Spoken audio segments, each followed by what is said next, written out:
there. Probably. We have crowd Sherry's there. I like this little approach over here. You need a microphone. I've been had to call on Sherry's desk one time. Well, if there is one, it'll amplify. There needs to be a recording. No, I agree. That's what that was. We told them that's what we wanted, and that's not what we got. So there is a gap, as I understand it, about the autopsy report that was put down the Bradley in this case. I think we're sealed. It's We're sealed. sealed. It's either sealed. I was contacted by someone last night who, I won't put the Sullivan on this case, but she has no notice, so she wants to be able to talk about this case. I don't know if they're gonna issue today or not, so I want to consult with her for her expertise, but I have a strong feeling she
State ready to proceed?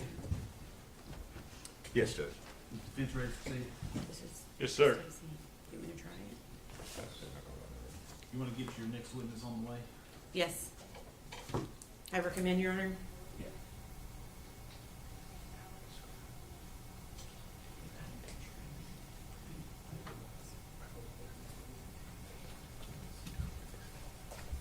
Let me think if you're here. We might have with grass. Well, I would.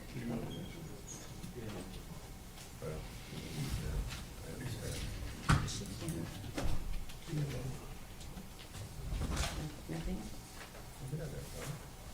Yeah.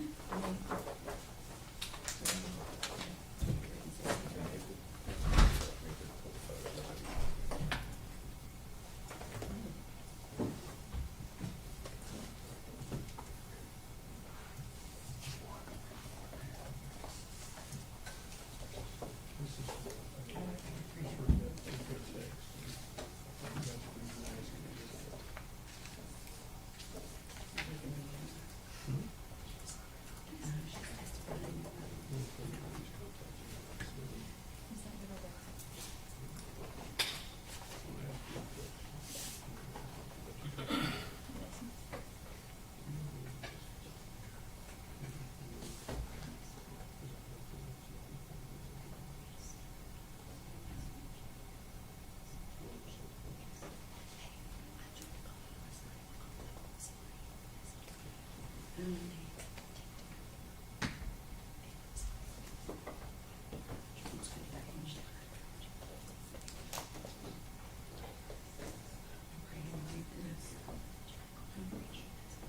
yeah. I agree with that.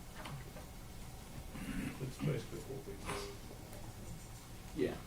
And not necessarily that way.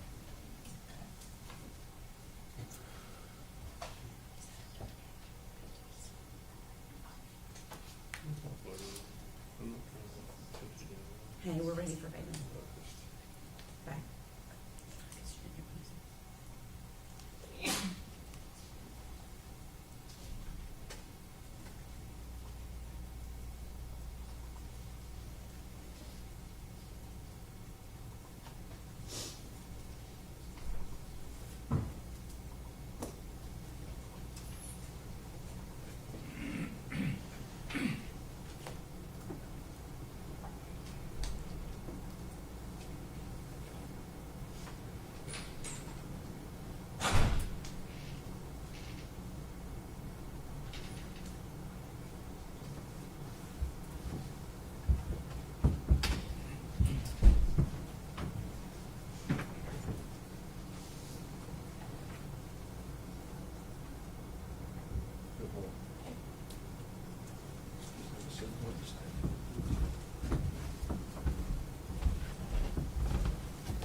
Good morning.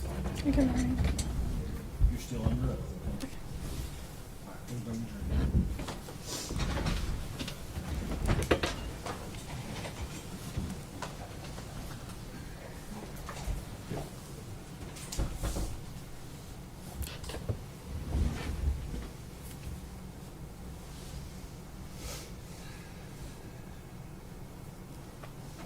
One stand.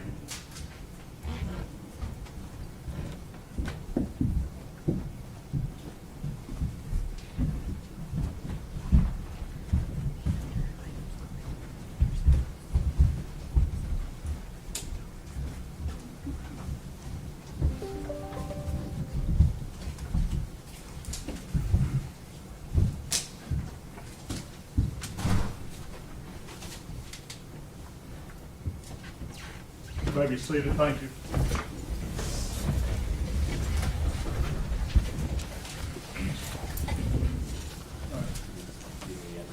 Oh, thank you. Ladies and gentlemen, yesterday when we left, I gave you certain admonitions. Does any juror have anything to report about those admonitions? If you do, raise your hand. Let the record reflect that none of the jurors have raised their hands.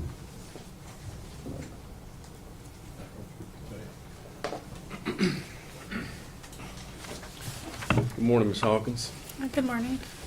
I personally apologize that we've had to carry you over to the second day. I know that's hard for you. Mhm. Certainly wasn't purposeful. I want you to know that. We heard a lot of testimony yesterday that you were one of Megan's closest friends. Would that be a fair statement? Yeah. And that you had known her for some time, even through high school years, Mhm. before Evelyn was born. Yes. Okay, yeah. And I imagine that you got to know Megan quite well. Mhm. And you were around when Evelyn was born. Mhm. Spent a lot of time with Megan and both Evelyn Mhm. the first year of Evelyn's life. Would that be a fair statement? Yes.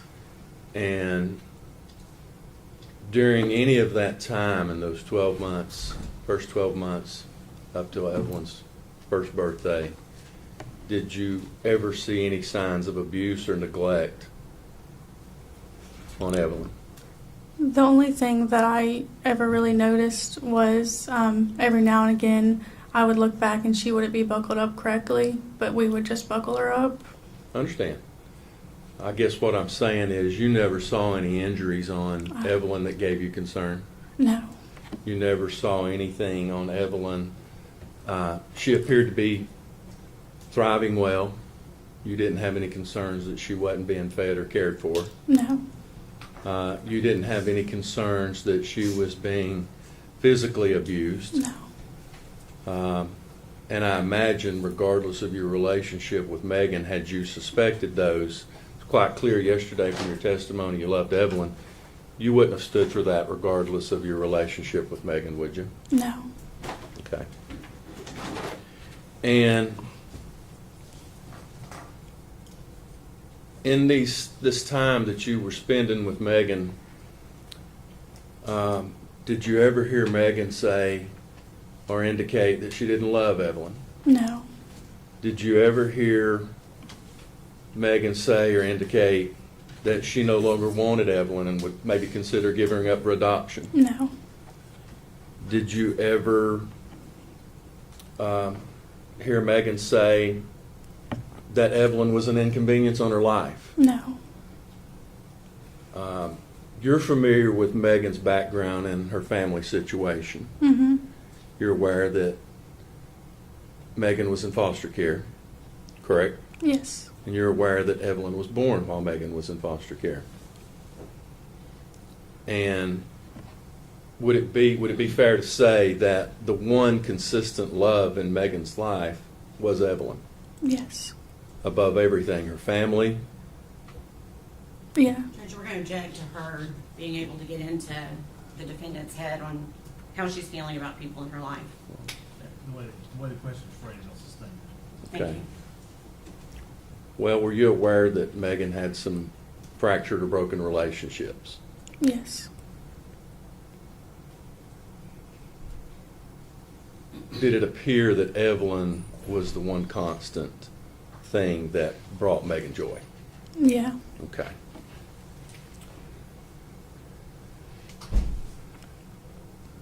Now, were you aware that,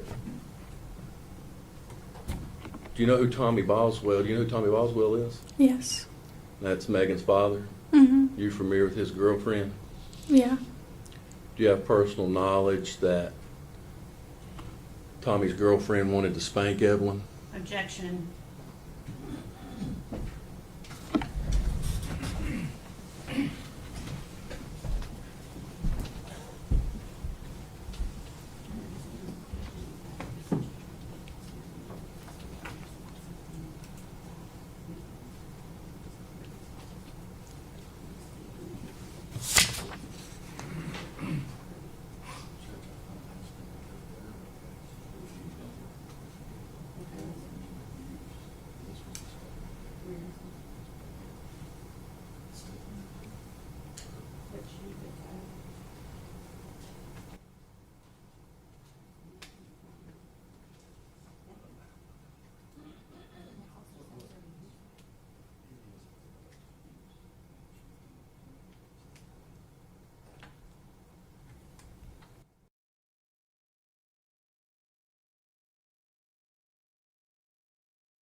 Sustained in part, overruled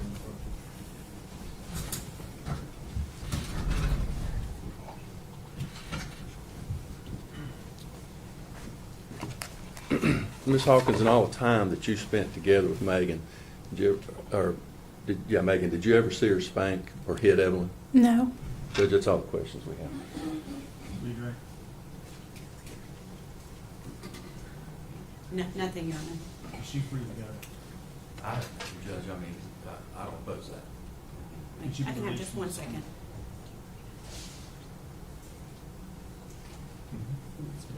I do have one question, Your Honor. Bailey, did you know Hunter Wood? Yes. Okay. Did you know that the defendant, Megan Boswell, was in a relationship with Hunter Wood?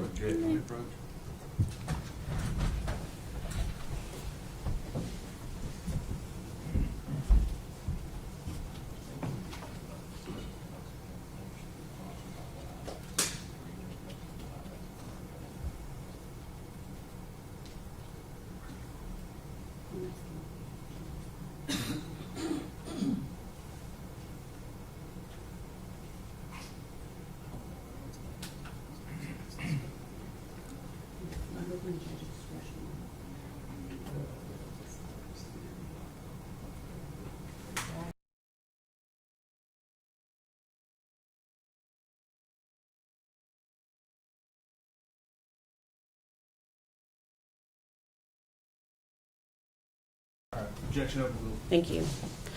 And were you aware that they were in a relationship? Yes. Okay.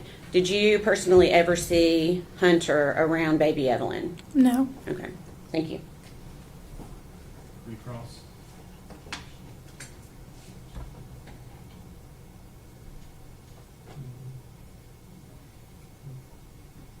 None, Your Honor. All right. Is she released from her subpoena? Yes, Your Honor. Ms. Hawkins, thank you for your testimony. You're released from your subpoena and you're free to go now. All right. Thank you. Yeah. I'm under. All right, next.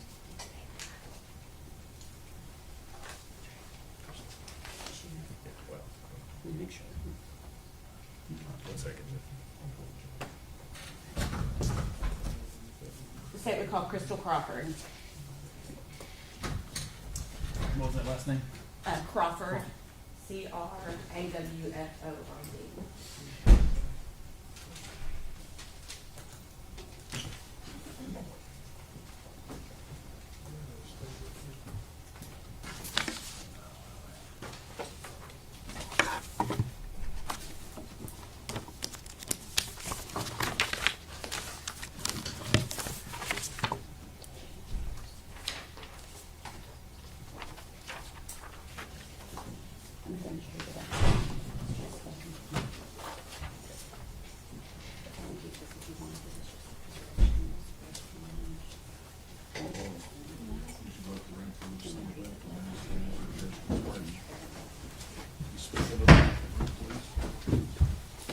Raise your right hand.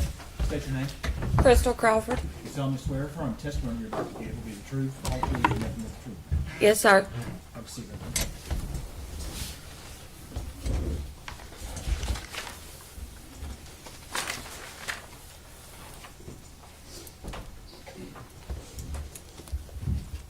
Thank you. Good morning. Good morning, Amber. Tell the jury your name and where you're employed. Crystal Crawford at the Econo Lodge in Kingsport, Tennessee. Okay. Is that located on Airport Parkway in Kingsport? Yes, ma'am. Okay. How long have you been employed there?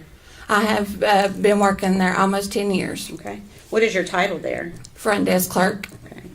Can you give us a brief description of your job duties at the Econo Lodge? Front desk, laundry, some days housekeeping also. Just whatever needs to be done. I do all his management paperwork and all that. Okay. So those duties include things like checking in and checking out guests? Yes, ma'am. Okay. And I'm assuming Econo Lodge creates records and maintains those records at the hotel? Yes, ma'am. Okay. And when you enter information to the hotel, is it into like a computer system that's maintained? Yes, ma'am. And are those records preserved for a certain amount of time? Yes, I believe up to 5 years. Okay. When you create these records, is it essentially the same procedure each time? Yes. Okay. I'm going to pass you a document. Okay.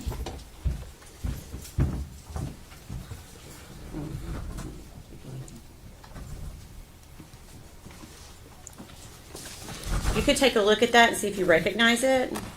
Yes, ma'am, I do. Okay. Can you tell us what it is? It is a check-in and check-out slip on Megan Boswell. Okay. And have you seen that document before? Yes, ma'am. Okay. How was this document generated? In order for this to generate, the guest has to come in and check in and provide ID, and then we give them the room keys, and they sign a registration card stating that they were present at the property. Okay. And was this particular document run, a search was essentially run on Megan Boswell's name, is that right? Yes, ma'am. And is this part of your record keeping that was kept and maintained in the normal course of business at the Econo Lodge? Yes, ma'am. Your Honor, we'd be asked that made exhibit number 84. Any objection? Yes, sir. Before exhibit 84. Thank you.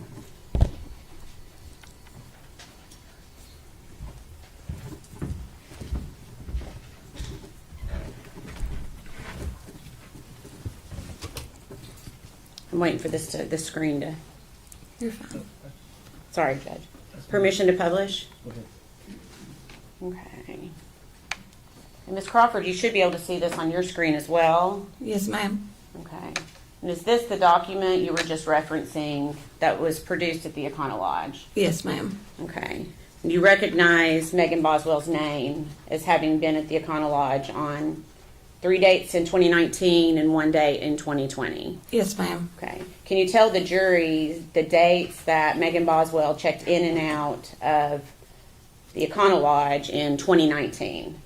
She checked in on 10/11/2019, checked out on 10/12/2019, checked in on 12/14/2019, checked out on 12/15/2019, checked back in on 12/15/19, checked out on 12/16/2019. Okay. And then she had one more, it looks like, on January 6, 2020. Is that right? Yes, ma'am. And if I could please have exhibit number 83 passed to the witness, please. It's that. Would you like to see Oh. the next one? That's the.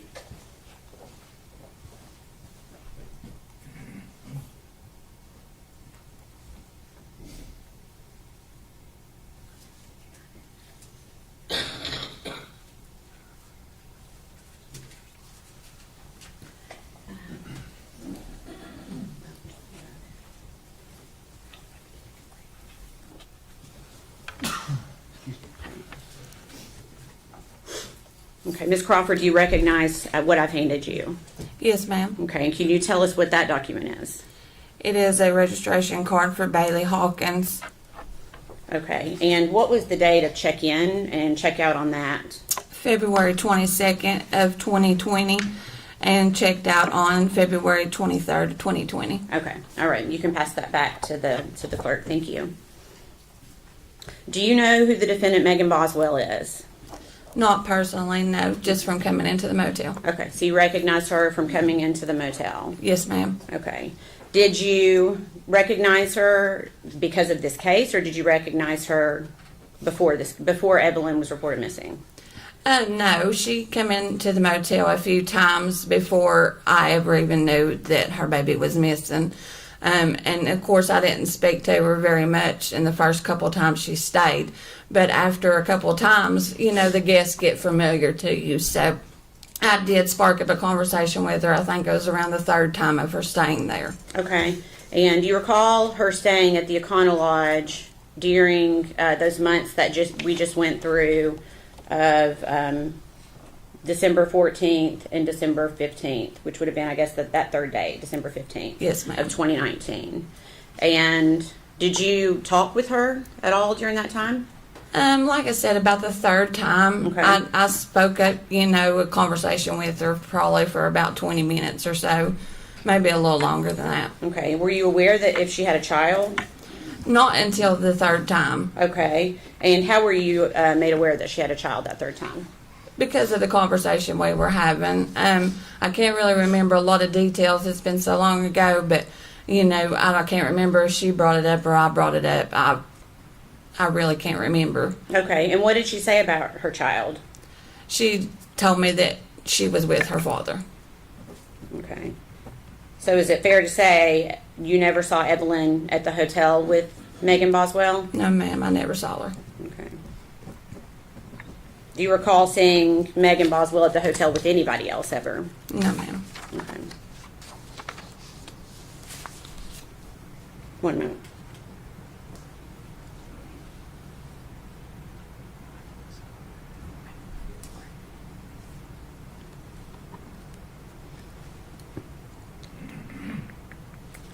During the times that you saw the defendant, the 2 times in December and the 2 times in January, did she ever appear to be crying? No, not that I can remember. Did she ever give appearance of being scared or worried? No, ma'am, not that I can remember. Did she ever express any concern to you about the safety of her daughter? No, ma'am, not that I can remember. All right. Please answer any questions the defense has for you, okay? Yes, ma'am. No questions for this witness. All right. Ms. Crawford, thank you for your testimony today. You're released from your subpoena, ma'am. You're free to go. Thank you.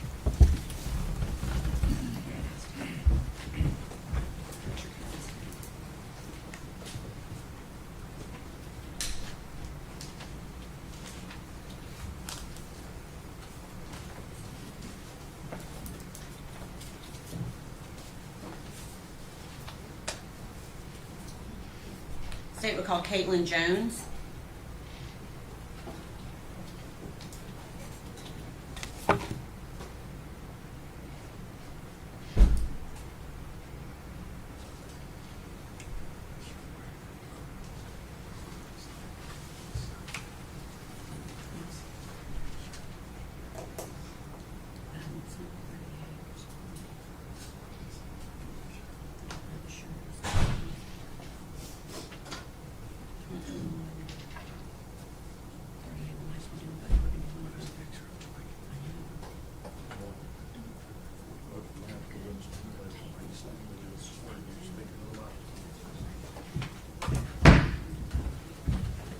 Raise your right hand, ma'am. State your name. Katelyn Carter. You solemnly swear affirm testimony back here to be the truth, the whole truth, and nothing but the truth. Yes, sir. Just be that close to the microphone. Good morning. Good morning. I just realized I called you Katelyn Jones. You are now Katelyn Carter. Is that right? Yes, ma'am. Okay, I apologize. Okay, so you told the jury your name. Where do you live? Kingsport. Okay. Do you know the defendant, Megan Boswell? Yes, ma'am. And how do you know her? We were friends in college. Okay. And if you can, I'm going to ask you to maybe pull that microphone just a little bit closer. There you go. Thank you. You were friends in college. When you were in college or when she was in college? When I was in college. Okay. And when did you first meet her?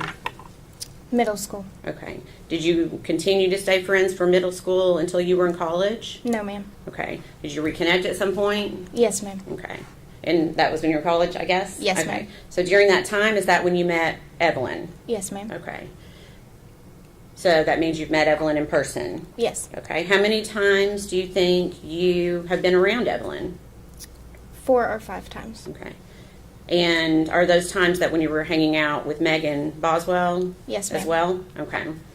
When you hung out with Megan, was Evelyn usually with her? Yes, ma'am. Okay. Do you ever recall seeing Megan when Evelyn was not with her? Yes, ma'am. Okay. And when was that? The end of our friendship. Okay. Which was when? The 1st of December. Okay.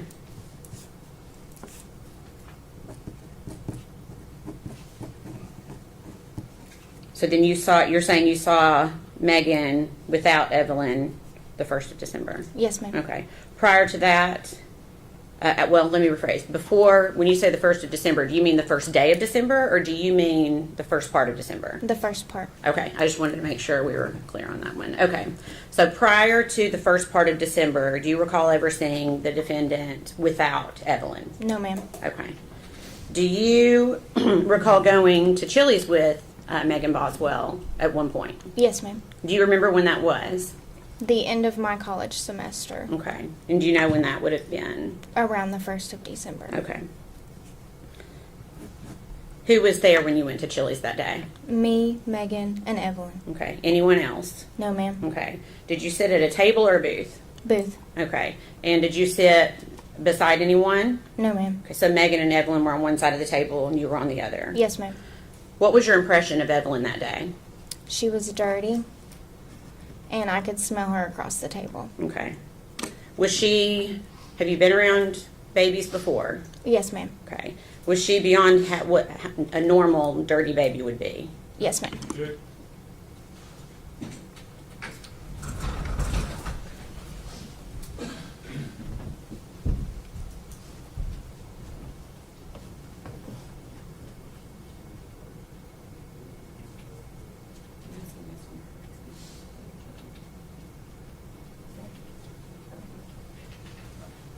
Sustained. You said you've been around other babies, is that correct? Yes, ma'am. Based on your personal experience with other babies, did you consider Evelyn dirtier than what your experience was with other children? Based on my personal opinion, yes, ma'am. Okay, and can you tell us how? Can you describe it for us? Her face and hands were dirty, and her clothes were dirty. Okay. Do you recall when Megan started working at the chicken shack? Yes, ma'am. Okay. And do you recall if she was dating anyone when she started working at the chicken shack? Not when she started. Okay. When did she start dating someone shortly after? About a week or two after. Okay. And who was that? Hunter Wood. Okay. So around this time, did you notice anything different about the defendant, Megan Boswell? Yes, ma'am.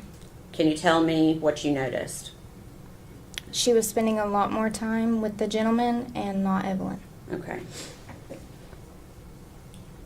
After this time, when she's dating Hunter Wood, did you see Evelyn with Megan Boswell at any time?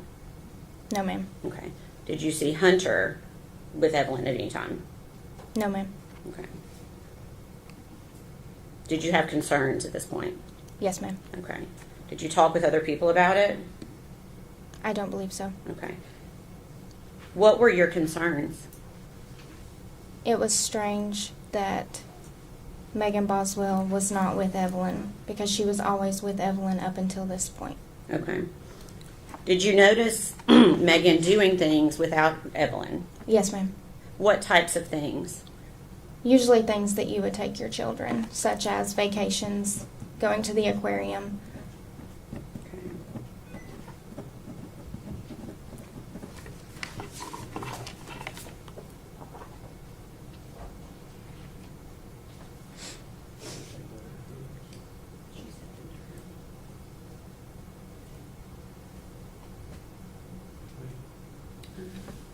December.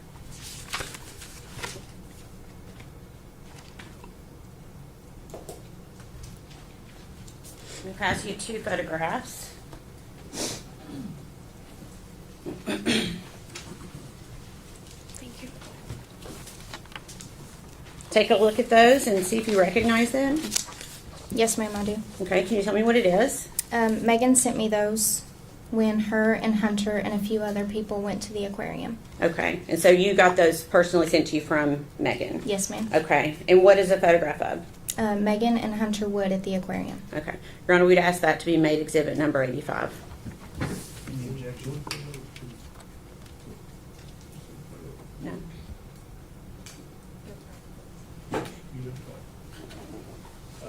Judge, I would say that these photos are cumulative. They're essentially the same photo. If the court wants to admit them, but I would note they're cumulative.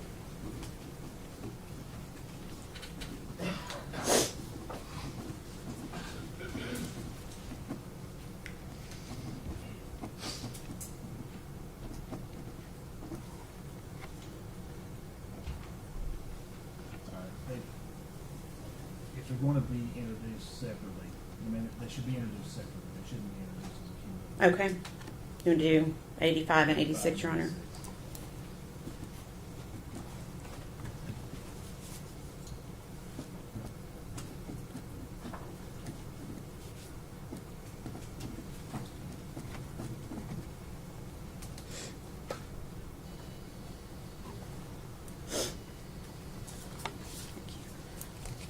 Permission to publish, Your Honor.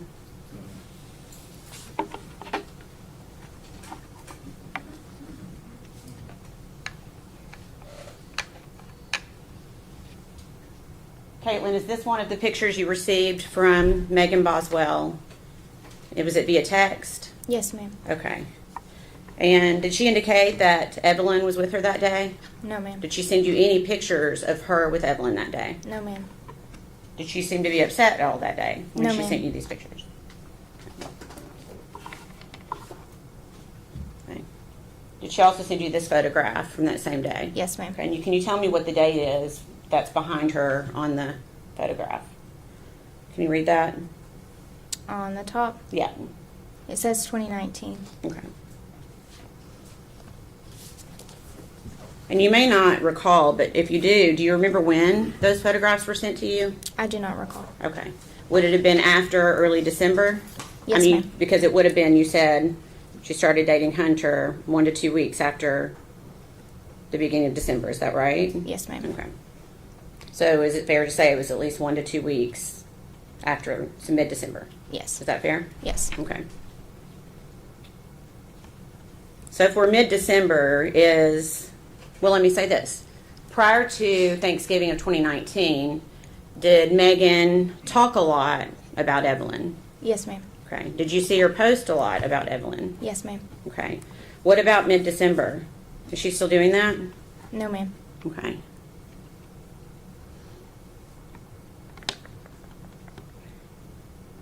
At some point, did you ask her where Evelyn was? Yes. What did she say?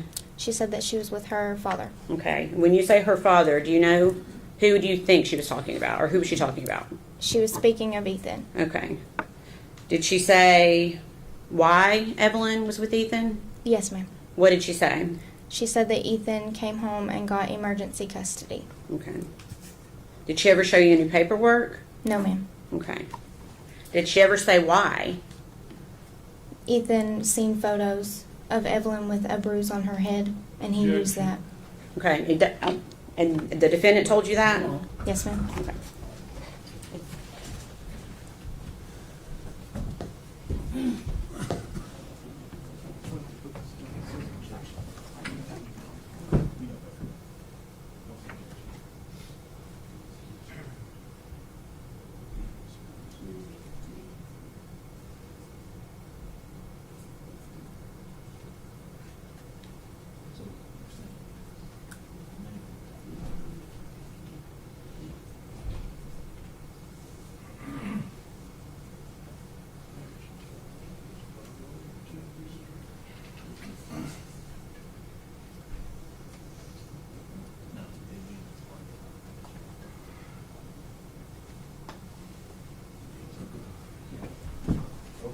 Thank you.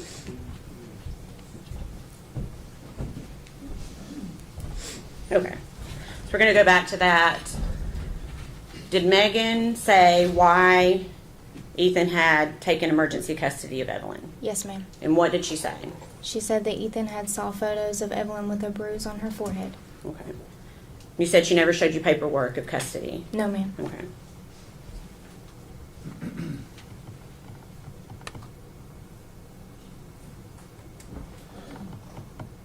How many times did she tell you that Evelyn was with Ethan? A few times. Okay. Was that in person or via text? Both. Okay. So do you remember seeing Megan around Christmas? Yes, ma'am. Okay. Where did you see her? We met at the Pinnacle in Bristol. Okay. Was Evelyn with her? No, ma'am. Did you talk to her about Evelyn? Yes, ma'am. What did she say? She still said that Ethan had her. Okay. And do you remember Megan getting a phone call while you were talking to her that day? Yes, ma'am. Do you know who called her? Yes, ma'am. Okay. Who called her? Her father. Okay. And we're not going to be able to say what he said to her, but what did Megan say to her father over the phone? She told her father that she would be getting Evelyn back around the 1st of February. Okay.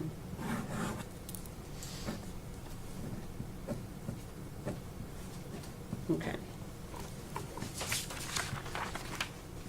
During this entire time, did Megan ever seem upset? No, ma'am. Did you ever see her cry? No, ma'am. Did she seem worried about Evelyn? No, ma'am. Did she ever seem concerned about Evelyn's safety? No, ma'am. Please answer any questions the defense has, okay? Okay.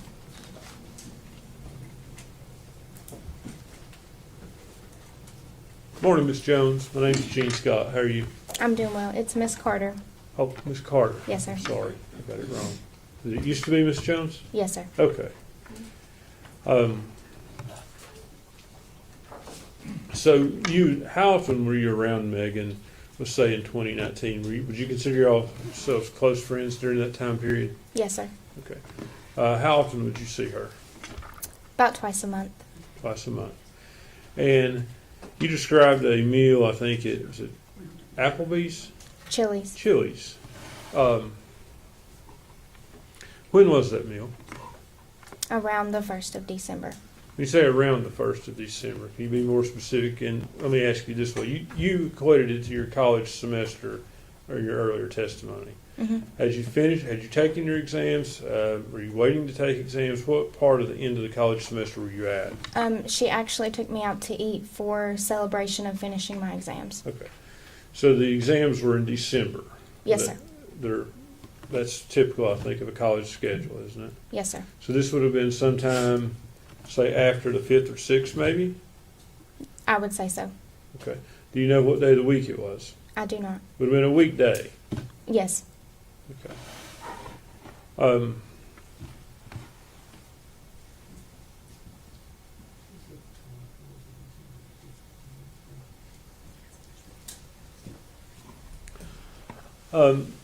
Miss Carter, you described Evelyn as being dirty that day. Yes, sir. Had you ever seen Evelyn dirty before? No, sir. Did you ever see any signs of abuse? No, sir.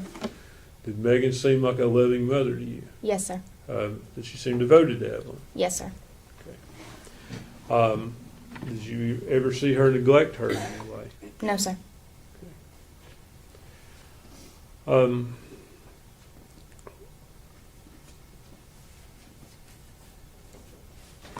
Would be fair to say that at some point your friendship with Megan ended? Yes, sir. When did that occur? Around the 1st of January. And did that have anything to do with Evelyn? No, sir. Why did your friendship end? She lost or misplaced her phone and did not have a way to communicate with me. Okay, so y'all just quit talking? Yes, sir.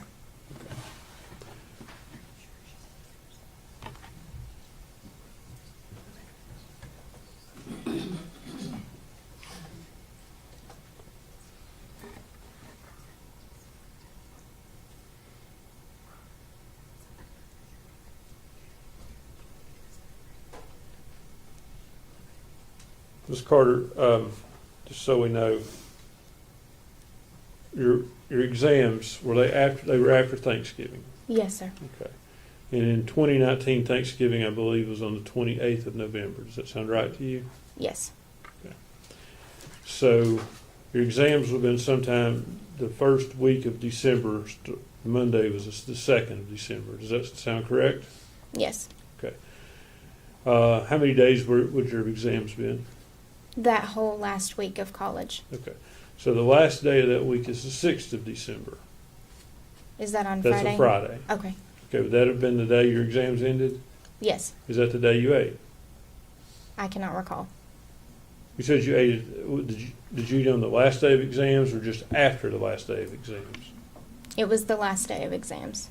Okay, so if the last day of exams were on the 6th, it would have been on the 6th. I guess I'm going to ask if he wants to, we need to probably check that schedule so she doesn't get confused on the dates she's talking about.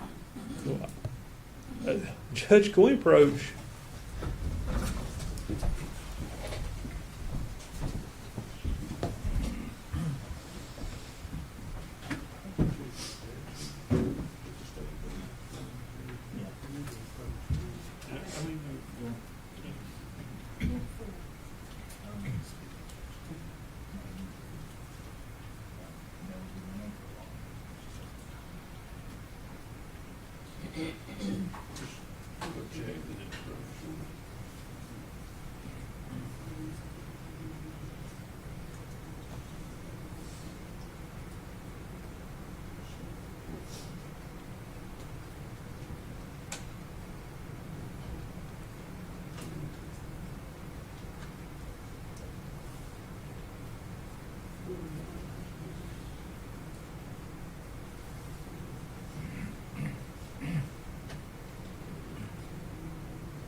you're certain that the meal was after your exams, correct? Yes, sir.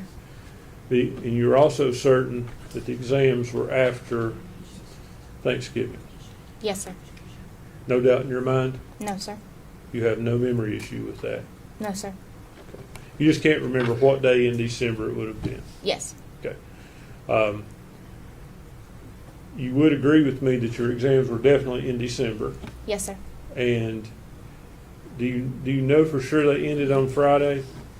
Yes. Okay. So it would have been the first Friday of December. It was before Christmas. Do you think they ended the first week of December? Maybe the second. Okay. So they could have ended, the meal could have been no earlier than sometime the first week of December, or maybe even into the second. No, sir. Okay. Do you have any difficulty in remembering that whatsoever? No, sir. Thank you. Redirect your honor.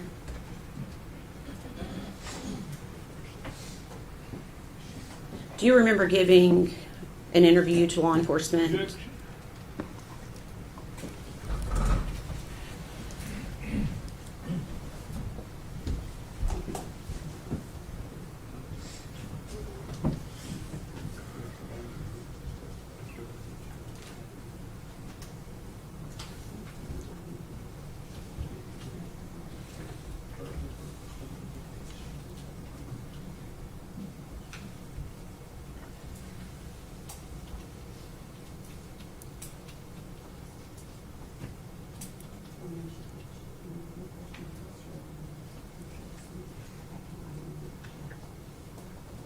So let me also explain this.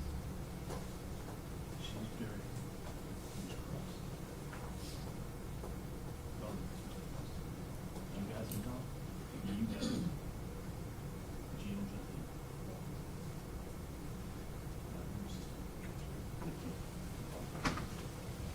Excuse me, I'm sorry. Can we have just a second, Your Honor?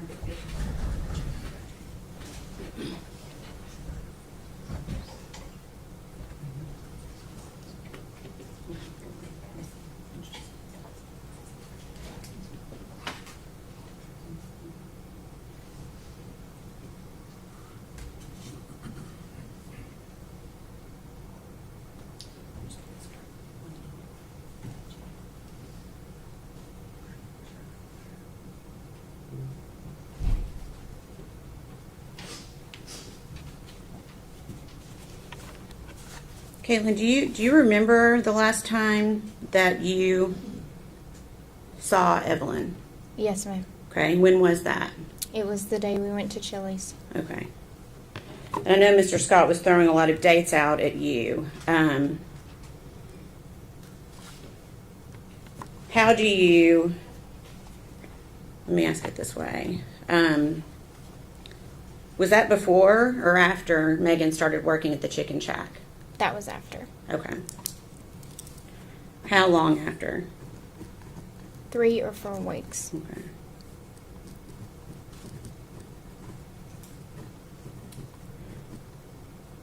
So you think that that was after she had started dating Hunter? Yes, ma'am. Okay.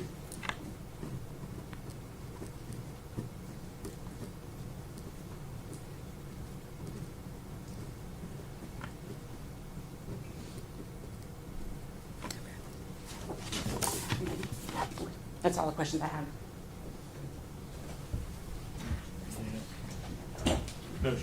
Did she be released from the team? Yes, sir. Yes. Right. Ms. Carter, thank you for your testimony today. You're released from your subpoena on the floor. Thank you, sir.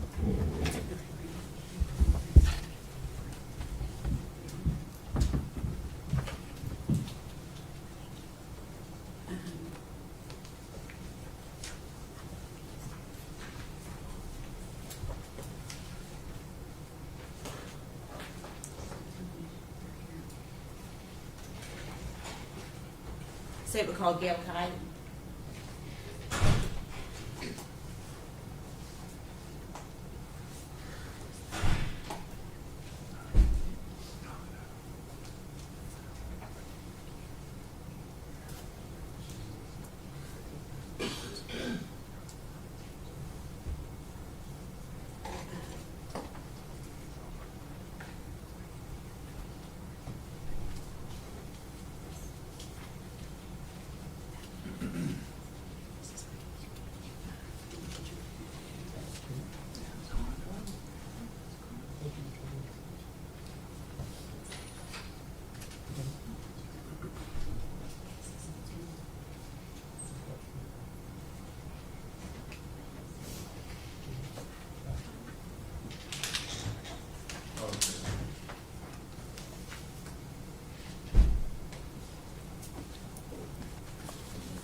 you move away from Evelyn, stand on the left, remain standing just where you would speak in the microphone if you're seated.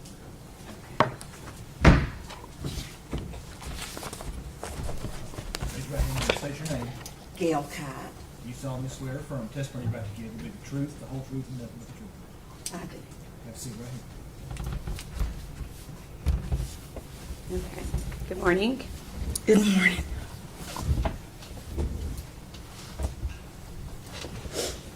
Okay, so we get that you're spelling your name spelling correct. Your last name is spelled Kyte. Is that correct? That's correct. Okay. And where do you live? Roan Mountain. Okay. And do you know Megan Boswell? I do. Okay. How do you know her? I was her foster mother for 4 months. Okay. Do you know what year that was in? 2018 to February of 2019. Okay. Do you know how old Megan was when she came to live with you? 17. Okay. And do you see her in the courtroom today? I do. Can you point her out to us, please? Okay. And I'm going to ask that you describe what she's wearing, please. Looks like a black and white shirt. Okay. We had asked the record to reflect she's identified the defendant. Were you also living in Roan Mountain during 2018? I was. Okay. Was Megan pregnant when she came to live with you? She was. Do you may not, but do you recall how far along she was? 7 months. Okay. And do you remember when Evelyn was born? I do. Okay. What month was that? November Of 2018? 2018. Okay. And did Megan and Evelyn continue to live with you during that time? They did. Okay. Did Evelyn appear to be developing normally? She did. Okay. I'm assuming you have children of your own? I do. Any concerns, based on your own personal experience, that you had with Megan caring for Evelyn? No. Okay. Everything seemed to be appropriate? It did. Okay. And did Megan take Evelyn to all of her pediatric appointments? Yes. How did she get there during the time she was living with you? I took her. You took her? Okay. To your memory, did you take her to all of those appointments? While she was living with me. Okay. Yes. Okay. And I think you've already said they lived with you about 4 months, and she moved out in February 2019. Is that right? That's correct. And do you know where they moved? To her father's home. Okay. That'd be Tommy Boswell? Yes. Okay. Did you continue to have contact with her after they moved out? I did. Okay. How did you keep in contact? Most of it was Facebook, texts, calls. Okay. And do you remember Megan bringing Evelyn to visit you in September of 2019? I do. Okay. And would Evelyn, so she wasn't quite 1 year old at that point, is that right? That's correct. Okay. Was Evelyn walking yet? She was toddling. Okay. So still occasionally holding on to things, but letting go occasionally, or did she wasn't letting go yet? She was letting go. She was taking a step or two on her own. Okay. And again, this is right before, 2 months before her first birthday. Did she appear to be developing normally? She did. Did she appear healthy? She did. Okay. After that visit in September, do you remember Megan contacting you regarding babysitting? She did. Okay. And do you remember when that was? What month that was? She reached out to me several times. The first time was in August. She was wanting to go to school. Okay. And then she reached out to me, I want to say again, towards the end of December. Okay. Let's see here. Okay. I'm going to show you a document to see if that helps you with your date a little bit.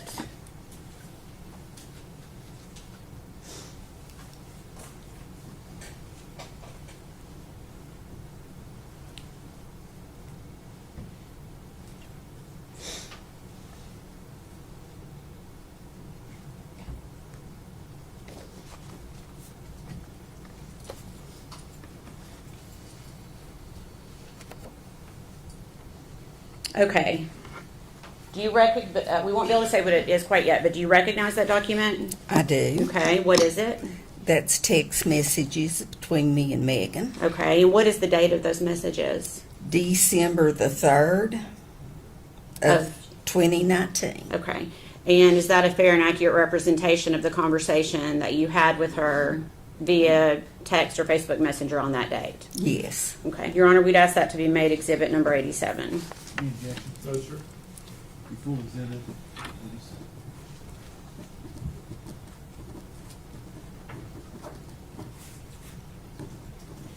And permission to publish, Your Honor.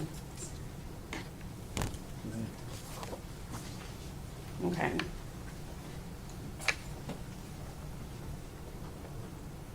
Okay. Gail, can you read that okay?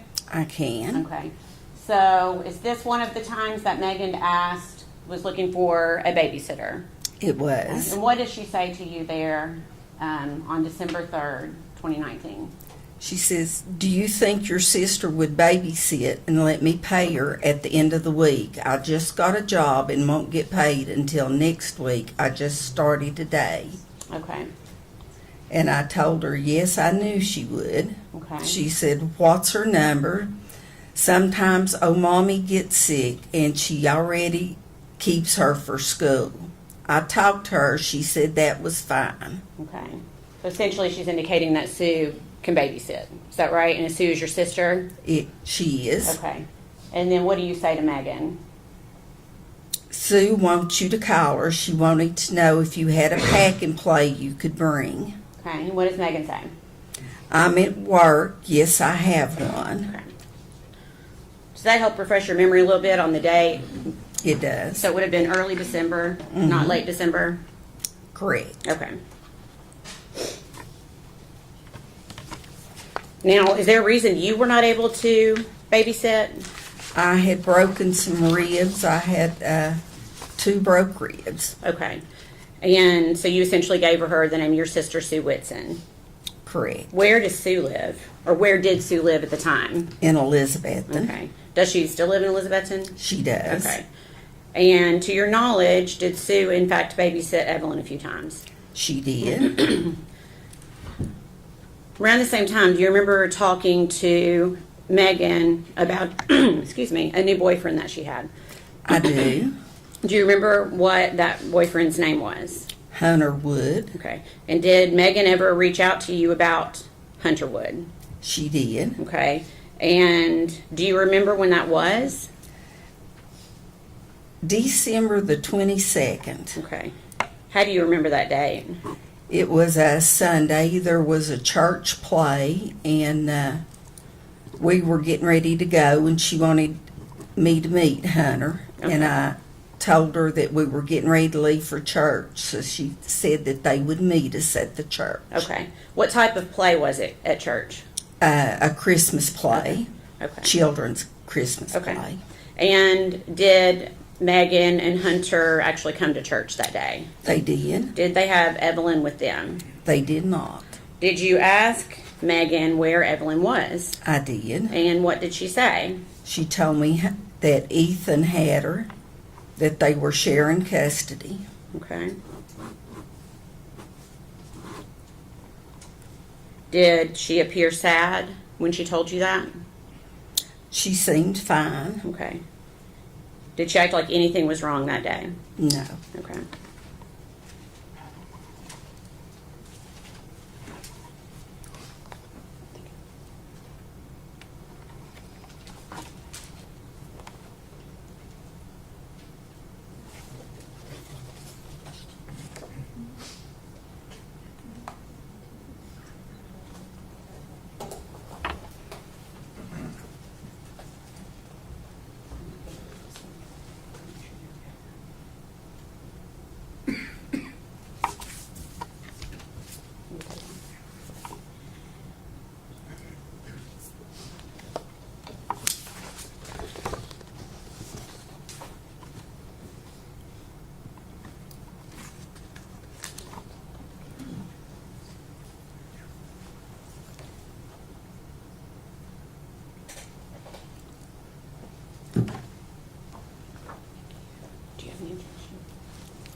I'm sorry. I thought they were discussing it.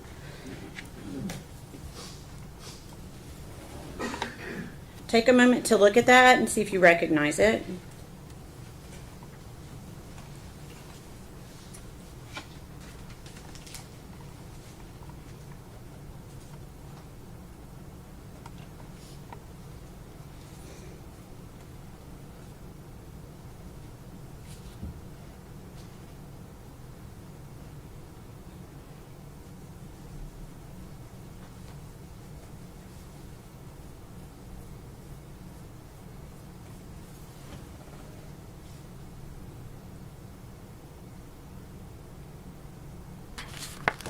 Do you I do. recognize that? Okay. Can you tell me what it is? It's text messages between me and Megan. Okay. And what date were those messages sent? January the 13th. Of 2020? Yes, ma'am. Okay. Is that a fair and accurate representation of your conversation with Megan on that date? It is. Now, we'd ask that be made exhibit number 88. Objection? No, sir. Full exhibit 88.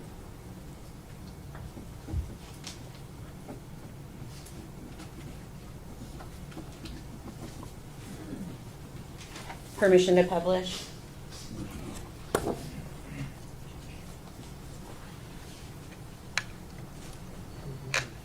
Okay. So it looks like you start this conversation by asking how she and Evelyn are doing. And what does Megan say in response? Good. Ethan has half custody now. Okay.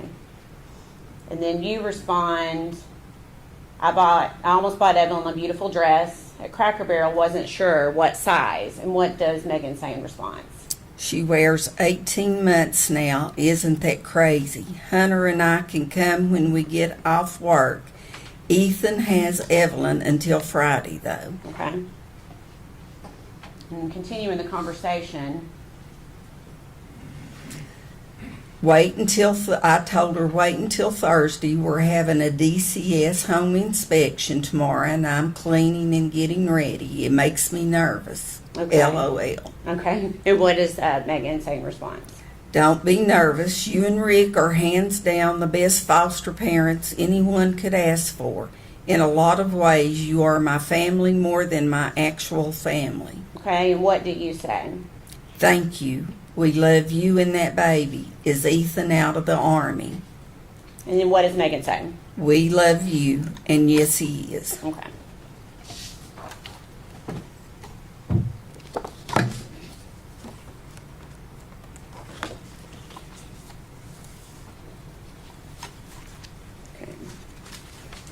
We're going to move forward to February of 2020. We are not going to be able to say what somebody told you, okay? Do you remember, though, being contacted by someone named Shirley Boswell Lowry?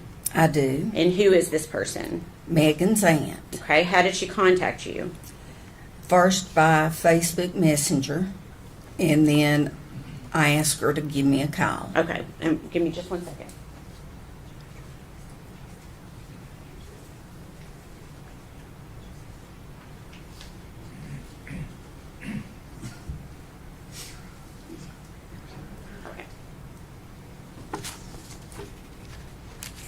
Had you ever been contacted by her before? No. Okay. Okay.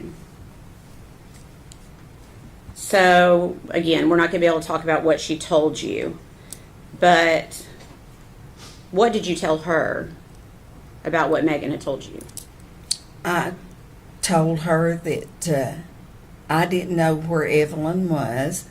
I also told her that last time I'd spoken with Megan that she had told me Ethan had half custody of Evelyn. Okay. And did you have Evelyn? I did I know not. that may be a crazy question, but you did not. No. Okay. What did you do? Based on that conversation, what did you do? I tried calling Megan. Okay. And did you call her phone? I did. Okay. And I got a hold of Tommy. Megan's dad, okay. had her phone. Okay. And what did you tell Tommy? I was looking for Megan, and then he discussed the same thing Shirley Okay, yeah, had we- discussed. And we won't be able to get into what he said. We can only essentially get into something that maybe Megan told you or something that you say yourself. I know it's a little confusing. Okay, so essentially you call Megan's phone, but Tommy answers. Correct. Okay, and you were essentially trying to get in touch with Megan. You didn't get in touch with her that way, so what did you do next? I texted her by Facebook. Okay. And did she respond to you? She did. She Okay. said she didn't have a phone. She couldn't talk. That it had to be by text message. Okay. And was that Facebook Messenger? It was. Okay. Did you contact anyone else that day? I did. Who did you contact? Constance Cole from DCS. Okay. And who is Constance? How do you, is that through the That- foster care stuff? It was. Okay. And were you able to get in touch with Constance? I could not. It was after hours, so I left her a message on her phone. Okay. And what message did you leave? I told her that Evelyn was missing. Okay.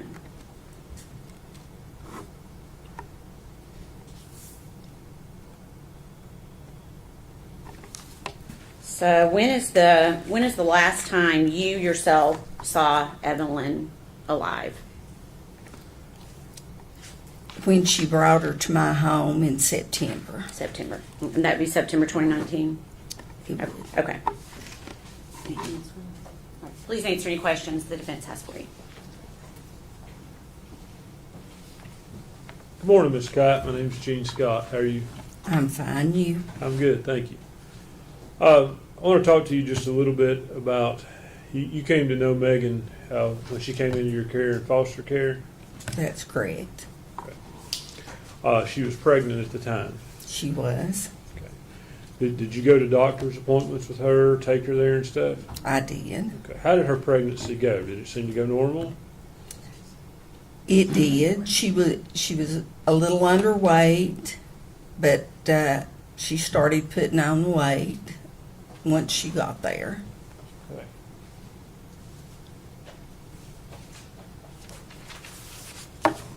You say Megan was underweight when she came to live with you? She was 7 months pregnant, and you couldn't even tell she was pregnant. Goodness. Were you present for any medical procedures she received while she was pregnant? No, not most. I would take her, but I would stay out in the lobby. Do you know if she had any medical issues while she was pregnant? No, You don't know, or I don't know. okay. Had you been told she had intrauterine growth restriction? If we're object to hearsay. Probably is.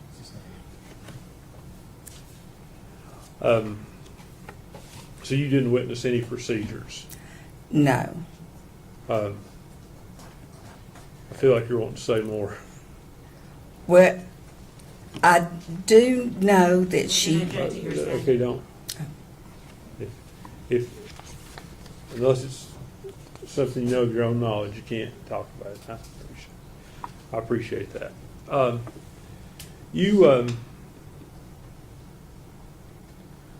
How did she act while she was pregnant? Did she take an interest in being healthy and having a healthy baby? She did. Okay. And I guess you were with her when she had the baby? I was. Okay. Did she seem to take to the baby right away? She did. And I guess, basically you were helping her raise the baby when the baby was first born. Is that? That's correct. Was she loving to the child? Very much so. Was she devoted to the child? Yes. Okay. Did you ever see any issues of her neglecting or abusing the child? Never.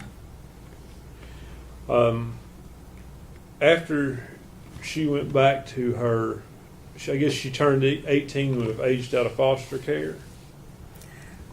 Is that? She was getting ready to turn 18, but she had got her a diploma, so they were letting her start trial visits, and then the trial visits led to her being going back to her father's home.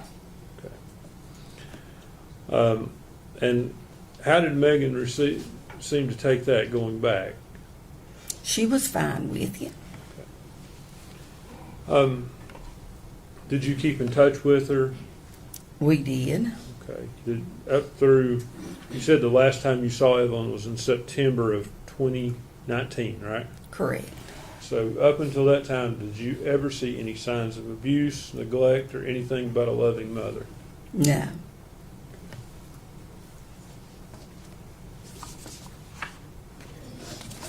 That's all the questions I have. Thank you, Ms. Kyte. Nothing from the state. It should be released. From the state, yes. Yes, sir. Ms. Kyte, thank you for your testimony today. You're released from your subpoena, ma'am. You're free to go. Good.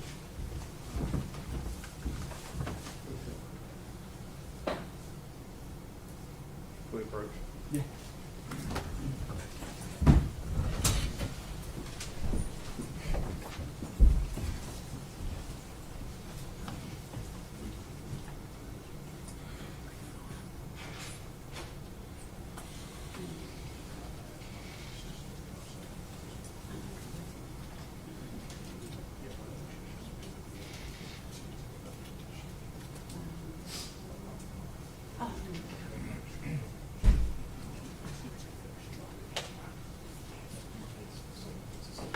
Okay, I just want to make sure I didn't run out. That's the first time they come up.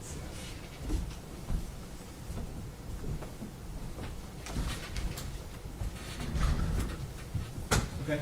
Are you next? State will call, excuse me, Sue Whitson.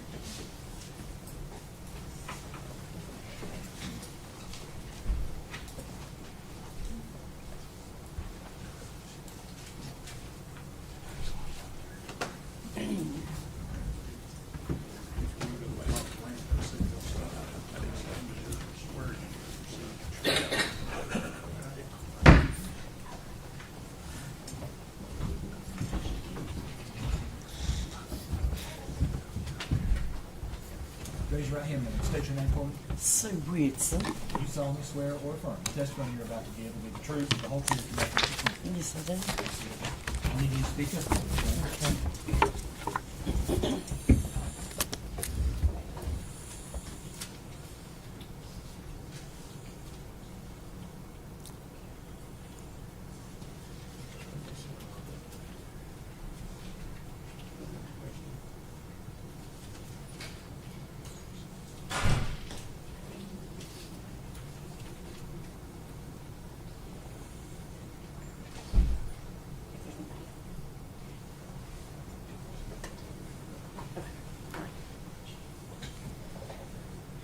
Good morning.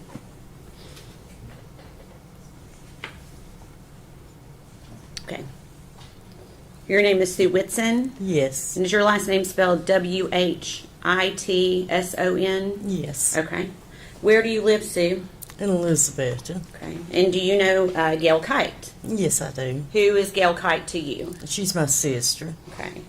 And to your knowledge, has your sister taken in foster children through the years? Yes. Okay. And was Megan Boswell one of the foster children that came and lived with your sister for a while? Yes.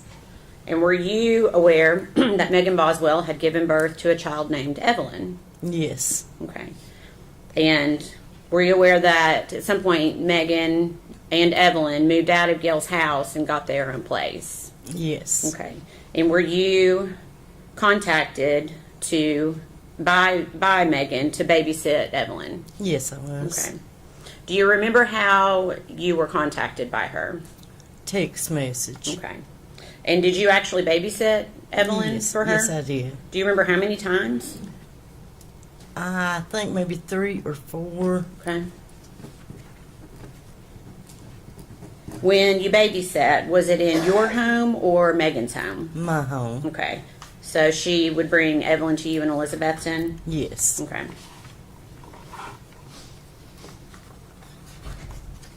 Do you recall when you babysat?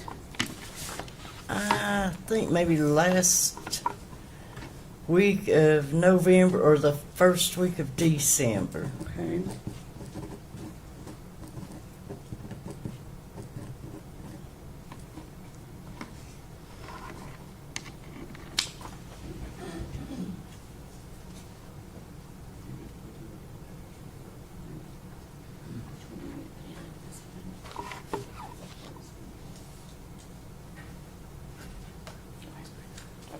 I'm gonna pass your document.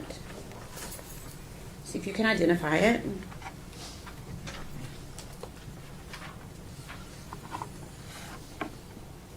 That's Evelyn. That's Evelyn. And is that a photograph that you took? Yes, it is. Okay. When did you take that photograph? I'm saying maybe about the second day I kept her. Okay. All right. Is that a fair and accurate representation of what the photograph looked on the day you took it? Yes. Okay. We request that be made exhibit number 89. No objection. You full exhibit 89?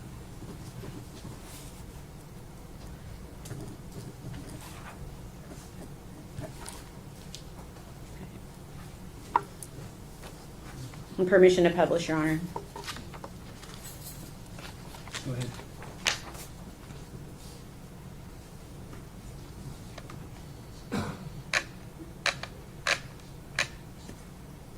Well, I made it worse. Yeah. I'm sorry. You usually don't bother. Yeah. Doesn't want to do that for me. Okay. Is this the photograph we were just talking about? Yes. Okay, so that photograph would have been taken, you said you babysat her last of November to early December. Yes. So this would have been taken around that time. Yes. Is that right? Okay. And does Evelyn to you appear healthy here?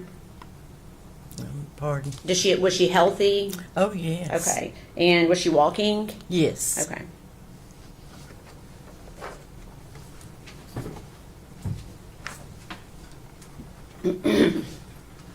Do you remember the last day that you babysat Evelyn? Pretty much. Okay. Do you remember what time Megan picked Evelyn up that day? It was late that night, say maybe 10:30. Okay. And you may not recall, but do you recall the date? I'm not sure. Okay. Did Megan indicate that she needed you to babysit again after that day? No, she said that she wouldn't need me no more. Okay. And did she tell you that when she picked Evelyn up, or did she tell you that later? She told me later. Okay. So when she picked her up, did you think you were going to be babysitting again? Yes. Okay. When did you learn you wouldn't be? Maybe a couple days later, she got to where she wasn't bringing her. She just wasn't bringing her? No. Okay.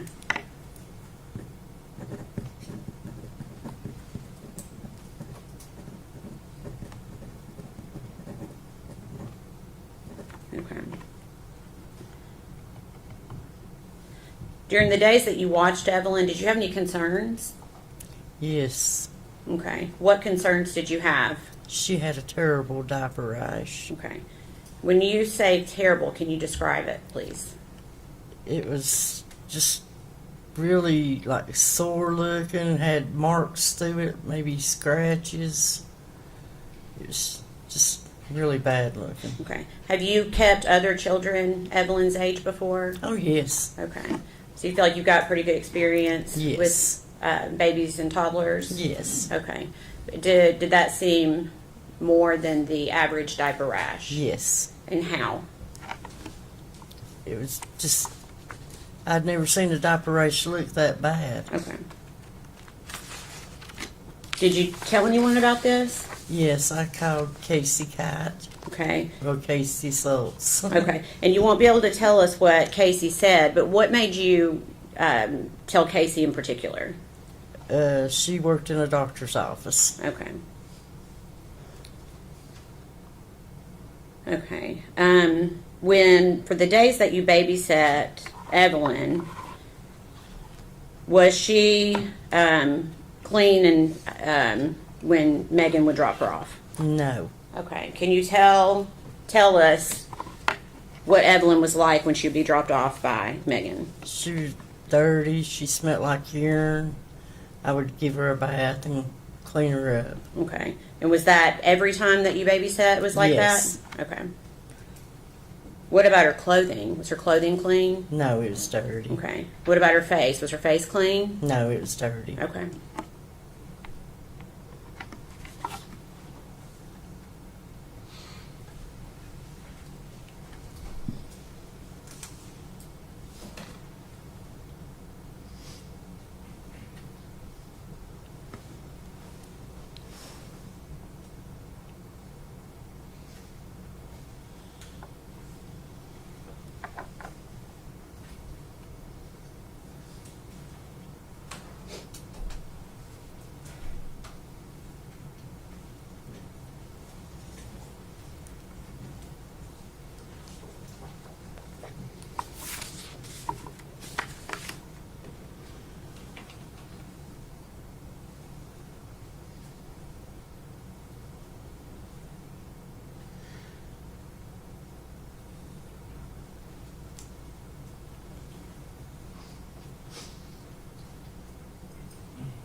Pass the document to you.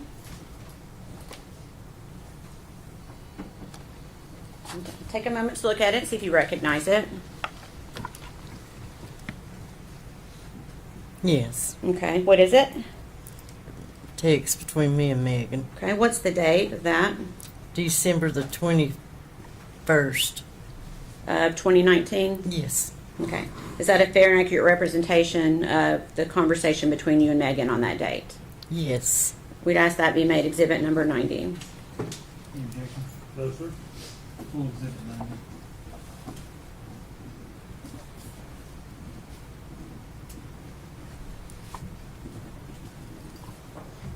Okay. Permission to publish, Your Honor? Go ahead. Okay.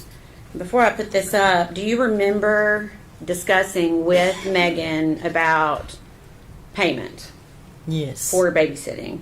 Had Megan paid you prior to this date? No. Okay. Why not? Did she say why she wasn't paying you? She was supposed to be in a custody battle with, I guess, the baby's daddy.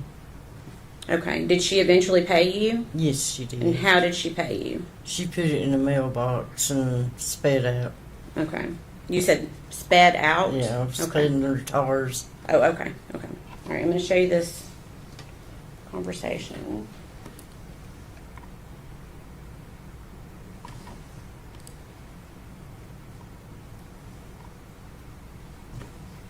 Yes.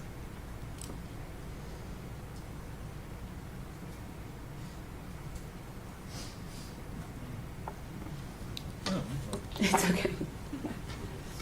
Okay. I was hoping it wasn't me. it was. That's okay.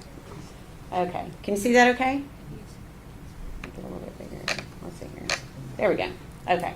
So we've got the date of December 21st, 2019, and you're saying to her, I don't know why you don't want to pay me. I could sure use the money. I'm broke, out of gas. Please pay me. I hope I didn't do something to make you mad. And what does Megan say to you? She said, I'm sorry. My baby's daddy is taking me to court. I guess that's supposed to be a lot of problems lately. I'm on my way. I'll put it in your mailbox. Okay. And then what does she say after that? Sorry, I've been crying, or I would have stopped and talked. I'm sorry. It took me so long. It just been a process, and he has temporary custody of her. I've not gotten to see her in days. Okay. Thank you. Okay. Sue, please answer any questions that the defense might have for you, okay?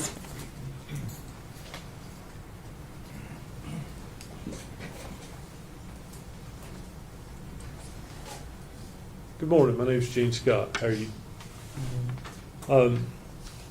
How well did you know Megan? Not well at all. Okay. Did you ever interact with her when she was at your sister's home and was part of No. foster care? No. So how many times did you meet her? Maybe 3. Okay. And the picture you took, you said was the last time you kept Evelyn. Yes. When was that? In, I realize you may not have the exact date, but you know in the month? December, I think. Okay. Was it fair to say it was after Thanksgiving? Yes. Okay. Do you remember the day of the week it was? I'm not sure. Okay. Now, there was some talk, testimony, you said Megan later after that had told you that she wouldn't need you anymore. Is that right? Yes. Do you know, was that a week, 2 weeks, 3 weeks? I'm saying maybe 2 weeks. Was it up around the time she paid you?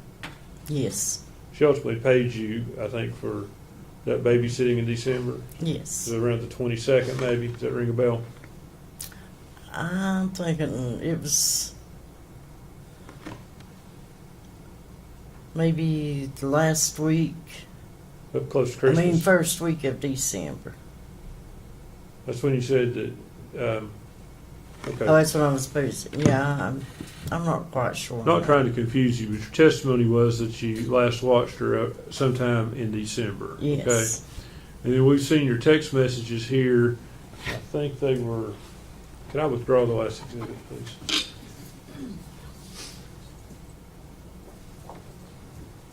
So, December the 21st is when you texted her asking her about the money. Okay. So would it have been after that she told you she wouldn't need you any further? It could have been. Okay. Thank you, ma'am. Your Honor, can we have just a moment? Yes.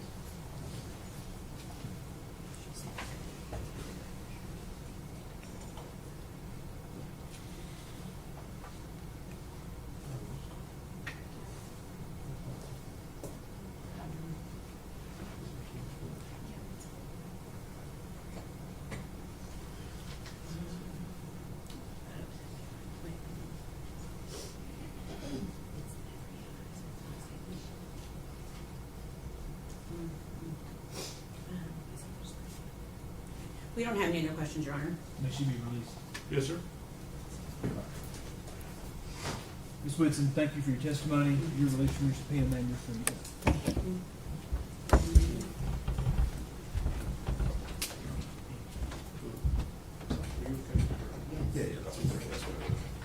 We're gonna take about 15 minutes.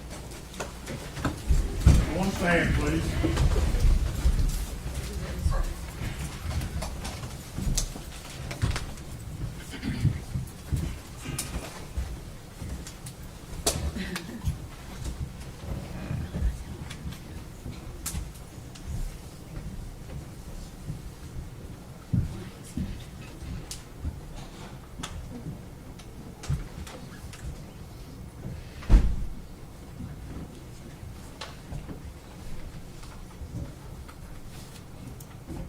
You may be seated, thank you. We recess 15. Court stands in recess.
You may be seated. Thank you. Right next one. This day we'll call Erica Stacy.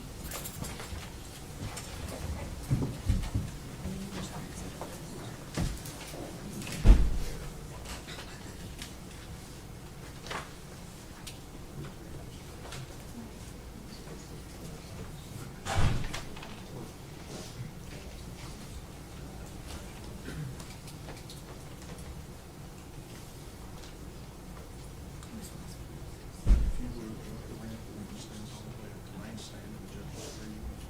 Proceed and speak from the mic.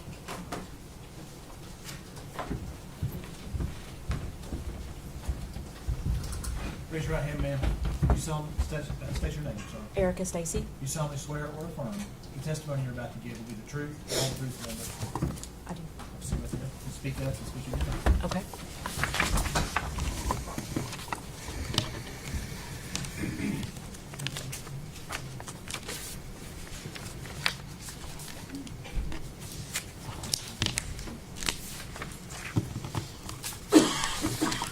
You ready?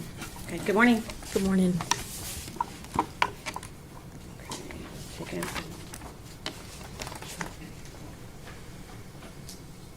out. Okay. And your name is spelled Erica Yes, ma'am. Stacy. Is that correct? Yes, ma'am.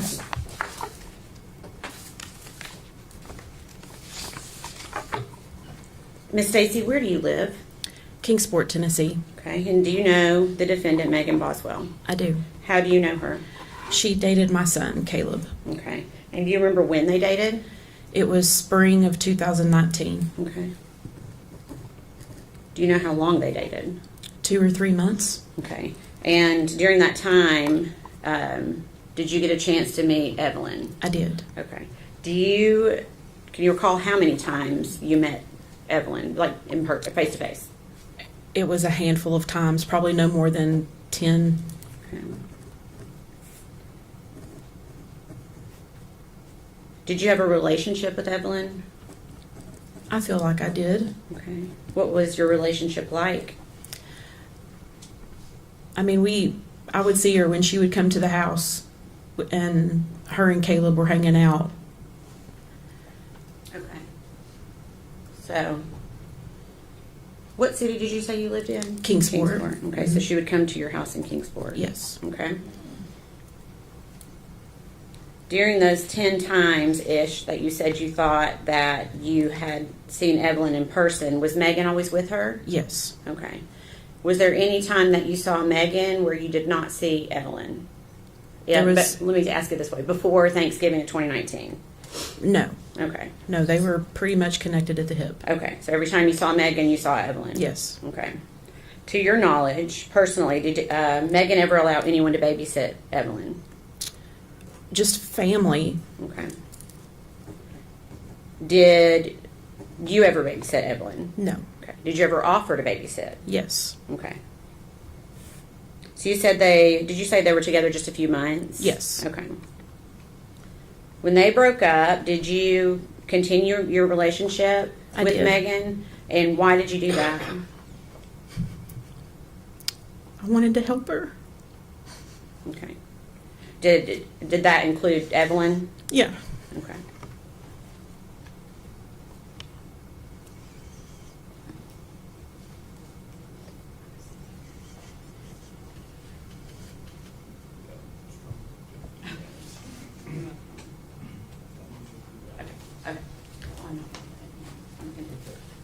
Okay.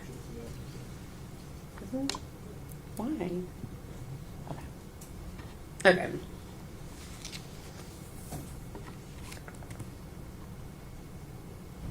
Okay, do you remember Megan bringing Evelyn to your house in September of 2019? Yes. And do you remember why they came by that day? I was putting decals on Maggie's car. Okay. And just so the jury understands, you occasionally make things on like a machine? Yes, on a Cricut. Okay. So you'd make like vinyl stickers? It was like a Chevy decal. We were covering her Chevy emblems. Okay. And was Evelyn with her that day? Yes, that was the deal that I wouldn't charge her for the decals if she brought Evie with her. Okay, and so you just said Evie. Is that what you would call That's what we called Evelyn? her, yeah. Okay. And did you ever see Evelyn again after that date? Not that I remember. Okay. September 2019. Do you remember seeing Megan again in November of 2019? Yes. And do you remember why you saw her then?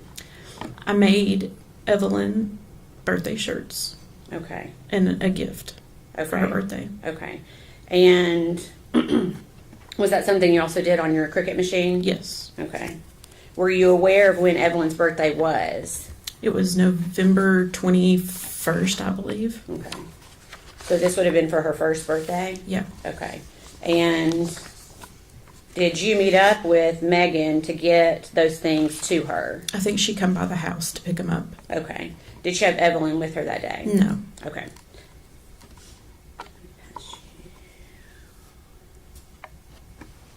I'm going to go ahead and pass. Okay.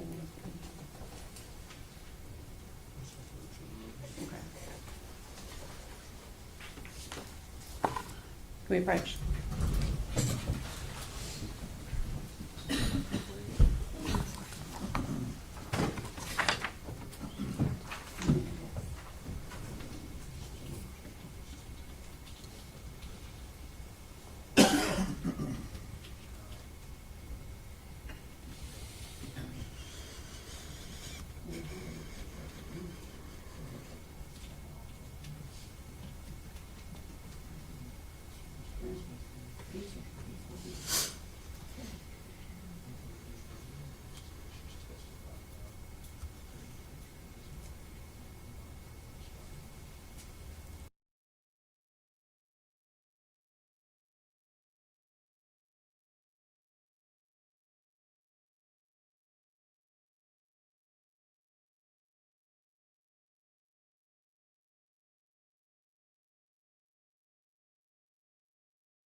William.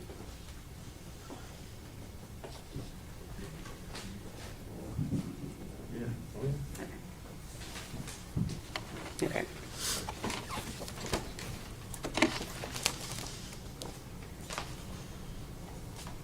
I do have gloves up there, Miss Stacy? Yes. Okay, if you don't mind, grab a pair of gloves. Okay. Okay.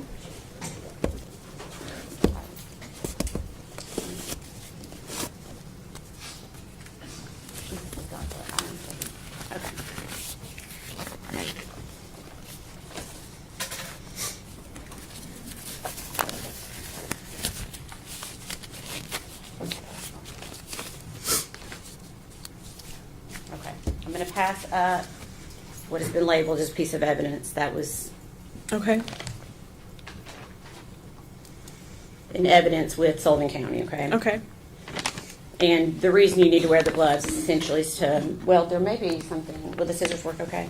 Just be very careful when you cut the top of the package, just cut it across straight if you can, like we Cut open across an right envelope. up here? Yes. Okay.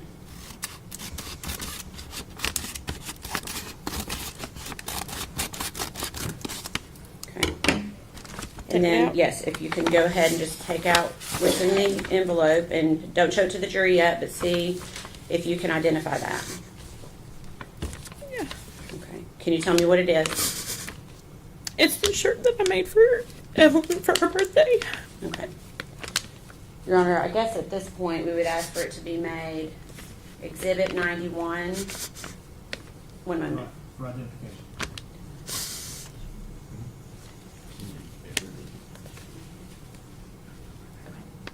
For identification only. Okay. Maybe if you could place it back inside the envelope for me.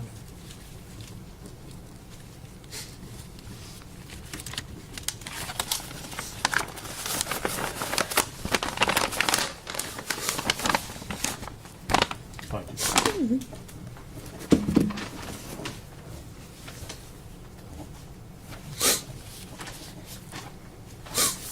Erica, because of the rules, the way the rules are laid out, we can't yet show that. But I'm going to ask you, if you could, to please tell the jury what it looks like. It was a blue long sleeve shirt that had the yellow baby shark on it. That was her favorite one. Okay. And did you put anything personalized on it for? It just talked about it being her first year, her 1 year birthday. Okay. Okay. And you personalized that for? I did. You had put that I on did. to the. Okay. Yeah. Okay. All right. I'm going to pass you again. We're going to do the same thing. This is the last one. Okay. Okay.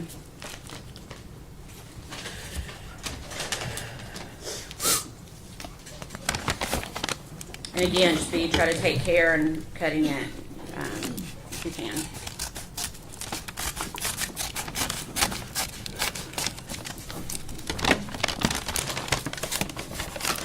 Pull it all the way out. Yes, if you can identify it without pulling it all the way out, that's fine. I want to see if you recognize it. Yeah. Okay, you do? I know. Okay. Can you tell us what it is? It's a baby shark blanket that I had put Evelyn's name on in pink glitter. Okay. And is that also what you had given to Megan For her birthday. for Evelyn to wear for her first birthday, or to have for her first birthday? Yeah. Okay. And what color did you say what the color of the blanket was? Blue. It's got the baby shark characters on it. Okay. Your Honor, at this time, we'd ask that to be offered as Exhibit 92 for identification only.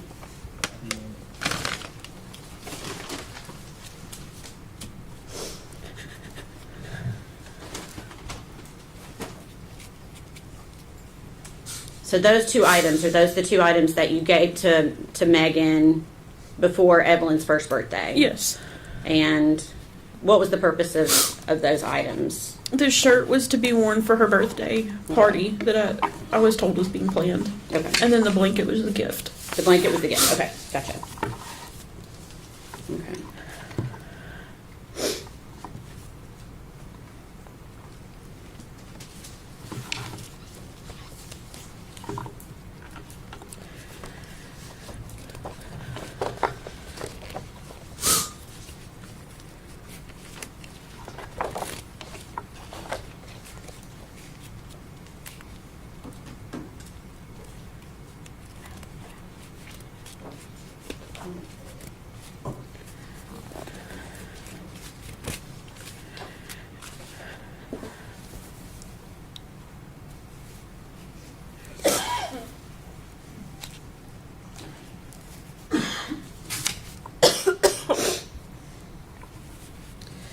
During this time that you were around Megan, did she ever say anything about Evelyn that surprised you?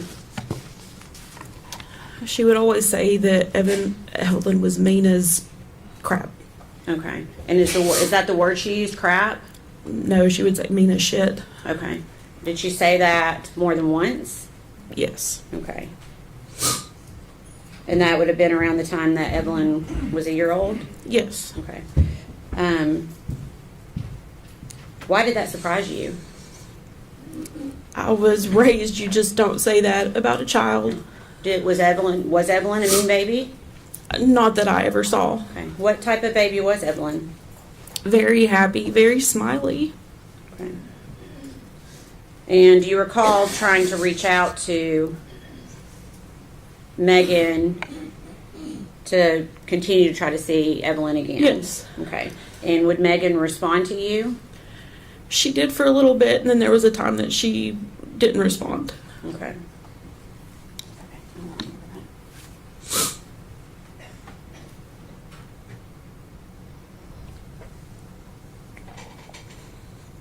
Did you buy Christmas gifts for Evelyn? I did. I bought gifts for Maggie and Evelyn. Okay. And did you reach out to? I did. Okay. And did she acknowledge when you reached out? She did. She was supposed to come by our house on the 24th. Okay. And did she come by? She did not. Okay. Did you see Megan again after Christmas? I saw her in January. Okay. So January of 2020? Yes. Okay. Where did you see her? Her and Hunter came to my church twice. Okay. And who is Hunter? Hunter was her boyfriend at the time. Okay. So she came to your church twice. Were both of those times in January? Yes. Okay. Did she have Evelyn with her either of those times? No. Did you find it strange that Evelyn was not with her? Yes. Why? Because anytime I saw Maggie, for the most part, Evie was on her hip. Okay. Did you ask Megan where Evelyn was each Yes. time you saw her in January? Yes. And what did she tell you? She told me she was with her father, Okay. And did you know what his name was? Ethan. Okay.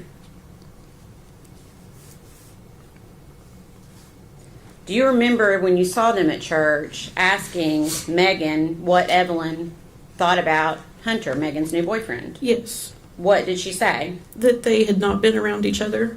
Okay.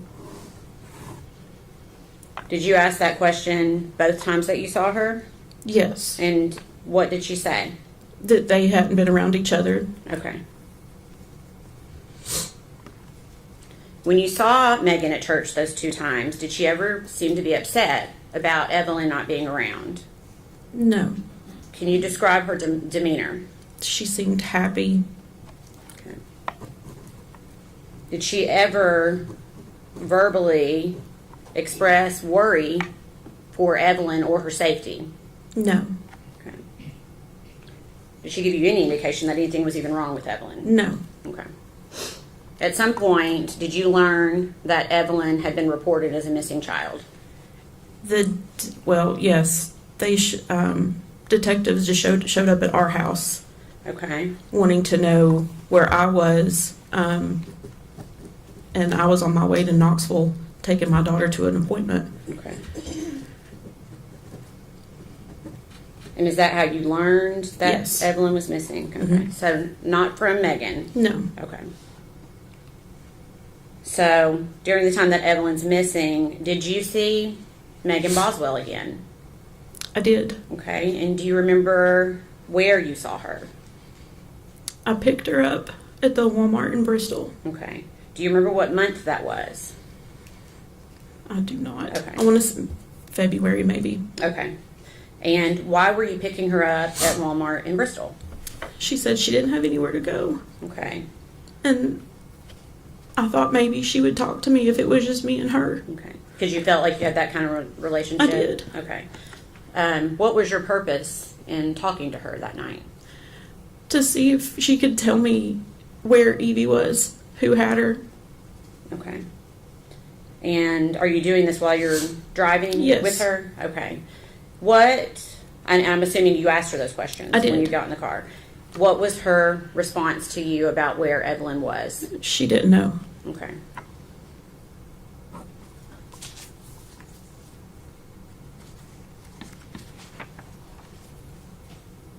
Did she ever tell you, did she mention Ethan? Because she told you about Ethan before. Did she mention Ethan that day? It was that Ethan had her. Ethan had quit answering her calls, her text, wouldn't answer the door. Okay. What was her demeanor in the car that night? Emotionless. Okay. Can you tell me what you mean by that?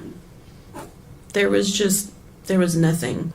Like, most answers were, I don't know, and there were no tears. There was no frantic, what I think I would have been had my child been missing. There was none of that.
Overruled. Okay.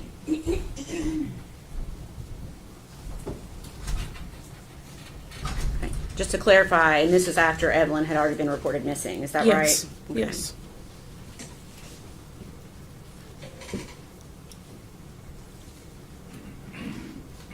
During the time that you knew Megan, do you feel like you got to know her fairly well? As best as I could. So that would be from the time she started dating Caleb. Mm-hmm. Okay.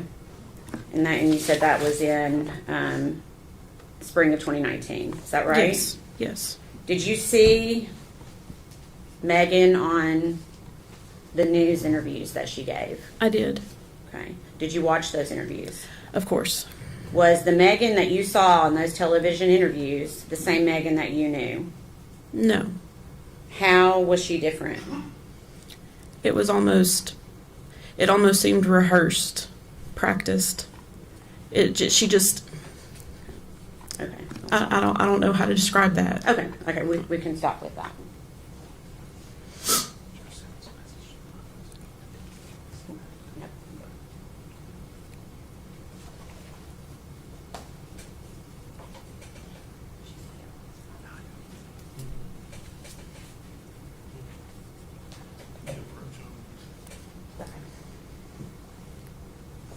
No need to coach on her.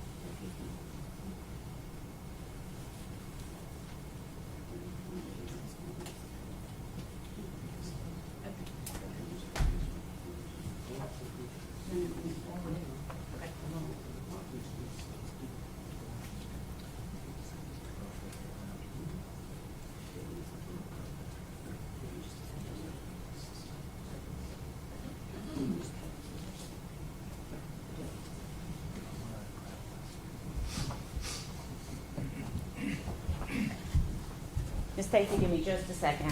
Okay.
I'm going to pass you 2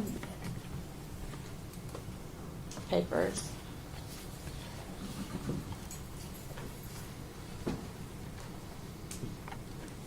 And ask if you recognize them. I do. Okay. What is it? It's messages between myself and Maggie. Okay. For what date? January 8th, 2020. Okay. Is that a fair and accurate representation of your conversation with her on that date? Yes. Okay. Your Honor, we'd ask that be made exhibit number 93. Any objection? No, sir. You pull exhibit 93.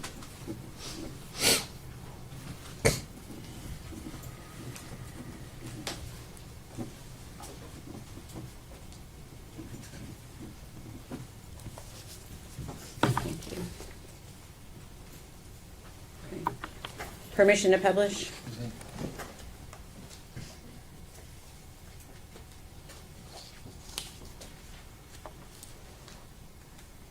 Okay. First one. You stated, "I've been worried to death about you. Are you okay?" Why did you send that message?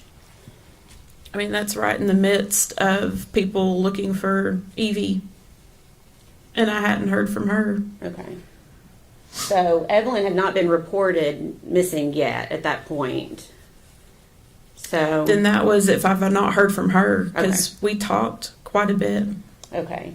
And then you asked her, did you and Evelyn have a good Christmas? And what did she say in response to you? She says we did.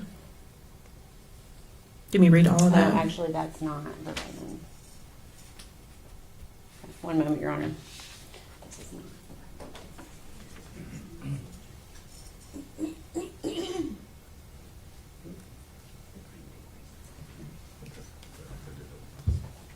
We approach.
You may be seated. Thank you.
y'all get Miss Boswell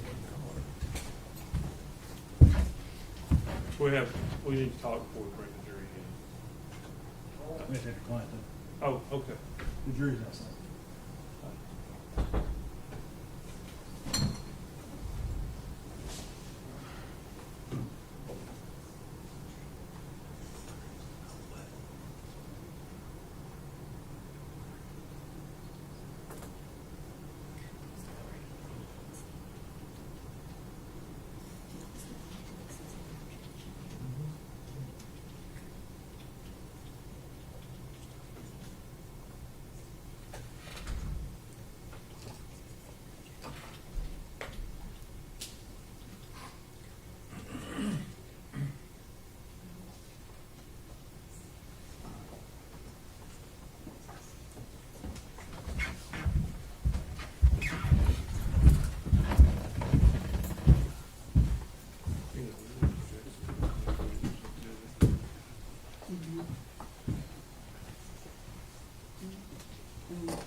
Judge, it appears what has happened, we have been admitting what I believe to be screenshots, what I think the court believed to be screenshots of text messages, which were ultimately a created document that were taken from a cell phone dump. We have, I don't know how many exhibits of that. Notice that on the last one, that exhibit, it came in admittedly without objection because I thought it was a screenshot of the cell phone dump. Or a screen, not of the dump itself, but of a screen. Hence screenshot. When the last exhibit was published to the jury, it contained a note that Mr. Horn noticed and led to our objection. That contained a note made by the district attorney's office. It's already been up on the screen and published to the jury. I have concern now that all of these documents, and I have concern that there could be other errors that we haven't caught. At this point, I'm going to move the court for a mistrial.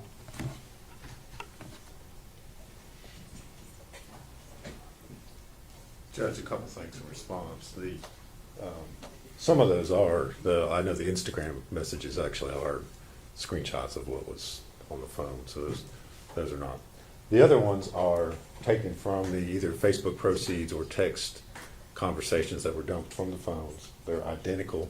The only thing we've done is put them in a format that makes them look like what you would see if you were looking at Facebook Messenger or at a cell phone. That's the only thing. The one that was most recently up in front of the screen is admittedly not verbatim what was in the text, and that's what was caught. It's just human error in reviewing all this. But everything else is identical. They've all been read. Most of them have been read in court, and those messages and Facebook communications have. Mr. Scott's had those for several years now and reviewed them. And if he disputes the veracity of them, he can sit there and go back through and check them word for word. But they're identical. There's nothing substantively that's been placed before the jury that's either inaccurate or misleading. The only thing that's not correct is that last one that was up on the screen. Otherwise, it's just it's not a substance thing. It's just the fact of what they the only thing we've changed is how they look on the screen. The profile pictures, I told Mr. Scott, they're taken from Facebook Messenger. There's nothing, we haven't created any content as far as that's concerned. So there's nothing that's been put before the jury that's in any way misleading or inaccurate. So the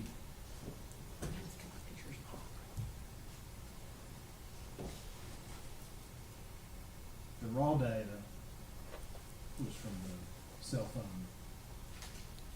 Correct. From the forensic extraction, yes. Correct. And those were placed in, basically, you made a demonstrative Correct. evidence.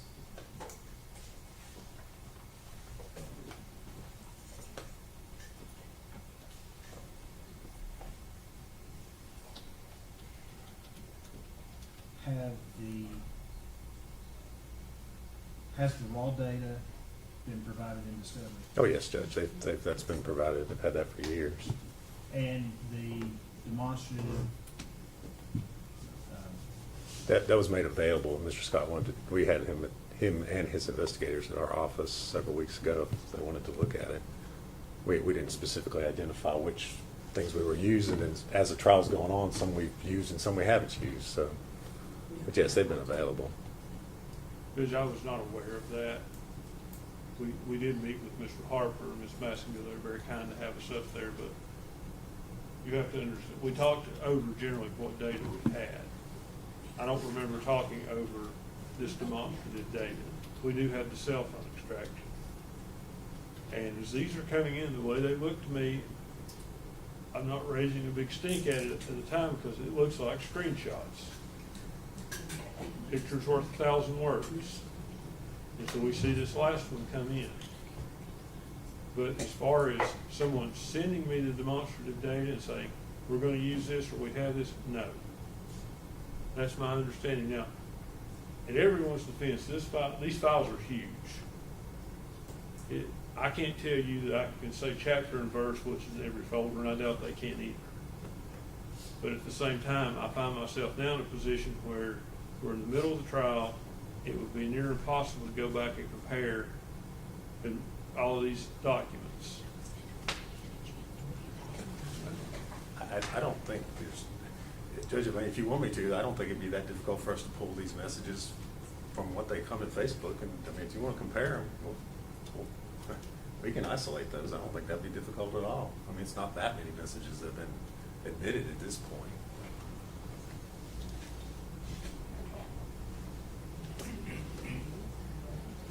Well,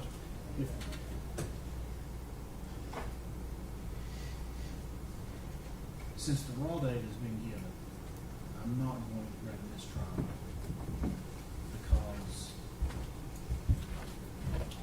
of the discovery. Now, I think if the extractions hadn't been provided, I would have to.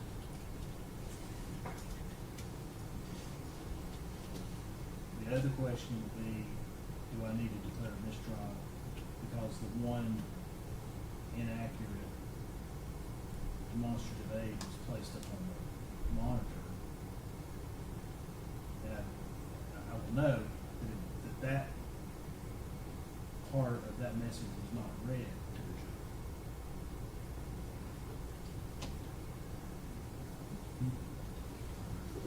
It was not read to the jury. And I know that General Massengill is the one that first brought it to our attention until the trial.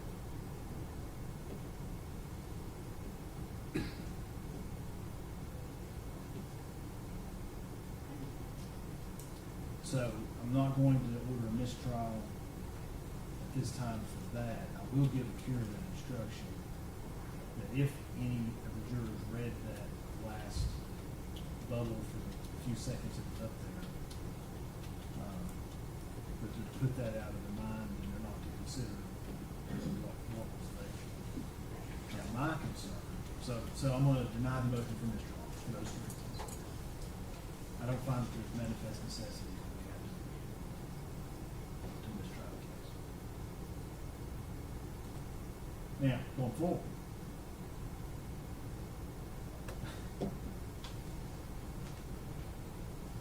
Well, I guess going forward, I'll just take any objections as they come.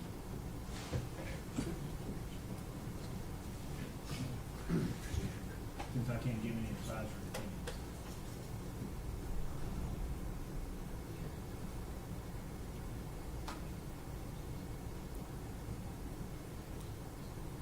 How realistic do you think it would take us to go back from there?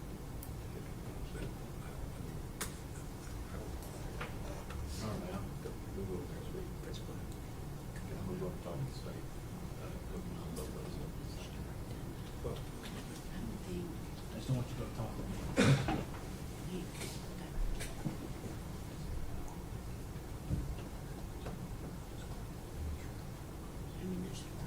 Well, please, I don't want to take that long, a couple hours probably.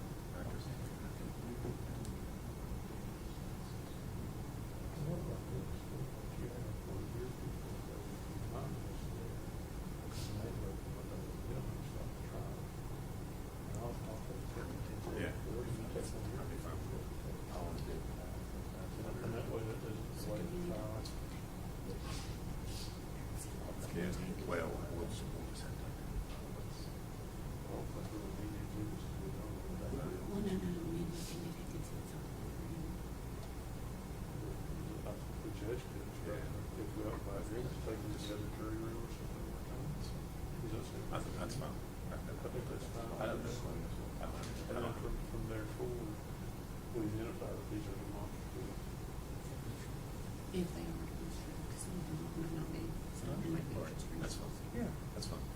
I'm fine. Who we approach? Yeah. Who we approach?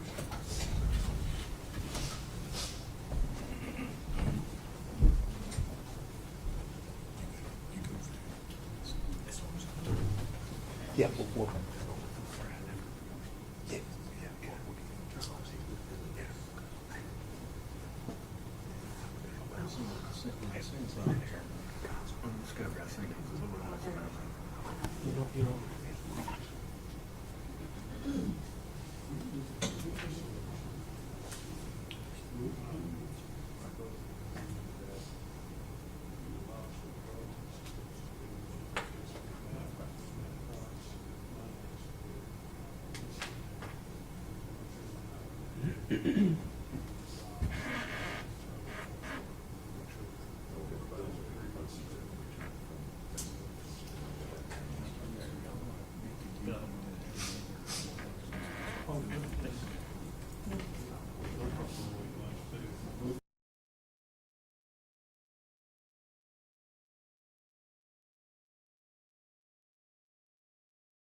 of them are, yeah, most of them are not screenshots, actually. Most of them are Facebook and screen Yeah, but extractions. there's some are screenshots, correct? We don't need to. No, I don't think we put any screenshots in. Yeah, we did did, Audrey gives. Oh, we did, Instagram. that's right, yeah. I don't think those need to go back, it's just gonna be. No. Are we in recess? I think so. Mm. Are we in recess, Judge? We will be in recess till 1 o'clock. So do you? Microphone should be off.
message it was an error, everything else matches up. There are gaps in the conversations, which is concerning to me that they are not sequential. So the jury could be, I think the jury is left with a impression that these are screenshots. I think that's what several of us in the room thought when they were coming in. So without waiving my earlier motion for a mistrial, my suggestion would be, if the court, since the court has denied that the court craft a curative instruction to explain to the jury that these are not screenshots. These are text messages selected by the state, which are a portion of the text messages contained on a telephone download. I think that in fairness would at least let the jury know that this is, because for instance there could be more conversation between Megan Boswell and the Hawkins, Bailey Hawkins. There could be more conversation between there, and it may not be relevant, but to make it look like they haven't had any more conversations between there, it's like they're talking about this and they're talking about it again. I think we just need for the jury to know that it's somehow, these are portions of conversations, and what the state is deemed to be relevant to their case. And Judge, I don't have any problem with you giving them an instruction, telling them that's a portion. To the extent it anyway insinuates or infers that there's like stuff that's been left out that might otherwise. I mean, yesterday we were arguing about how cumulative everything was. I mean, part of the reason we didn't do that was to avoid having 20 pages of text messages read to the jury that had nothing to do with the case. So that's part of the reason why they were clipped the way that they were. But, you know, as Mr. Scott said, there's nothing that's been left out or anyway misleads the jury in any way. So I have no problem with the court giving an instruction as to explain what those messages, that whether they're taken from Facebook or Instagram or text, are. I don't have any problem with that at all.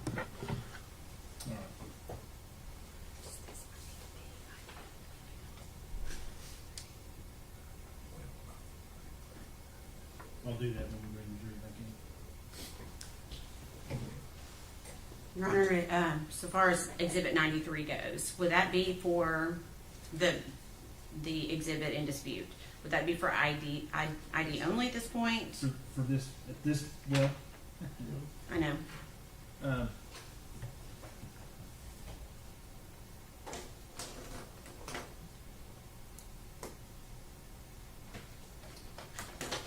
I can't actually make it ID only at this point because it's been partially shown to the jury.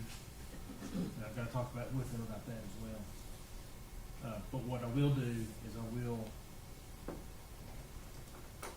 make it not published to the jury further. Okay. Okay. So Sherry, you need to make a note that 93 does not go back to the jury at the end of the proof.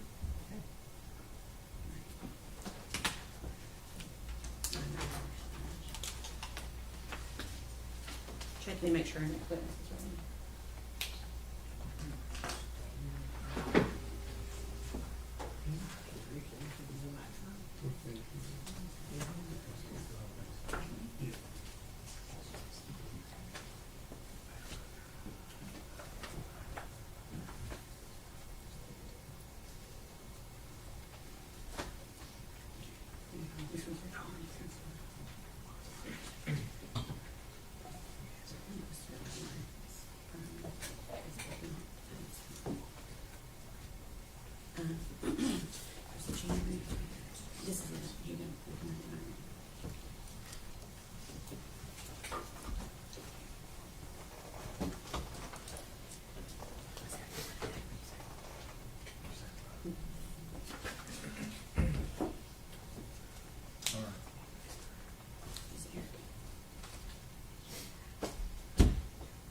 Jerry,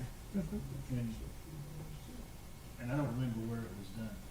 Was the motion for mistrial, did we make that at sidebar, or did you make that? It was made for the lectern. It's in the record. It's in, I just want to make sure. Okay. State ready to proceed? We are, Your Honor. Yes, sir. and I believe you were still on your direct of Miss, Stacy. Miss Erica Stacy. Yep. We'll go ahead and have her, if the jury's ready, we'll bring them in.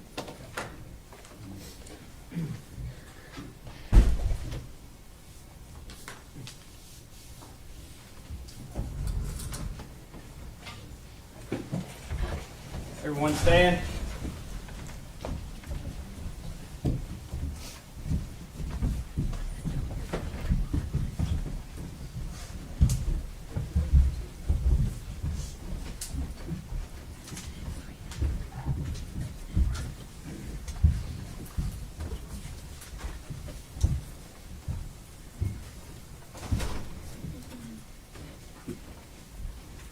May be seated.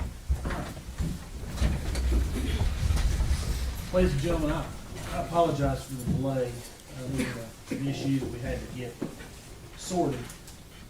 The last exhibit that was flashed up on the screen, the very bottom blue box contains some information in there that shouldn't have been put up. I'm instructing you not, if you read it, it wasn't there long, if you read it, I'm instructing you not to consider it for any purpose during your deliberations. With each and every juror understand that instruction. If you do, raise your right hand. Let the record reflect that all the jurors have raised their right hand. Now, the other thing I want to talk to you about just very briefly,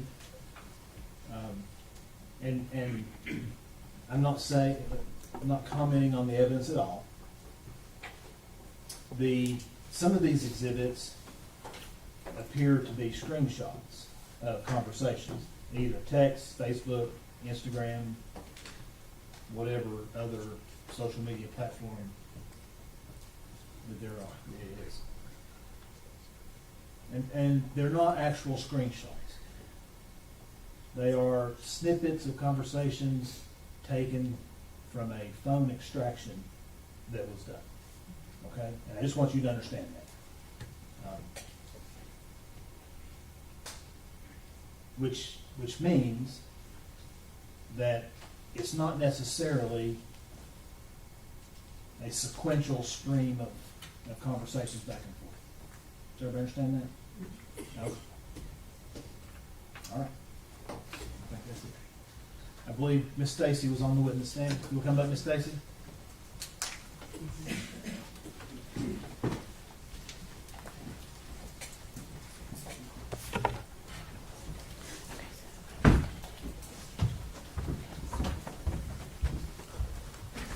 Miss Stacy, you're still under it. No, you're still under it.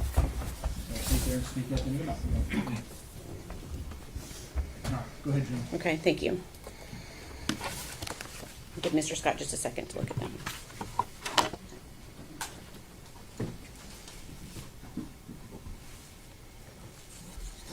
Okay, I'm going to pass you a document to see if you recognize it. Okay.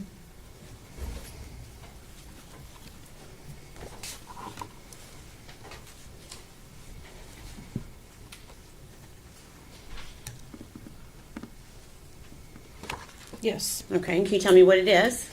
Messages between Maggie and myself. Okay, and when you say Maggie, are you talking about Megan Boswell? Megan, yes. Okay. Sorry. And what is the date of those messages? January the 8th. 2020. Okay, and is that a fair and accurate representation of your conversation with her on that date? Yes. Okay.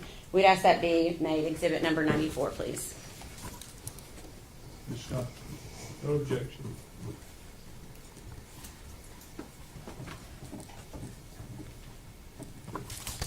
Permission to publish? Go ahead.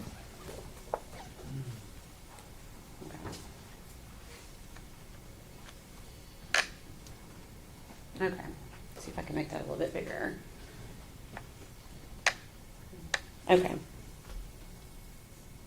So what does Megan tell you at 4:34 on January 8th, 2020? That her and Hunter are for sure coming tonight, meaning church. We tried to come on New Year's, but there wasn't a service. Okay, and what did you say in response?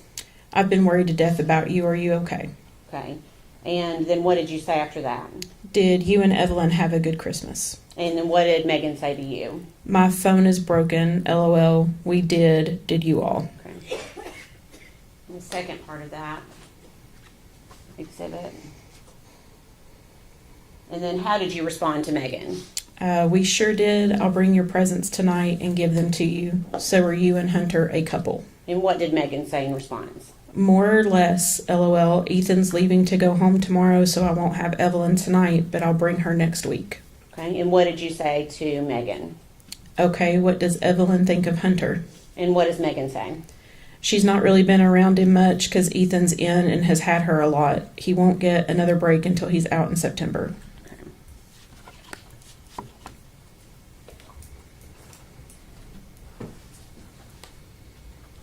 And then you do this one first. I'm going to pass another document to you. Okay.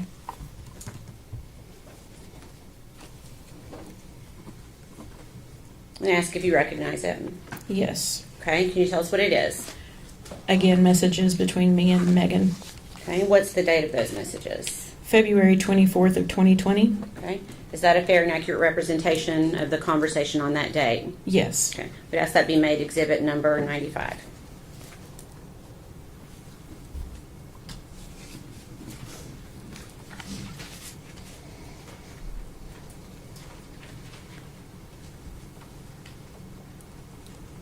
Permission to publish.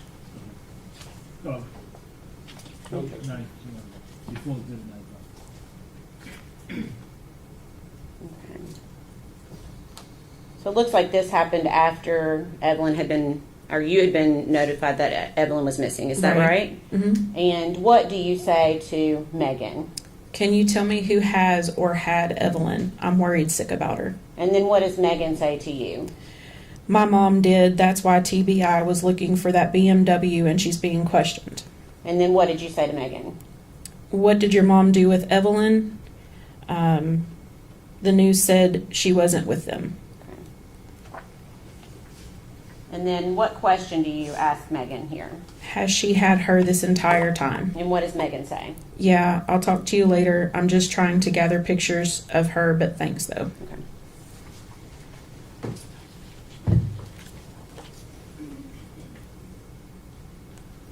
Is that the first time she told you something different than Ethan? Yes. Having Evelyn? Okay. Please answer any questions the defense has for you. Okay.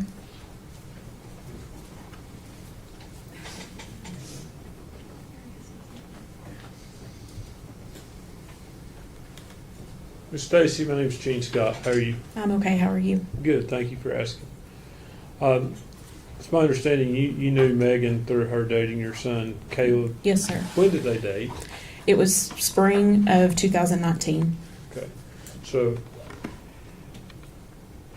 how old was Evelyn the first time you met her? Oh, goodness. I honestly do not remember. It was early spring. Okay, so sometime around March. Was that a fair estimate? March or April, yeah. Okay. So she'd have been somewhere 4 to 5 months old? Yeah, I was going to say 5 or 6, maybe. I don't know. Because she was born in November, so if it Right. were 6, that would put the relationship into May. Was it that Okay. late? I want to say they started dating somewhere around April. Okay. So, how often would you see Evelyn with Megan? Anytime I saw Megan, Evelyn was with her. Okay. And I'm assuming when you saw Evelyn with her, you never saw any signs of abuse or neglect. Is that fair I to did say? not. Were you able to ascertain the relationship between the two of them? Did Megan come across you as a loving mother? It seemed perfectly normal. Most babies that age tend to cling to mom, and Evelyn did that. Okay. What was Megan's personality like back then? She was usually kind of quiet till she got to know us a little bit better, and then she would come in and she would just have normal conversations with us. Okay. At that point, she wasn't unfriendly. No. You described her earlier as being unemotional. The one time that we were in the car together, yes. That was different than her normal personality. Yes. You think you described her as unemotional? She could have been withdrawn. Would that be a fair assessment too? Numb. None. Numb Just would be a good description. okay.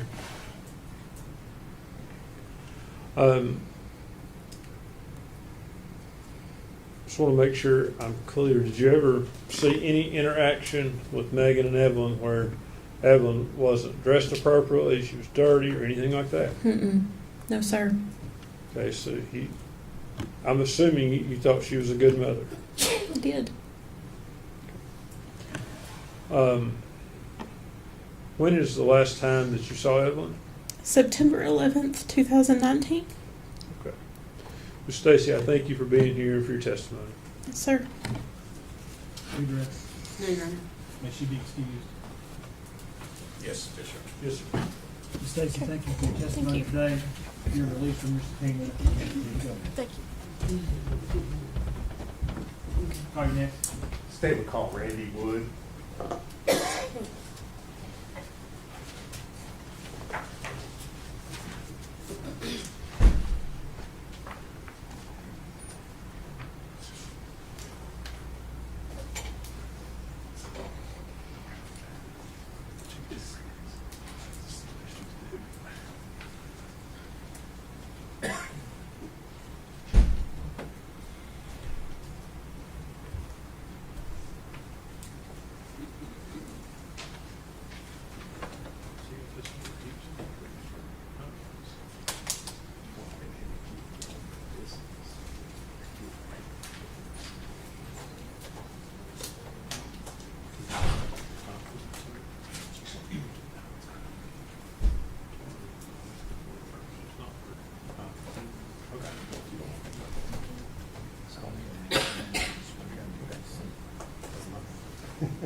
Raise your right hand, sir. State your name, please. Randy Wood? You solemnly swear or affirm the testimony you're about to give will be the truth, the whole truth, and nothing but the truth. Yes. See.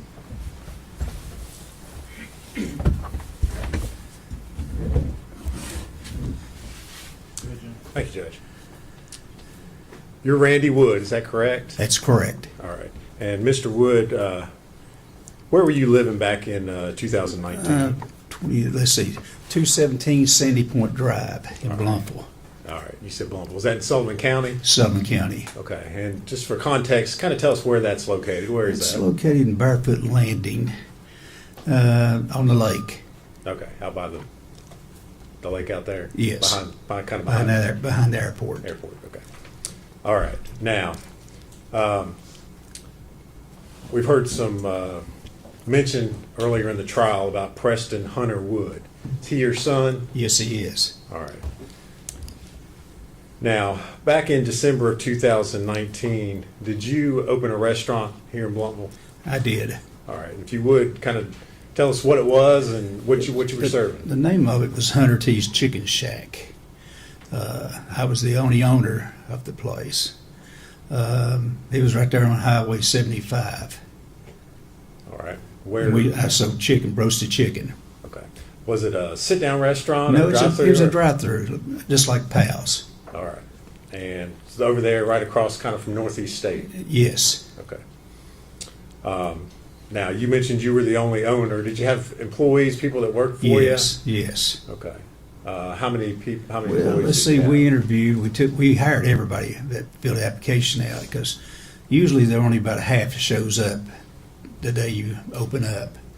So I probably had about 12 employees. Okay. And who made the decision as far as who was being hired or not? I did. Okay. And one of those employees that showed up to apply for a job and work there, did you know Megan Boswell? I didn't know her till she filled the application out. That's the first time I met her. Okay. And did she apply for a job with you? Yes. And did you hire her? Yes. And do you see Miss Boswell sitting in the courtroom here today? Yes. If you would, point her out and describe what she's She's wearing. sitting right over there with the glasses on. Judge, for the record, he's identified the Is that good? Record so reflect. All right. Mr. Wood, what do you remember what day you opened?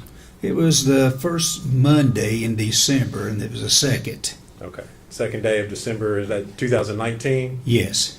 All right. Was Miss Boswell working that day? Yes. Okay.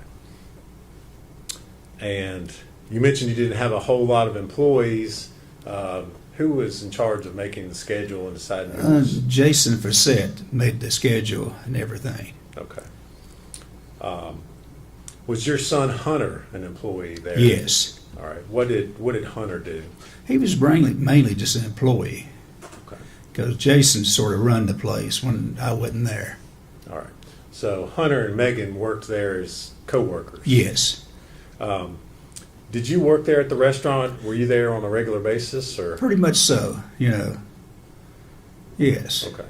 So you saw Hunter and you saw Megan together at the restaurant. That's a fair Yes. statement. Yes. All right. Where was your son Hunter living at that time? He was living with me at that time. Okay. At your house out that lake, yes. Okay. Out there. Did he have a vehicle that he drove then? Yes, he had a Ford truck what he drove. All right. At some point in time, did you realize that your son Hunter was in a dating relationship with Megan Boswell? Well, you know, it is a weird situation, to be honest with you, because she got her car repoed one day at the chicken shack, and I made Hunter take her to the doctor that day. And, you know, because she didn't have a ride. Okay. All right. So that's how they started running around together, because she didn't have a car. Okay. So at some point in time, you realize they're dating. Well, they was together a lot, Okay. yes. Okay. You can say dating if you want to, or All together a lot, yes. Okay. And at some point in time, did she come to live at your house? Well, she didn't have anywhere to go when they repoed the car. And apparently her father, what she said, kicked her out. So I let her come stay she stayed about 3 nights there. That's all she stayed. Okay. Were you aware that she had a small child? Yes. Okay. Did you ever see Evelyn? No, never saw the baby. Okay. She never brought Evelyn to work there with her at the chicken shack? When I hired her, because one of the questions is, do you have any kids? Because we work around schedules. Because you got a child, you can't work a lot of hours. So I asked her, she said, yes, I have a baby girl. I said, well, do we need to work around your schedule? She said, no, the baby daddy had the child. She said, I can work as many hours you want. Okay. And I said, okay. Did she work a lot of hours? She did work a lot of hours. Okay. Now, you said she had stayed at your house. Did you ever bring Evelyn over? The baby never was in my house. Okay. Did she ever bring any high chairs or playpens? Or No, nothing. Diapers, baby bottles? Nothing. Okay. Did you ever see your son Hunter around? Evelyn? No. Okay. How often did you see Hunter at that time? Every day. Okay.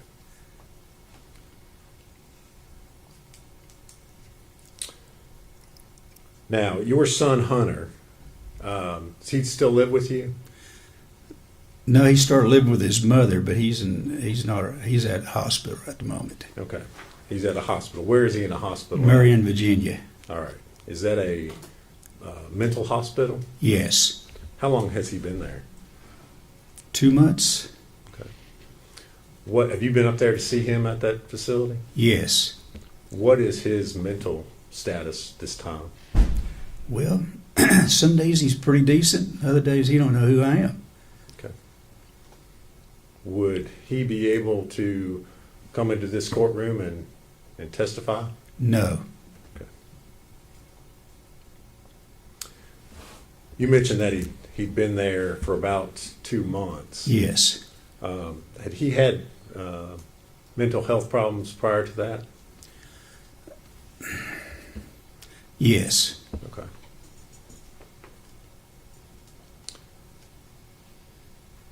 When did he start having mental health problems? Well, when he got accused of being a baby killer. Objection.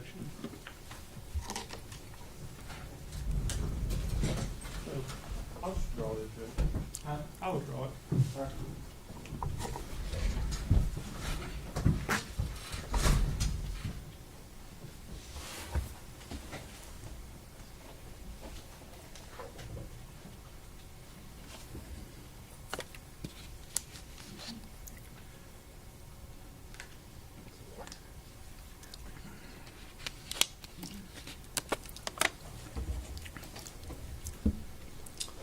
Thank you, Mr. Wood. If you would answer any questions Mr. Scott has for you.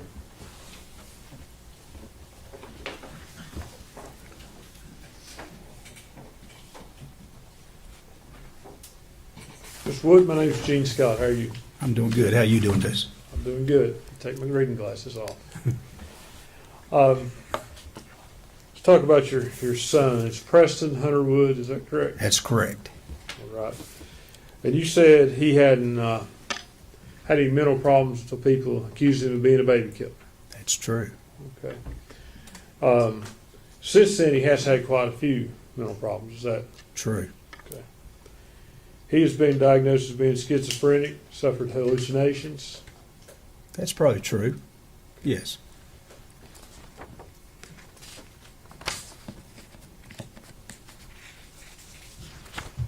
Has he been violent towards you or his mother? No. Never been violent towards his mother? Now, as far as I know, we're divorced. Okay. Okay, so I'm not there. And you say that if he were brought into this courtroom, he wouldn't be in his right mind to testify. That's very true. Could you describe his state to us a little bit more? Well, he talks about things you sometimes you don't really know what he's talking about. I mean, I don't know how to put it. It's sad.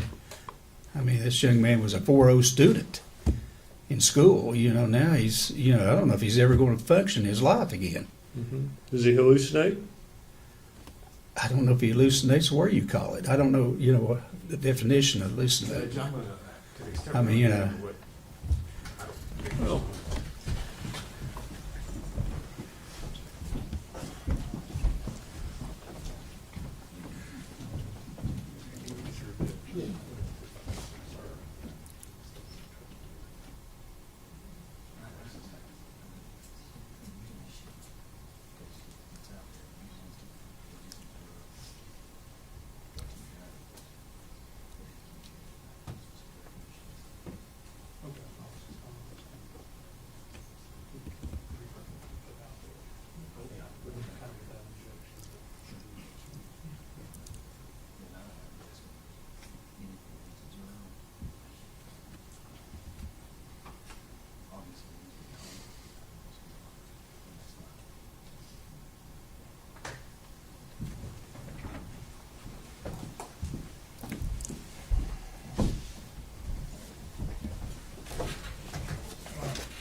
what do you observe when you visit your son? well, mainly I just talk about anything that's pleasant. I understand. Yeah. Is he able to talk with you about things that make sense, or does it not make sense to you? The things he talks about with you, does it make sense always? No. Has he talked about Evelyn Boswell? No.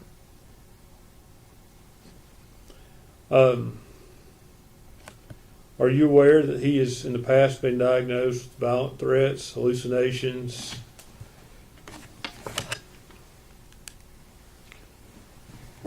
And delusions? No. Okay. Would that surprise you if I told you that's the case? It'd give me a little shocker, yes. Because I'd never seen it. So you don't know about that? I've never seen that before. Okay. I'll move on. Have you ever seen him be aggressive? No. Is there any security measures about, as far as when you visit with him, that requires him to be restrained or anything? No. Okay.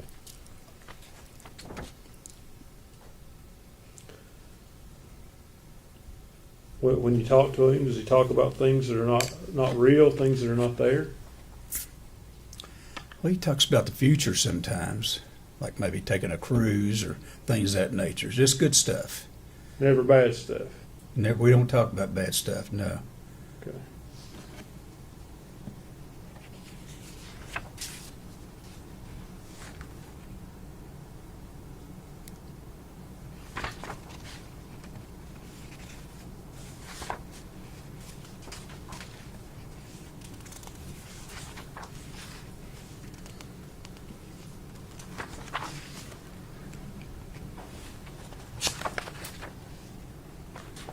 I have a minute, Judge.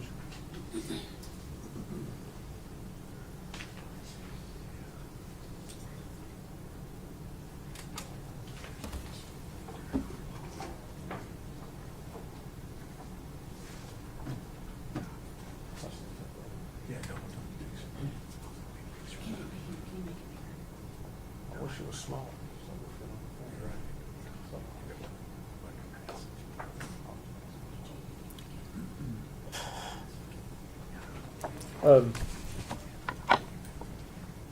Has Hunter ever discussed anyone stealing his thoughts with you?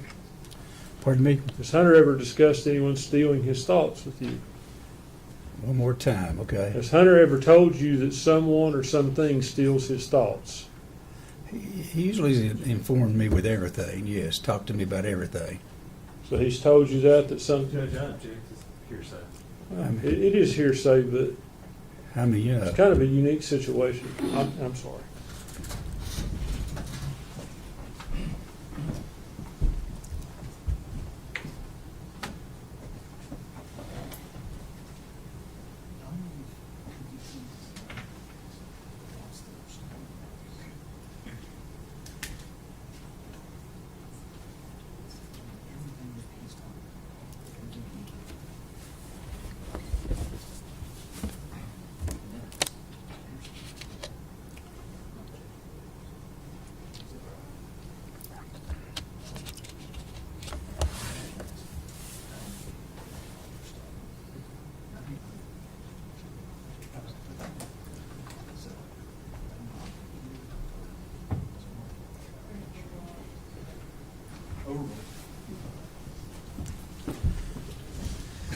Mr. Wood, can you hear me okay? Sometimes I can hear you, but at the very beginning you go real low and then you get higher. Sorry about that. That's okay. Let me ask you this. Has Hunter ever talked to you about someone or something stealing his thoughts?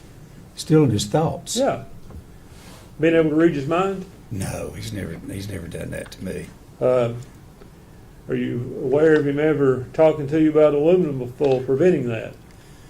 He's said some stuff off the wall stuff, you know. I will say that. So that wouldn't surprise you? It probably wouldn't surprise me, no. Okay.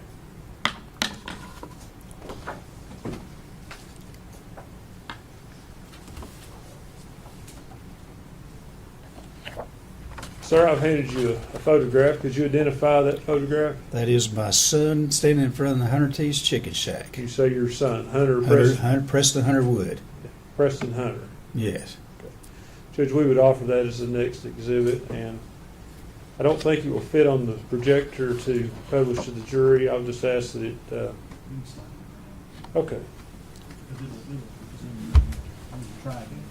We'll give it a try. Sorry. It would be, yeah, general any objection. No objection. Full exhibit 96.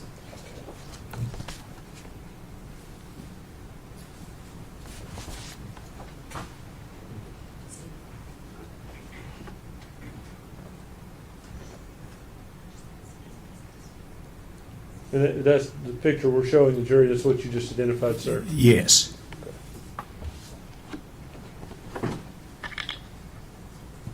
If I could have just one moment, Judge.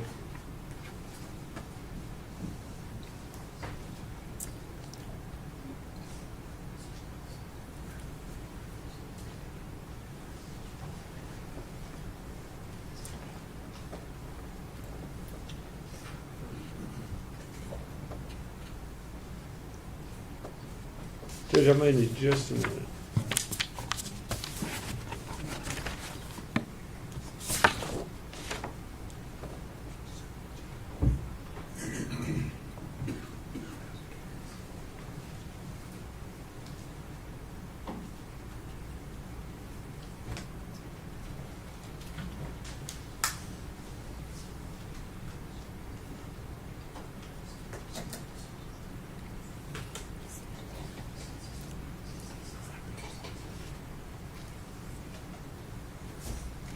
Sir, answer this only if you're aware. Are you aware of anything in his medical history about his thoughts about people or things stealing his thoughts? I'm not aware of that. Okay, so you're not aware that it's there? No.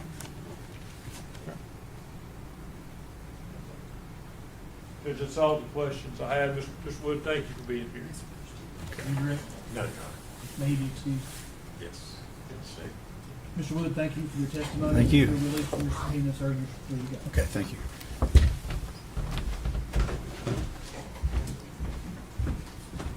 May we approach for a second?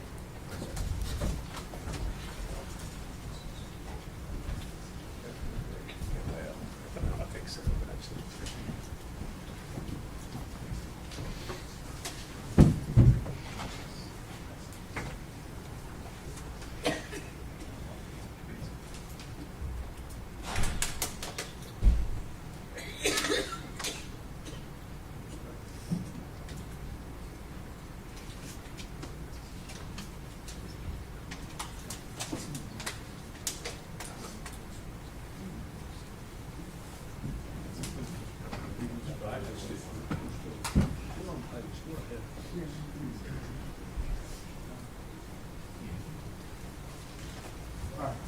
We'll go with the officer. Everyone, please stand.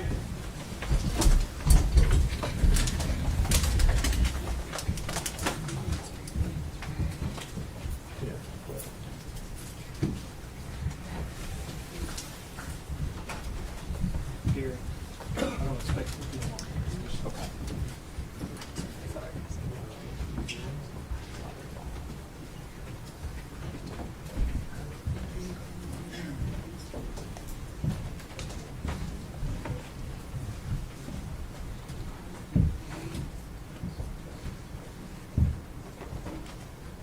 Be seated.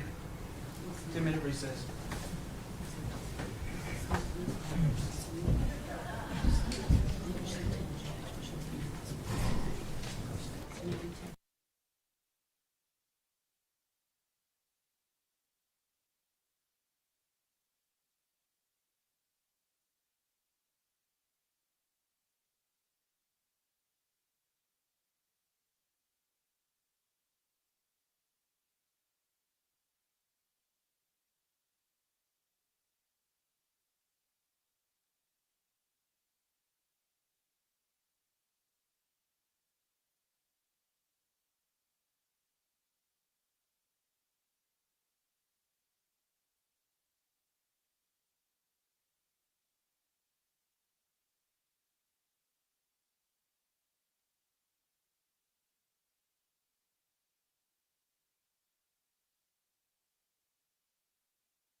Steve?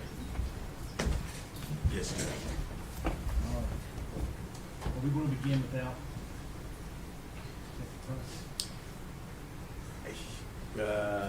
That's fine. Yes, I think we can.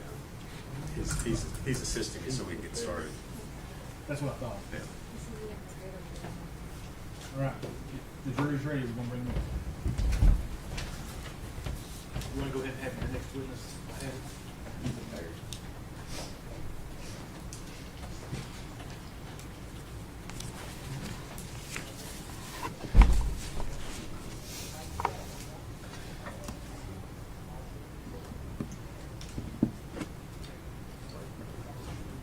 Everyone stand, please.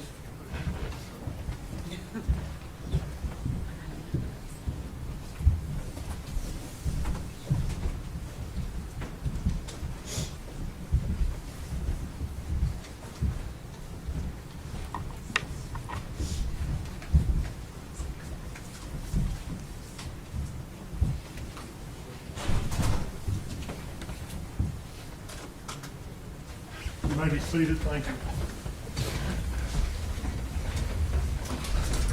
Okay, Jim, call your name. State would call Ethan Perry.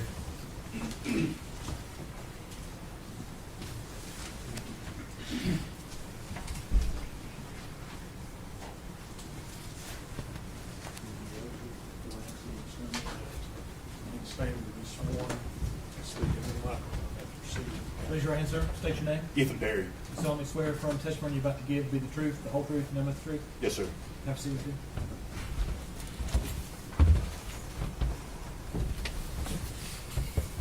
Good afternoon, Mr. Perry. Good afternoon. If you would scoot up close to that mic there so we can hear you good. Better? That's great. That's great. You are Ethan Perry, is that correct? Yes, sir. And Mr. Perry, how old are you? I'm 25. All right. And where do you live? Kingsport. All right. Do you know the defendant, Megan Boswell? I do. And how do you know Miss Boswell? We dated in high school. All right. Do you see Miss Boswell seated in the courtroom here today? I do. If you would point her out and describe what she's wearing. A white top and glasses. All right. Black hair. All right. Judge, let the record reflect he's identified the defendant. Record so reflect. All right. So you indicated you all dated while you were in high school. Is that correct? Yes, sir. And when would that have been? I was about 15, and she was about 13, so I'd say about 2014, 2015. And where were you all in high school? Sullivan Central High School. All right. That here in Blunteville? Yes, sir. Okay. How long did you all have a dating relationship? I'd say at least until I got out of high school, whenever I joined the Army. Okay. Now, when you were in high school, where did you live? In Bloodville. Okay. And who did you live with? With my grandfather and my step-grandmother. And who were they? Carl and Sherry Perry. All right. Did you also, as you were growing up, for a period of time, live with Paul Miller? Yes, sir. And who is Mr. Miller to you? He is my step-grandfather. All right. And when did you live with him? Since birth until about 2010. Okay. And how old were you at that time? Oh, about 10 or 11. Okay. All right. So at that point in time, did you go to live with Carl and Sherry? Yes, sir. Okay. Now, you mentioned you had a dating relationship with Miss Boswell until you graduated from high school. When was it that you graduated? 2017. Okay. And would that have been, what month did you graduate? May, and I believe it was May 21st. Okay. So end of May? Yeah. All right. What did you do after you graduated from high school? Joined the Army. Okay.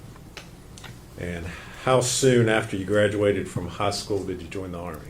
10 days, on May 31st. Okay. Did you go straight into basic training at that time, or? Not straight in. There were some hiccups along the way. I had some medical issues, but it was relatively quick. Yes. All right. Where were you stationed?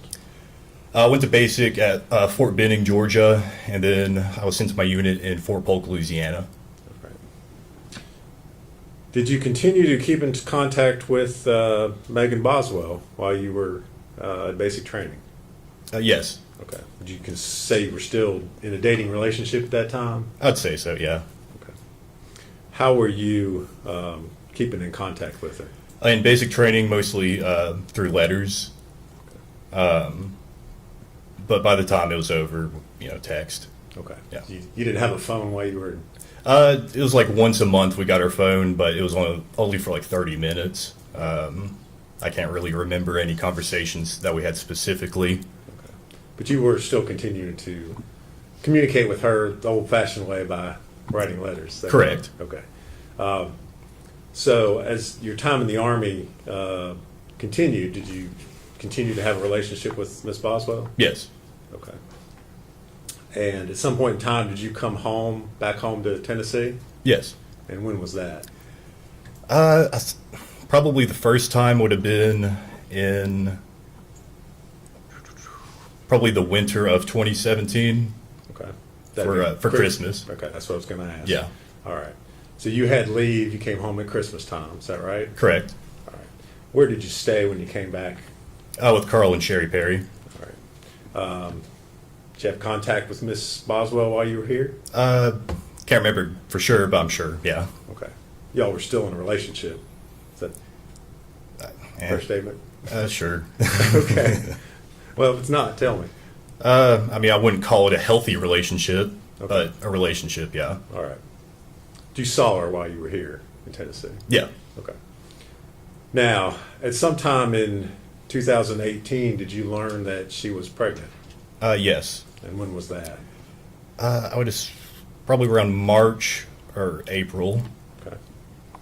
Did the two of you have any discussion about who the father of the child was? Yes. Okay. And what was that discussion?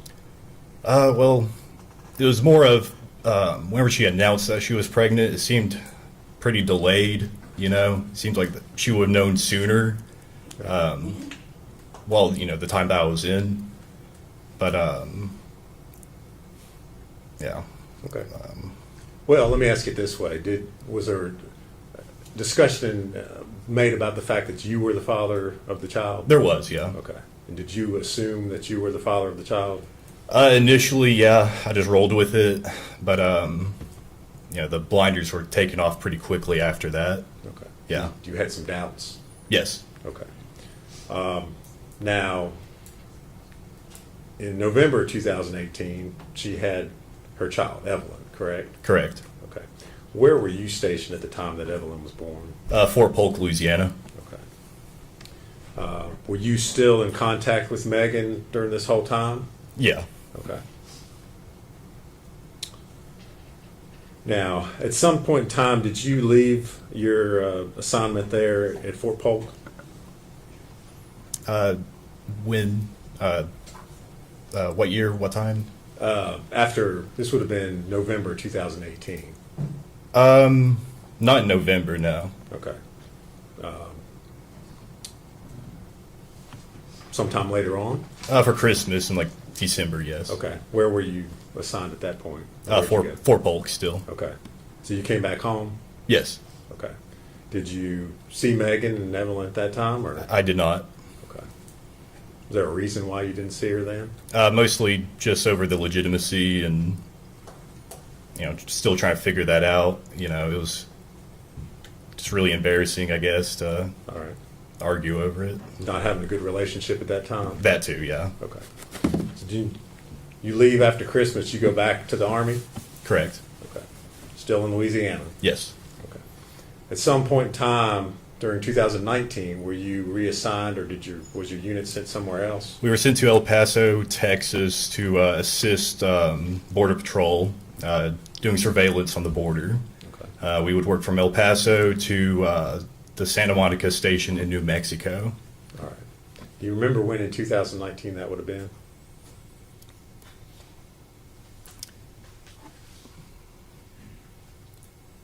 I'd guess March through September. Okay. That's my guess. All right. Now, at some time later on in 2019, did Miss Boswell show up to visit you while you were stationed in El Paso, Texas? She did. Okay. Was this a planned visit? Did you know she was coming? No, it was hasty. It's a hasty visit. Okay. Well, if you would kind of tell us how that happened, or how it was that she ended up showing up down there. Well, the conversation started with her wanting me to take leave to go up to come back up here to Bluntville, and I told her no. You know, we have a mission here in El Paso. I can't just get up and leave. You know, and so she decided to, on her own, to drive from here all the way to El Paso, and it took her about, I'd say, about 2 days to get there, and all of a sudden. One morning while we were because we were staying in hotels, we weren't on a base or anything. I just get a picture from her. She was parked outside of the hotel and just took a picture of the hotel. So, yeah. You knew at that point she was in Texas. Yeah, it was pretty obvious at that point. Okay. So, what did you do? Well, I mean, part of me just wanted to turn them away, but the other half was like, well, came all the way out here, may as well just stay. So I advised them to stay on the eastern end of El Paso because the western end is a little dangerous. And so, and then from there we spent about 3 or 4 days together. Okay. So did you take some time off of your work assignment there and go spend time with Megan and Evelyn? Not officially, but yeah. Okay. What did you all do? I think the first day we just hanged out in the hotel room, just meeting Evelyn, you know, playing patty cake, you know, stuff like that, you know, watching her walk around. And it was mostly that. We went to the El Paso Zoo. That was like, I think, the second to last day. And then on the last day, we mostly just hanged out in the hotel. The last thing we did was we went to an IHOP, All right. and that was the last time I physically saw Evelyn. Okay. And this is the first time that you've met Evelyn. Yes, Is that correct? That's correct. Yeah. Okay. She's not quite a year old at this point in time. I'm not sure. Okay. Was she walking or toddling or anything? She was toddling, just stumbling over herself, and Okay. Yeah. All right. So at the end of the 3 days, you go back to doing your Army thing. Is that right? Okay. Where did Megan go? I believe she came back here to Bluntville. All right. Did you after she left? Did you continue to communicate with her? Yeah. All right. How were you all communicating during this time? Primarily through Facebook Messenger. All right. What sorts of things were you all talking about, or would you talk about? Mostly just arguing. Okay. All right. Yeah. Would she tell you things about Evelyn? Yeah. Did she ever ask you for money or assistance to help out in taking care of Evelyn? She did on at least one occasion. Okay. Did you ever send any money or assistance or anything? I sent a little bit. It wasn't much. I would say no more than $100. Okay. Now, at this point in time, you're still assuming that you're the father of Evelyn Boswell. Is that correct? At this point, I mean, I'm still just rolling with it. No, I don't. At that point, no, I didn't assume. Okay. I had my doubts, definitely, at that point. All right. But you're still, I guess, interested or invested in what's going on with Evelyn. Yes. Is that a Yeah. fair statement? Okay. Now, at some point in time at the end of 2019, did you come back to Tennessee? Yes. And when was that?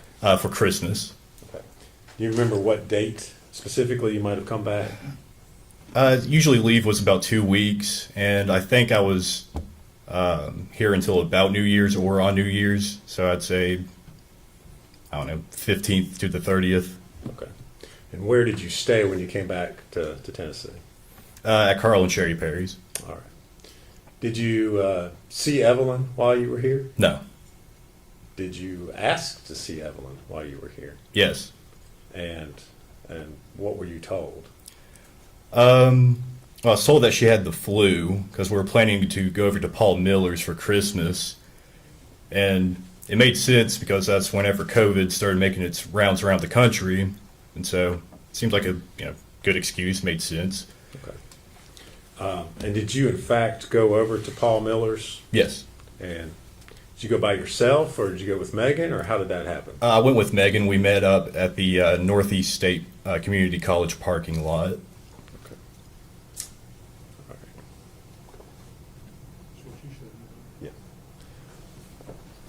Mr. Perry, I'm going to show you two documents, ask you if you can if you recognize those.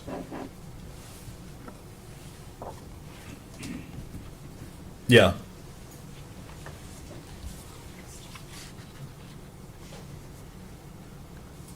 Yeah. And what are they?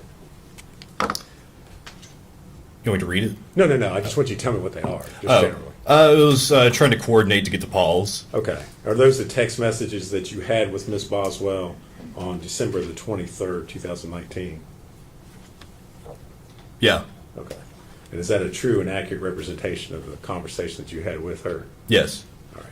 Judge, I'd move to make that exhibit 97. Objection. No objection. Be full exhibit 97.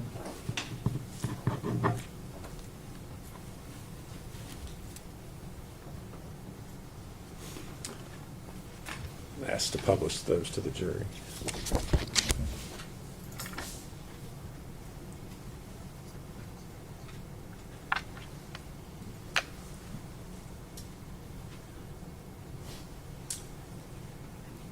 All right, Mr. Perry, so you are having a conversation with Ms. Boswell. You say your phone's messed up, I'm at Verizon. You tell her, yes, I'm still going to Paul's.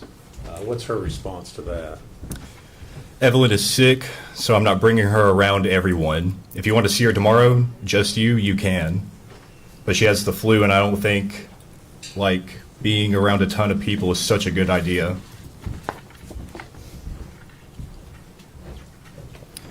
I took her to the doctor. They gave her some medicine.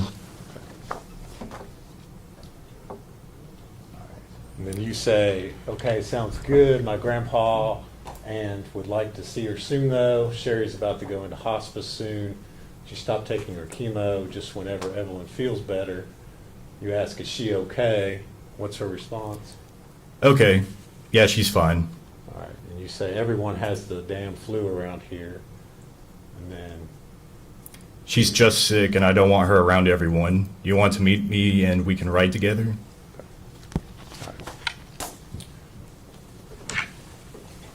And did you all, in fact, meet up and go over to Paul Miller's? Yes. All right. And did Megan have Evelyn with her? No. Okay. Did you all talk about, while you were at Paul Miller's, Evelyn at all? About Evelyn? Yeah. Yeah.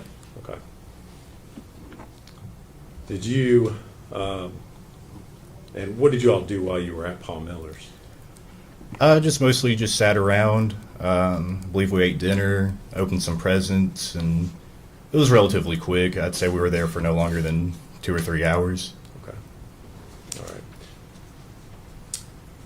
After you left the Millers, where'd you go? I went to take Megan back to her car at the Northeast State Community College parking lot. Okay. Did you all have further conversations while you were here on leave? I believe so, yeah. Okay. And again, were you trying to see Evelyn while you were here? Yes. Okay. Were you, in fact, ever to see Evelyn? Able to see Evelyn? No. Okay.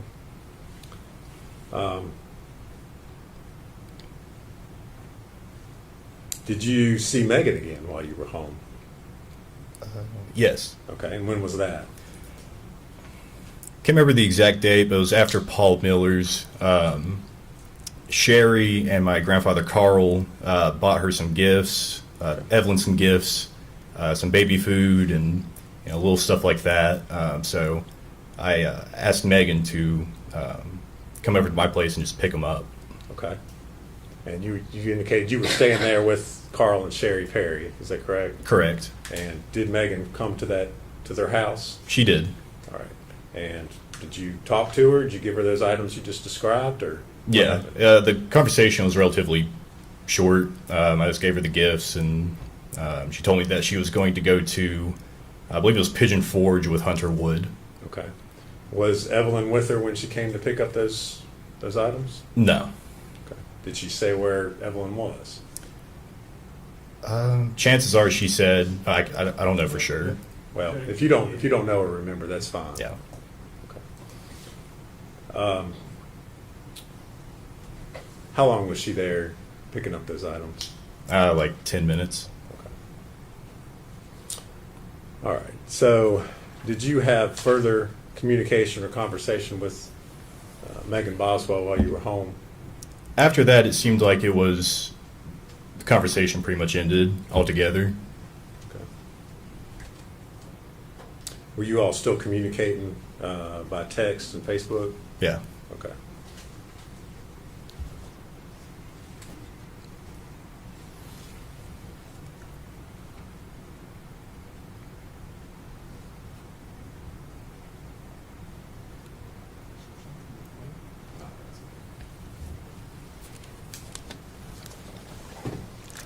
Mr. Perry, I'm going to hand you another document, ask you if you recognize that.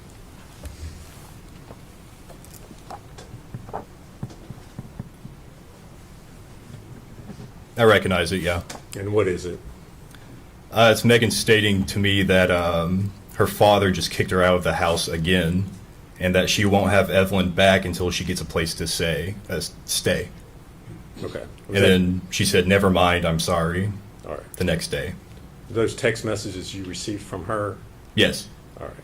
And is that a true and accurate copy of text messages you received from her on December 26th and 27th? Yes. All right. Judge, I'd move to make that Exhibit 98. 12/26. I'm sorry. 2019. No objection. Be full exhibit 98. And I move to publish that. Good.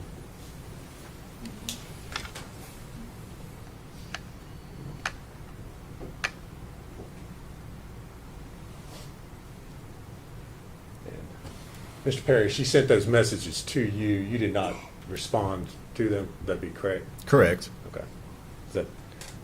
Is that somewhat normal for you sometimes? Yeah. Okay.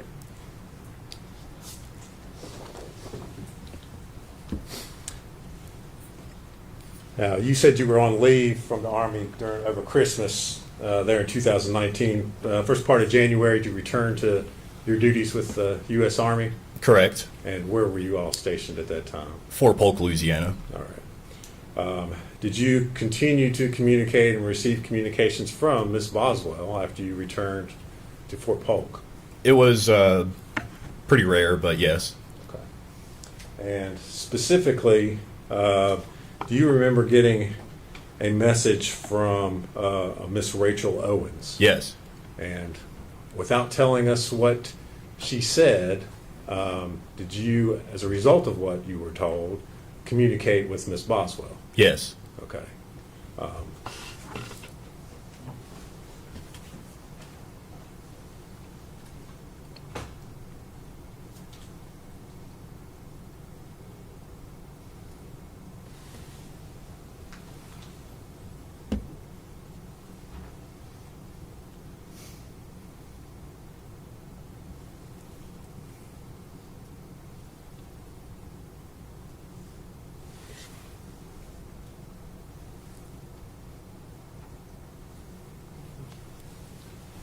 And again, we're not get into the exact conversation, but the nature of what Miss Owens had asked you was the fact that there were concerns about Evelyn. Is that correct? Correct. Okay. And so then would it be fair to say you asked Miss Boswell what was going on with Evelyn? Correct. Did you have communications with her about that? Correct. All right. I'm going to hand you a document and ask you if you can identify that.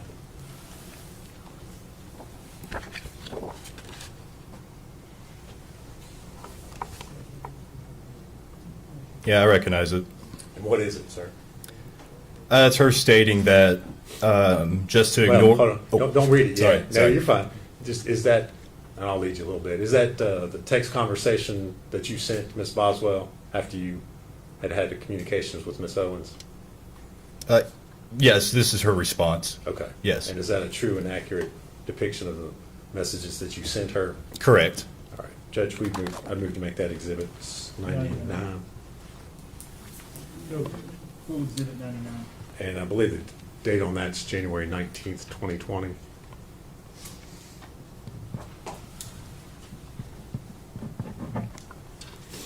I move to publish that this time, Judge. Okay.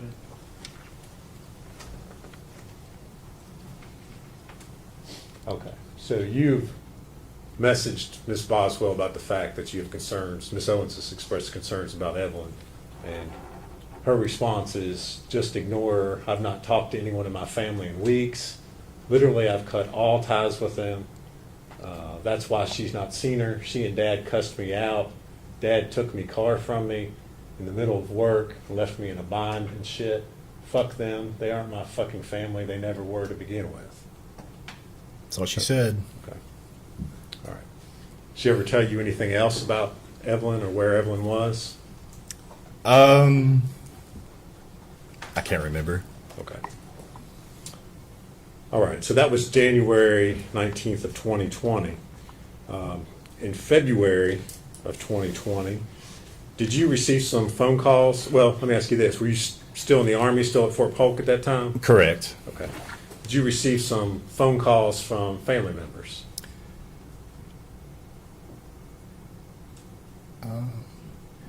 I can't remember. Okay. Did you receive some phone calls by the Department of Children's Services here in Tennessee? Yes. That surprised you? Yes. Okay. I did. All right. And without saying what they said, why were they contacting you? For the whereabouts of Evelyn. All right. Did that surprise you? Yes. And why was that? Because, well, I didn't have Evelyn, and that's what they were asking. If I had her, or if I seen her, or the last place that, where do I think where she would be, stuff like that. All right.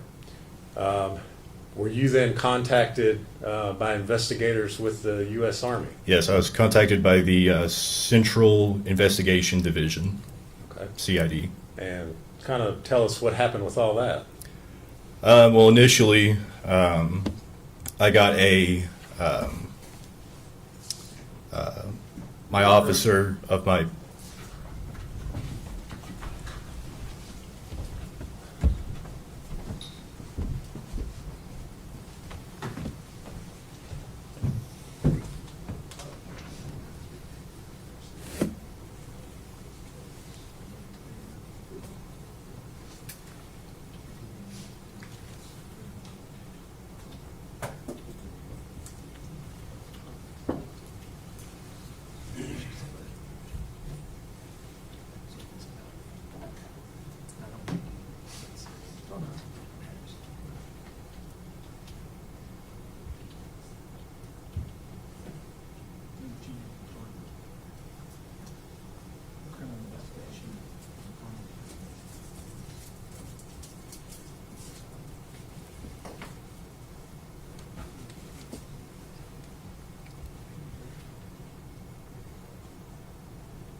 All right.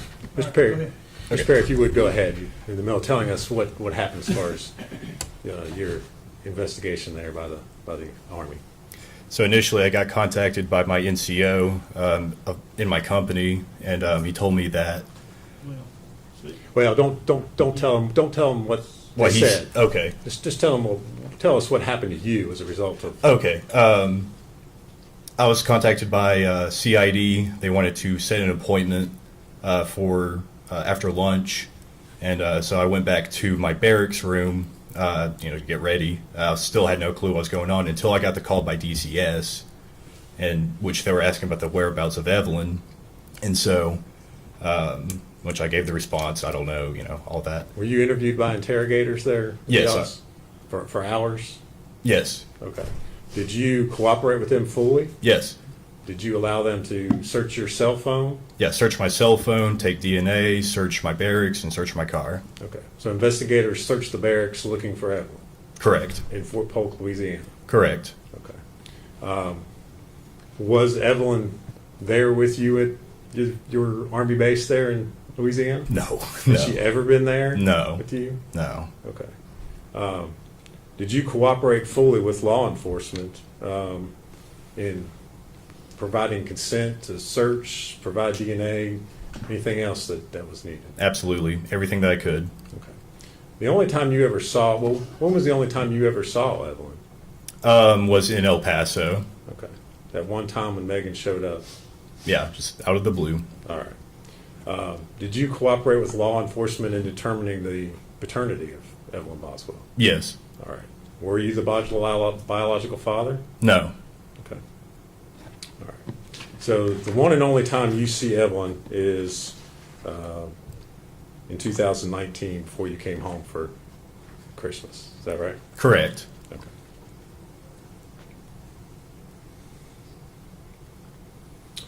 Thank you very much, Mr. Perry. If you would answer any questions Mr. Scott has for you.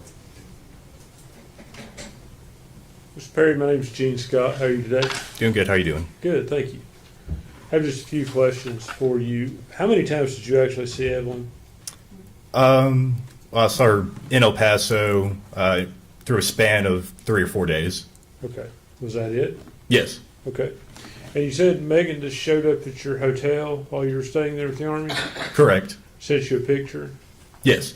You had told her where you were staying? Correct. Okay, so that's how she would know to find you there. Right. And what did you all do over those 3 days you spent there? Majority of the time was spent in the motel or hotel, whichever it was. And then we went out to eat. I think we just went out to pick up food. We went to the zoo, and we went to IHOP. Did Evelyn appear healthy to you? Yeah. No signs of abuse or neglect? I wouldn't say abuse. I mean, I saw like a small bruise on her arm or her leg, but she was starting to learning to walk, so I just assumed that's what that was. Well, likely a child fall down before you walk. Right. Kind of thing. Yeah. Megan engaged with her? I mean, did she talk to her, appear to love her to you? Repeat that? Did she appear to love the child, Evelyn? If you know. I don't know. Okay. Was she normal? She clean when she brought her there? Yes, yeah. Okay. No issues with that? No. No neglect issues that you saw? No. Okay. That's all the questions I have for you. Thank you. Regret? No, Your Honor. Is he ready to go? Yes, sir. Yes, sir. Mr. Perry, thank you for your testimony today. You're released from your subpoena, sir. You're free to go. Thank you, sir.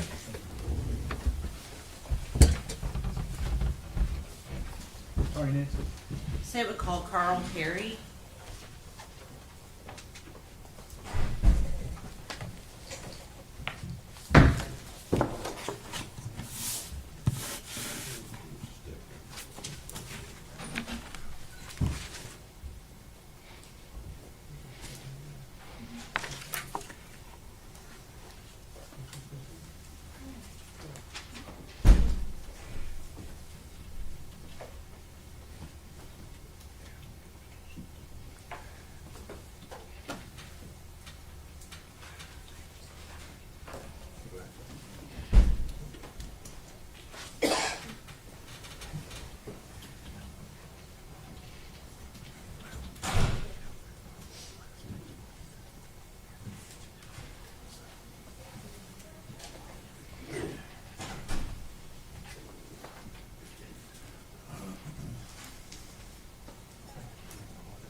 Raise your right hand, sir. State your name. Carl Perry. Mr. Perry, do you solemnly swear or affirm that your testimony you're about to give will be the truth, the whole truth, and nothing but the truth? I do. Have a seat right there and speak up into the microphone. Good afternoon. Your name is Carl Perry, is that correct? Correct. What city do you live in? Elizabethton. Okay. And do you know Ethan Perry? Yes, that's Who? Okay, go ahead. My Who is he to you? grandson. He is your grandson. Okay. And at some point, did Ethan live with you in your home? Yes. Okay. And was that also in Elizabethton? No, at that time, it was at 280 Lester Road, Blumpville. Okay. Okay. And how old was Ethan when he lived there with you? Let's see, he came to us in about the 8th or 9th grade, and he lived there until, he spent 3.5 years in the military up until he went in the military.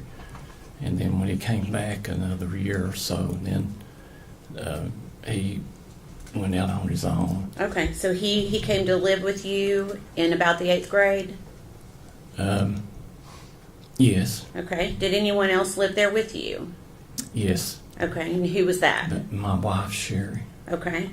And was Ethan living with you when he graduated from high school? Yes. And do you recall when that was? No. Okay. Did he have a career plan after high school? We encouraged him to go in the military. Okay. That was about it. Okay. Did he do that? He did. I took him to the recruiters.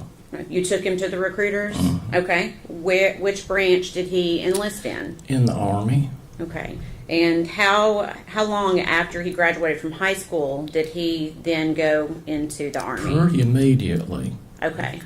He had a buddy, and that was their plans. And okay. Okay. And where did he? Do you know where he went for basic training? Yes, Fort Benning, Georgia. Okay.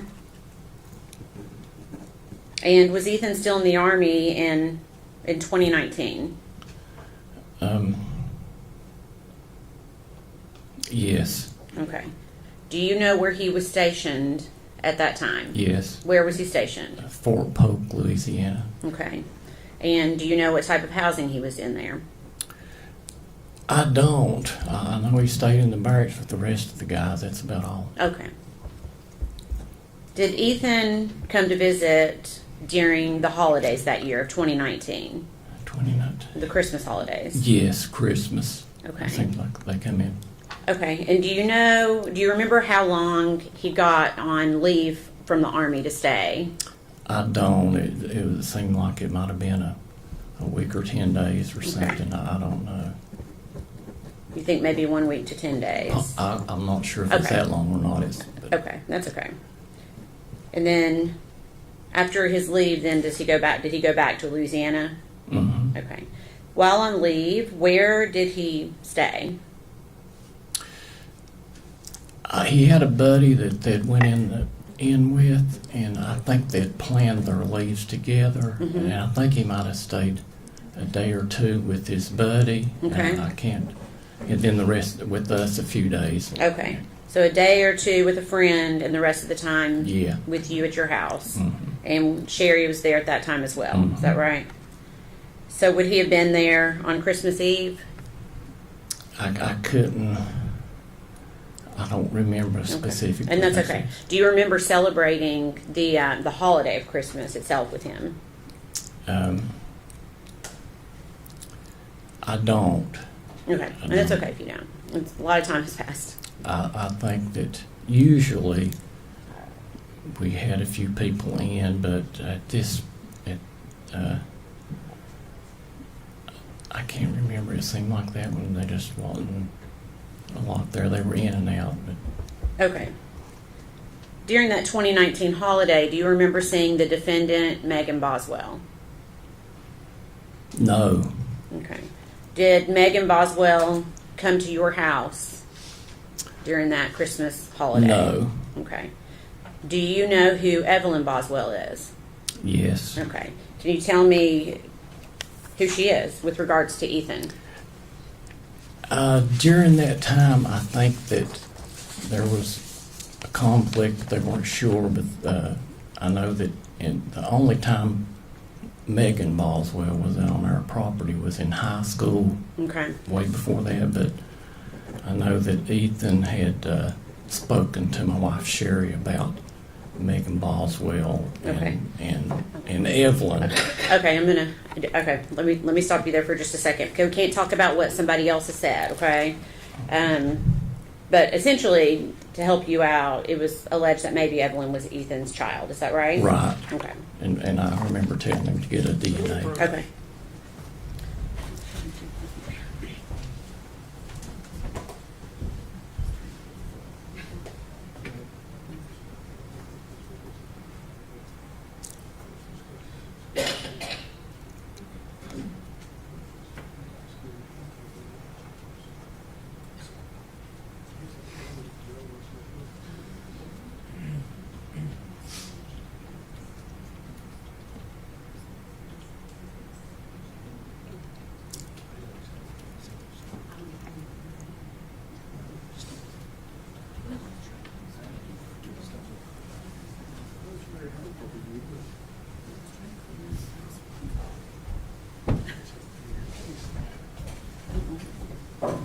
Okay. Go ahead, Jim. Okay. And did you know that Evelyn was Megan's daughter? Yes. Okay. Did Evelyn ever visit your house? No. Did Evelyn ever visit your house in the holidays of 2019? Never. I was going to say I never seen Evelyn. Okay. Did you ever babysit Evelyn? Absolutely not. Did Evelyn ever spend the night at your house? Absolutely not. Did your wife Sherry, to your knowledge, ever babysit Evelyn? Never. Okay. She'd never seen Okay. Evelyn. Have you ever met Evelyn? No. Okay. Never. Okay. We if I Okay. we watch the news at night, and that's how we learn to love this. Okay, I'm sorry. child. Yeah. So you'll just yes, just try to answer the question I asked you. Okay. I'm sorry. I know, and I know this is new for you. Okay. Were you there? Were you present the day that Ethan left to go back to Louisiana? No. Okay. And do you remember when you first learned that Evelyn Boswell had been reported as a missing child? Yes. And how did you find this out? By watching the news. Okay. Did anybody ever come to your home? Yes. Okay. Who came to your home? After this allegation was made. Well, no. Who came when you learned Evelyn was missing? Did anybody come to your home? Okay. No one ever came to ask you any questions about No, Evelyn? not until this allegation was made. Okay. What happened then? Who came to your home? Just reporters from all over Okay. would come in there. Okay.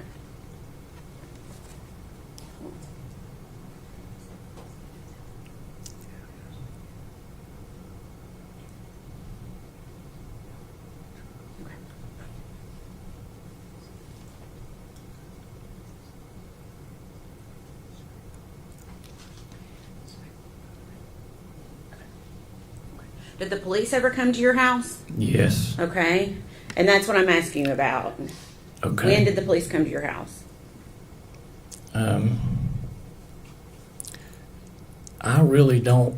I don't know that date, but they did come. Okay. And were they kind when they came?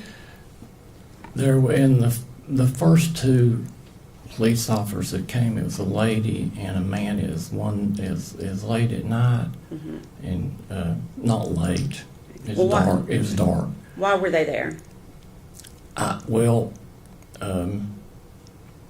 They were, as he said when I let him in. He said, You can't say what he said. "Oh." You can't say what they said, but Well, why you were they asked me there? If he was kind, and I wanted to tell Why you were what they?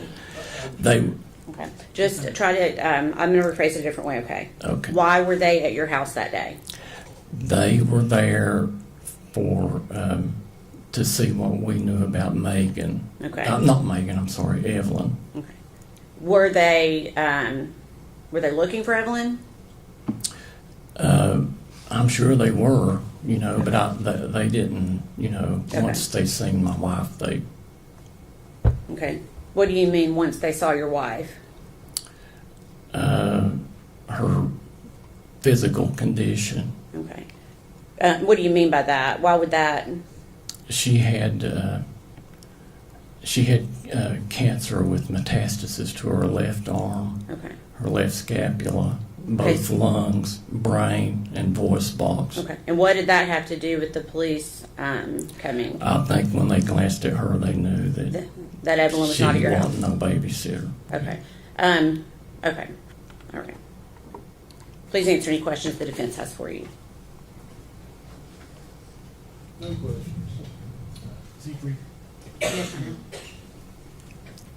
Mr. Perry, thank you for your testimony. You're released from your subpoena, sir, and you're free to go. Sir, may I ask, I thought that since she might have made that allegation that I could... Sir.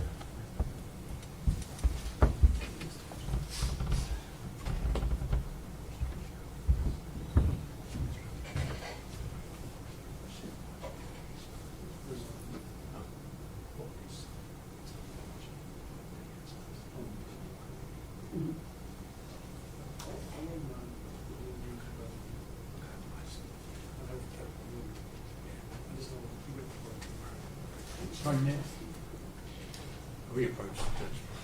Sorry.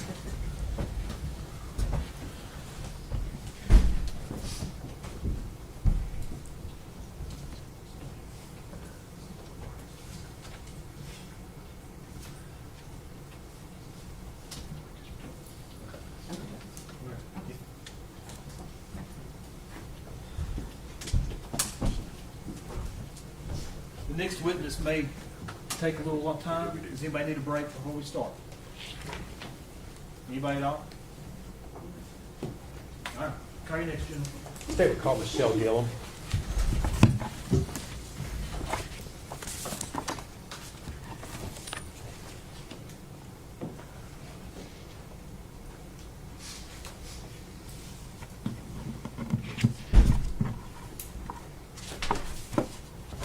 While they're getting her, I'll see y'all up here.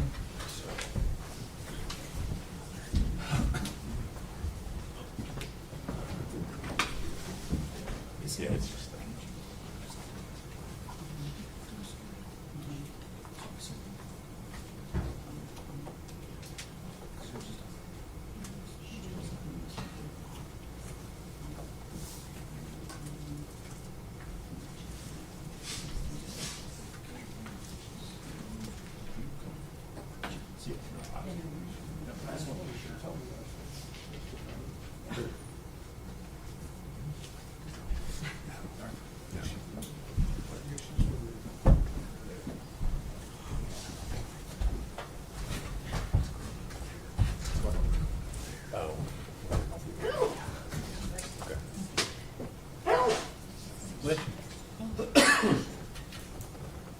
Judge, are we still connected to the? Should be. Well, I don't want it to be. Is I guess what I'm. So we're trying to queue up on ours without showing. Not now. Okay, thank you.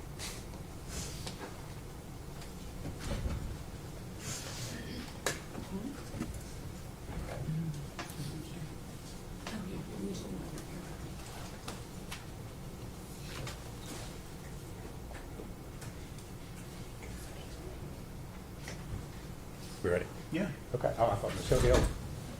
I thought I called.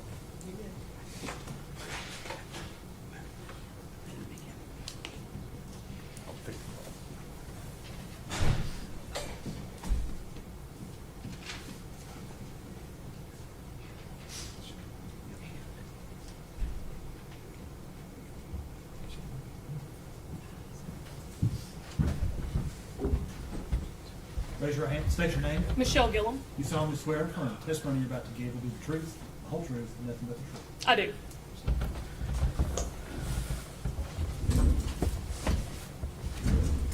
All right. Good afternoon. Hello. If you would state your name for the record, please. Michelle Gilliam. And where are you employed? The Sullivan County Sheriff's Office. All right. And what is your current assignment there at the sheriff's office? I am a lieutenant over internal affairs. All right. Lieutenant Gilliam, back in February of 2020, what was your assignment at the sheriff's office? I was a detective in our criminal investigations division. All right. And within the criminal investigations division, did you have a particular set of crimes that you worked or investigated? I did. During my 7 years in the detective division, I worked the child abuse and child sex abuse crimes. All right. And so on February the 18th of 2020, a report came into the sheriff's office regarding a missing child by the name of Evelyn Boswell. Were you aware of that call? I was. All right. And were you in the office at the time that call came in? Yes. Okay. If you would kind of tell us what you did as an investigator on that particular day. On that day, another detective met response when the call come in, which means that they just went out to the residence to check on the child, to check her well-being, see if she needed any attention, anything like that. And then I met response actually in the office with Megan Boswell. Okay. And the detective that met response, would that have been Tracy Harraz? It was. Okay. And do you all work with the Department of Children's Services when these referrals first come in? Yeah, so when a DCS referral first comes in, the Department of Children's Service investigator is the one who initially gets it and then sends it to law enforcement. And we team up with them and we meet response together, which in that case was Jimmy Lewis and Tracy Harraz. They went to the residence of Megan Boswell to check on Evelyn. Okay. At some point in time, did Detective Harraz and Jimmy Lewis arrive at the sheriff's office? They did. After they went to Megan's residence, they came back to the sheriff's office with Megan for her to be interviewed, and then that's when I met up with her. Okay. Now, were you involved? Did you interview Megan initially? No. The initial interview was conducted by Jimmy Lewis and Tracy Harraz for a brief time before I got to the sheriff's office. All right. Then I took over. Okay. Did you discuss with them what was going on in the case? Did you before you went in to talk with Megan, did you all share information? Me and Megan, or me and you and Detective Harraz? We did briefly, and pretty much all that conversation looked like was that Evelyn is missing. Okay.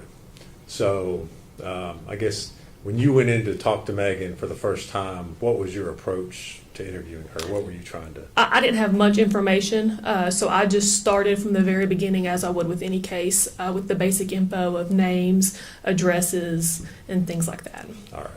And this interview, where was it conducted? In our sheriff's office, the interview room. All right. And is your interview room, is that equipped with audio, video recording devices? It is. And was your interview, in fact, recorded over there? It is. Okay. Did you, as the interview went on, did you have doubts or question what Megan was telling you about Evelyn? Yes. During the interview, just some of the things she was saying, it just wasn't adding up or making sense. Okay. What was your concern, or what was your, I guess, the point of your investigation initially? What were you all trying to do? To figure out where Evelyn is. Okay. All right. This interview that you had of Miss Boswell, did you have an opportunity to review that interview and watch the recording before coming into court here today?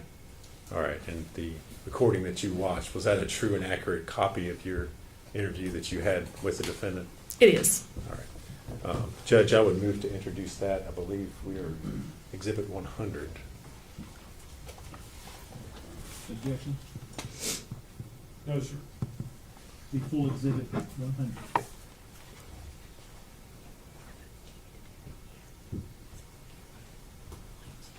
Well, okay. If I could, Judge, I would ask to play that video at this time.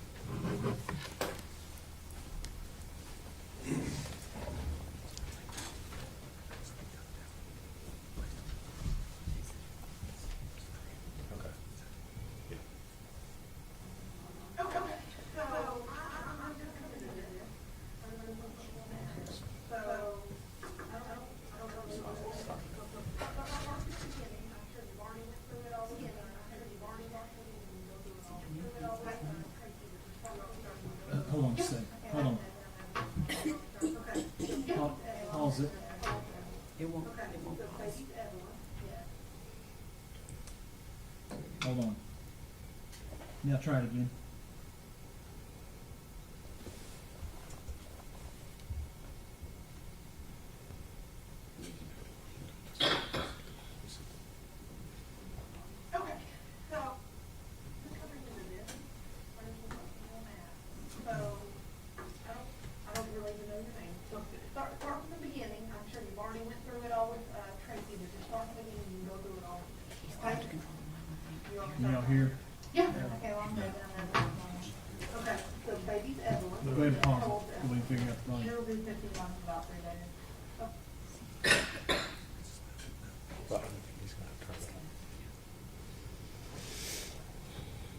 That's the only volume control that I have.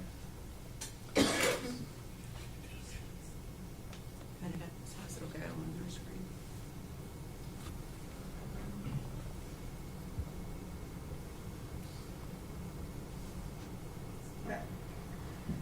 When did you have it? Well, I had her and then her dad came home from the army. No. When did you give birth? Can you all hear me now? Oh, okay, 11/21. Anybody can't hear? And, did she come Barely home hear. with you? Barely. Yes, I was in foster care. So I had to sign, what do you call it? I don't know if you know. It was like I was placing.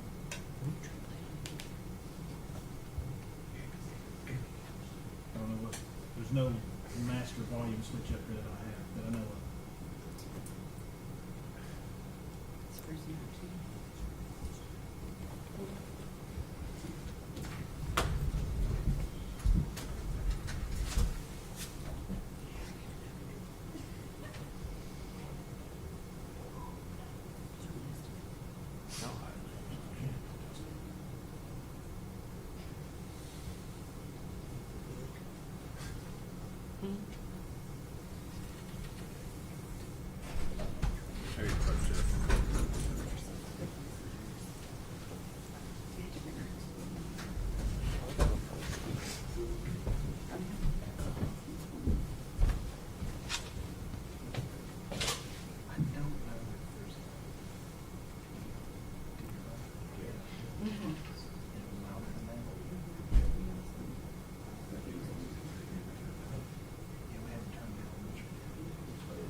I'm gonna have you go with the officer while we figure this out. Everyone stand.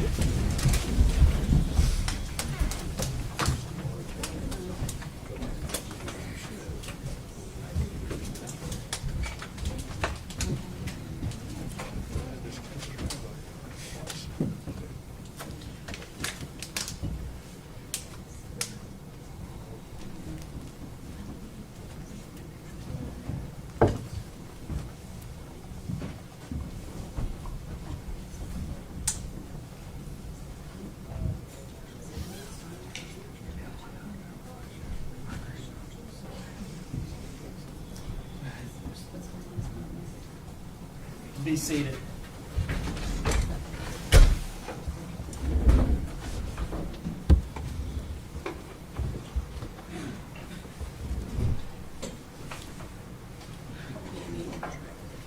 All right, we're in recess.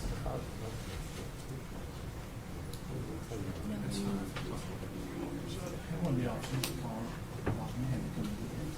Bobby. We are in recess. We're in recess. We'll get Clark in here, see if he can figure out. Not that easy, is it?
Well, I had her, and then her dad came home from the army. No. When did you give birth to her? We're gonna start with you. Oh, okay. 11/21/2018. Okay. And did she come home with you then? Yes, I was in foster care, so I had to sign, what do you call it? I don't know if you know. It was like I was placing her in custody, but so she could be with me. Like, nothing happened for her being there. Okay. It was like a custody placement agreement or something like Did that. you live in foster care then? Yes, I was in Rhode Island. And who's baby daddy? Ethan. Ethan. And did he live with you? No. Okay, so it was you and your foster parents? Yeah. Okay. So, how long did y'all live there? From, well, I went there in October. She wasn't born until November, and I came home like at the beginning of February. That's 2019. So about a year ago. Okay, so you come home. Did she come with you? Yes. All right, and where's home for you? To my dad. Sorry. What's your dad's? Where's your dad live? On Muddy Creek. Muddy Creek. All right. Yeah. So you left foster care. You and baby went to dad's. Did baby daddy ever come with you then? No. Nope. Okay. Where did baby daddy live? At the time, he was in like the army. Okay. And he was in Texas for a little bit, and then I think he went back to like the base, wherever he was at. Okay. So where's he at right now? Well, they say he's in Louisiana, so I guess that's where he's at. Okay. All right. So we're back to February. You and baby went to your dad's, right? How was that? What do you mean? Was it good? Y'all stay there long? No, we might not get into it a lot. All right. So that didn't work out very well. Where'd y'all go then? My grandma's was on All right. When'd y'all go to grandma's? I guess in April. All right. So in April. Towards the end of April. All right. So you didn't stay at dad's very long. No. Baby go with you to grandma's? Yes. All right. Where's grandma live? At the bottom of the hill where my dad. All right. So she lives near dad on Muddy Creek. All right. So you all deal with grandma. Is it just grandma or grandpa?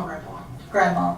Just grandma. So y'all know her since April. No, I moved out on my own in October. Okay. My dad owns a trailer park. And Did baby go with you in Yes. October? All right. So you moved out of grandma's in October. Baby went with you. Where'd you move to? My dad's trailer park off of like Sugar Hollow and Buffalo. It's called Boswell Mobile Home Was Park. it just you and baby? Yes, it was just me and baby. All right.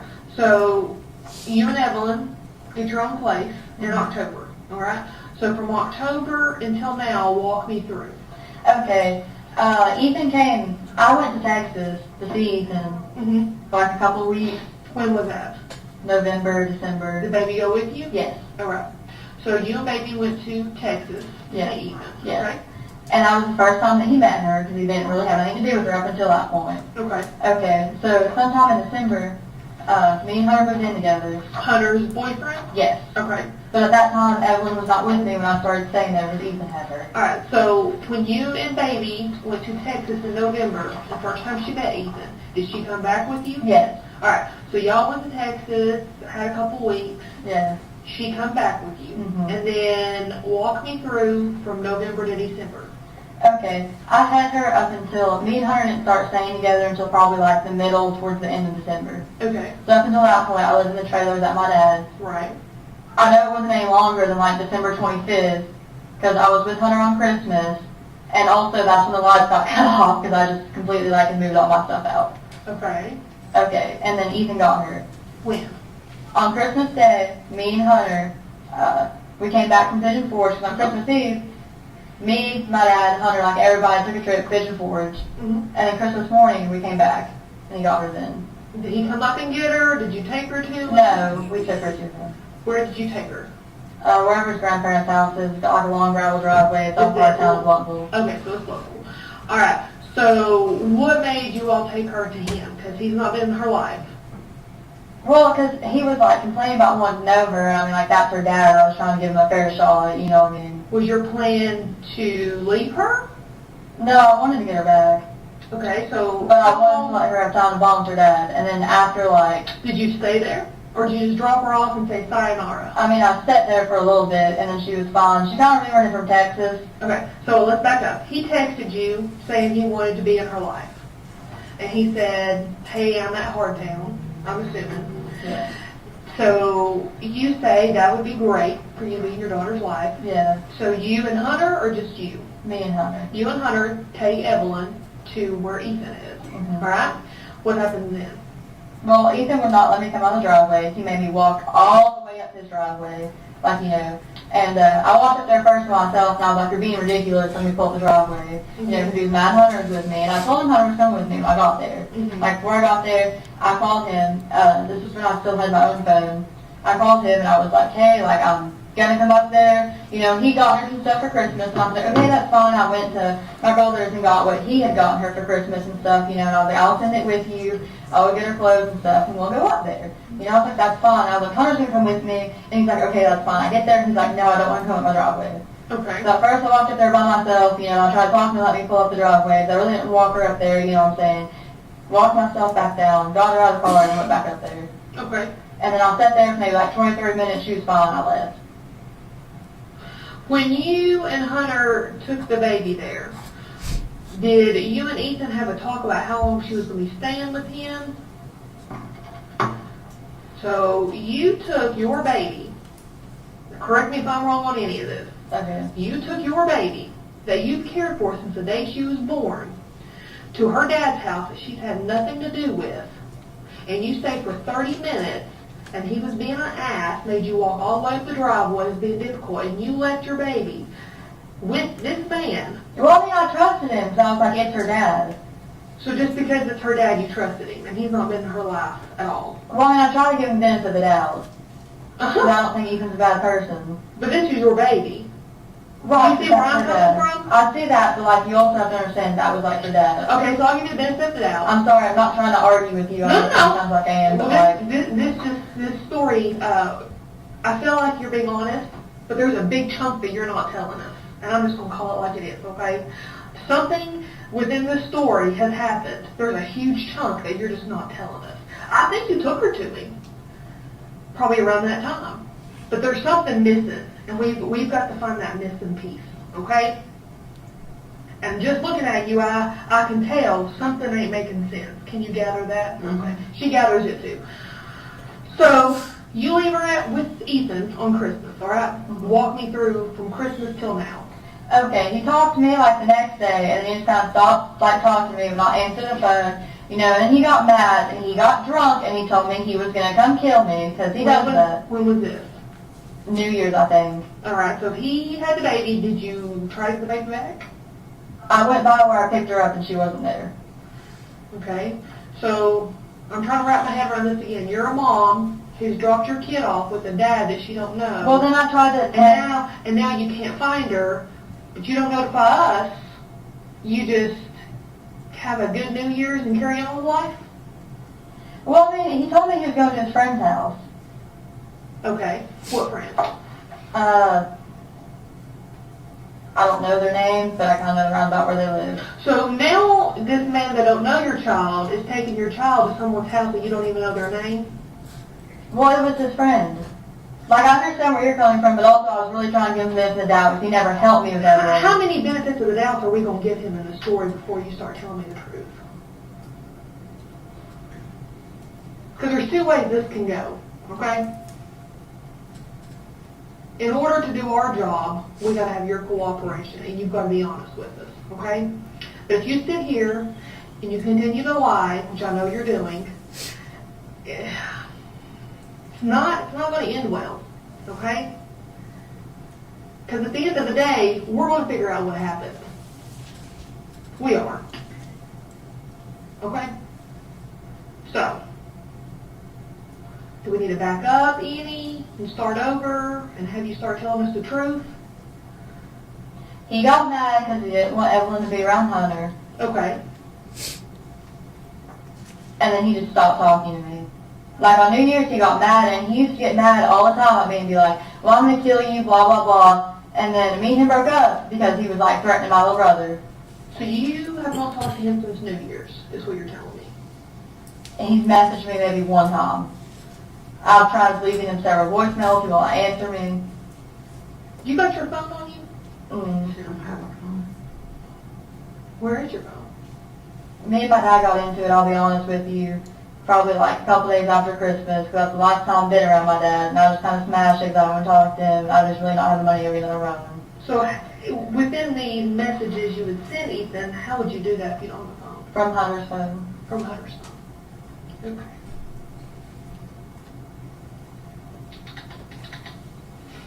I tried to call him several times. He has not returned my calls. So when were you going to notify us about your baby? If he didn't meet me tomorrow. Oh, tomorrow. Why tomorrow? Because you waited months and you not cared in months. So why tomorrow would you notify us? I was going to try to meet him tomorrow together. Have you talked about that? He told me he'd give her back to me in about 2 months. Or when me and Hunter broke up. So he told you, and you just picked tomorrow without notifying him of anything? Well, tomorrow would have been 2 months. Oh. Well, have you talked to him to verify a date? So then what would you want to notify us of? Because how would he know to come meet you? Because that's what he said, 2 months. Where was y'all going to meet at? Ingalls, at Glen Hollow. So where do you think your baby is right now? I have no clue. I thought she was with him. Is this your only kid? You ever had a kid before? No, it's my only kid. She got confused with the records and thought that I had 2 kids, but when I was in foster care, I had to place Evelyn in an agreement with Holton Homes so I could keep her with me at the foster care place because they would not let me keep her any other way. So where do you think she's at? I don't know. You seem totally unfazed by this. That tells me that you know where your baby's at. No, I don't. Megan, I've been doing this a long time. I've talked to a lot of mothers. I've talked to a lot of girls. Okay? What you're telling me very well could be partial truth. But like I said, there's a piece that you're not telling me. We're going to figure out what happened. We always do. Okay? Are you connected in any way? No. I'm going to straight up ask you, did you have anything to do with you not knowing where your daughter's at? I mean, I dropped her off at Ethan, so I mean, in a way, yes, but as far as like anything else, no.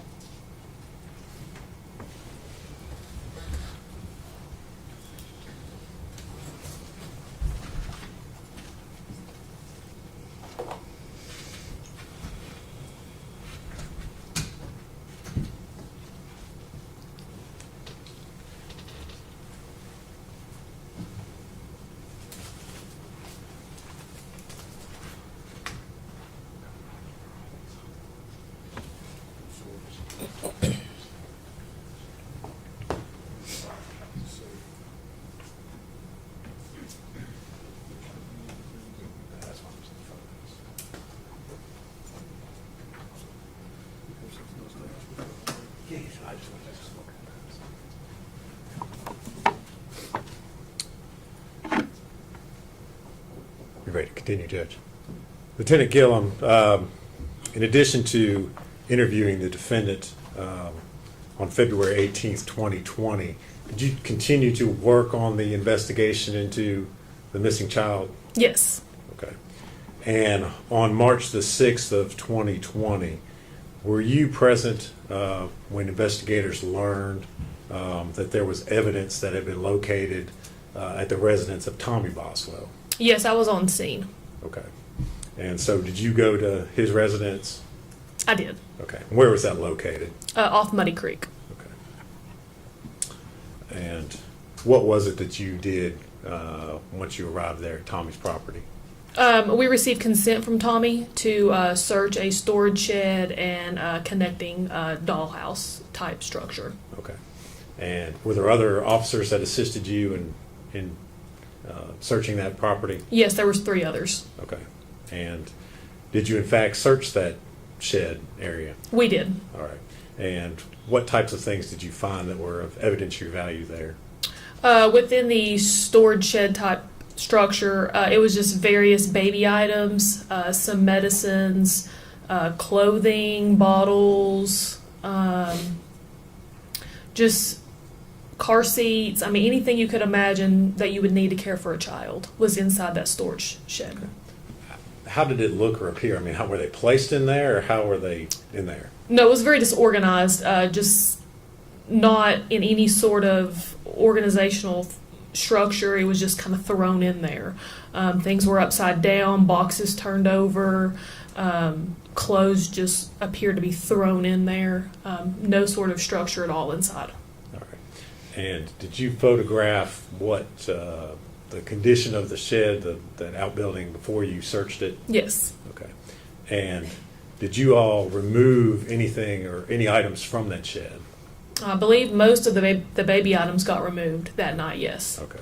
And did you take photos, or someone there take photos of the evidence and the items that you removed from the shed? Yes. All right.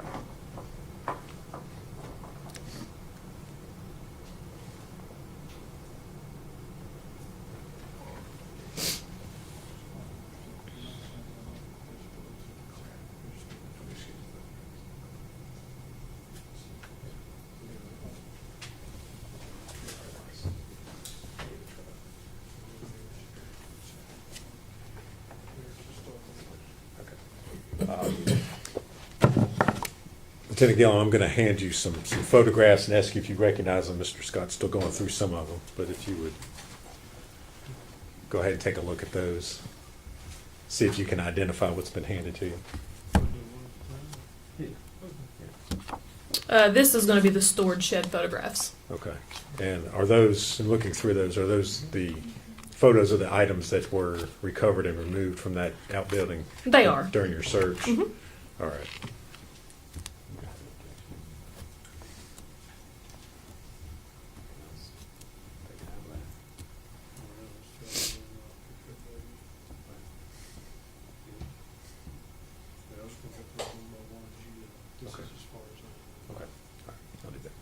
Okay.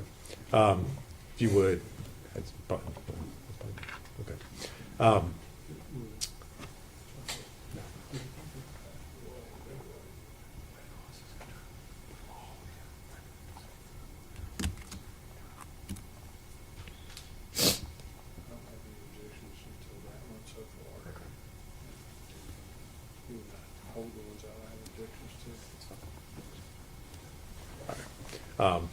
We'll just kind of go through these one by one. We'll try to go quickly. Okay.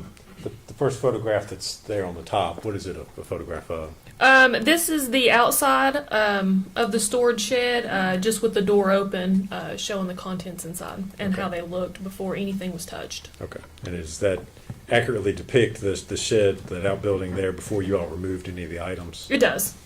Judge, we move to make that Exhibit 101.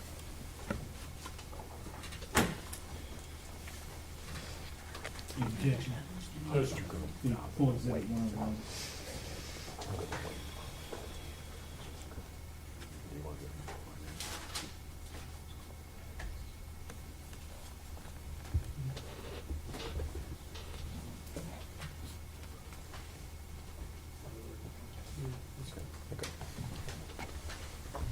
All right. And the next photograph, what is that a photograph of? This is inside the shed. Again, just showing the various items. There's a swing type thing and looks like a bag of clothes and some more baby items. All right. And again, is that a true and accurate photograph of the?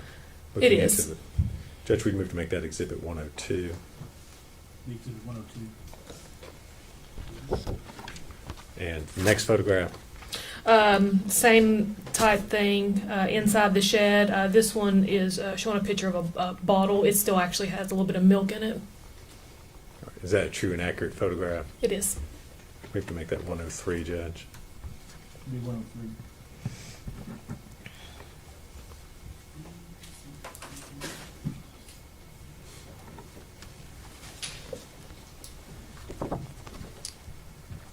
And next photograph. Inside the shed, there's a box. It's got clothing, a ripped bag, a drink that looks like it's half drank. Okay. Is that a true and accurate photograph? Of It is. Move to make that 104. Full 104.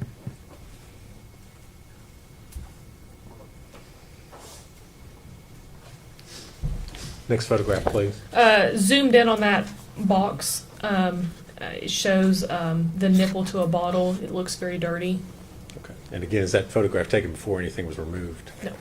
That's before anything was touched. All right. True and accurate photograph. Yes, sir. Move to make that Exhibit 105. Full exhibit 105. Scott, I'm assuming seen these, if you have any objections, we'll raise them. That's correct.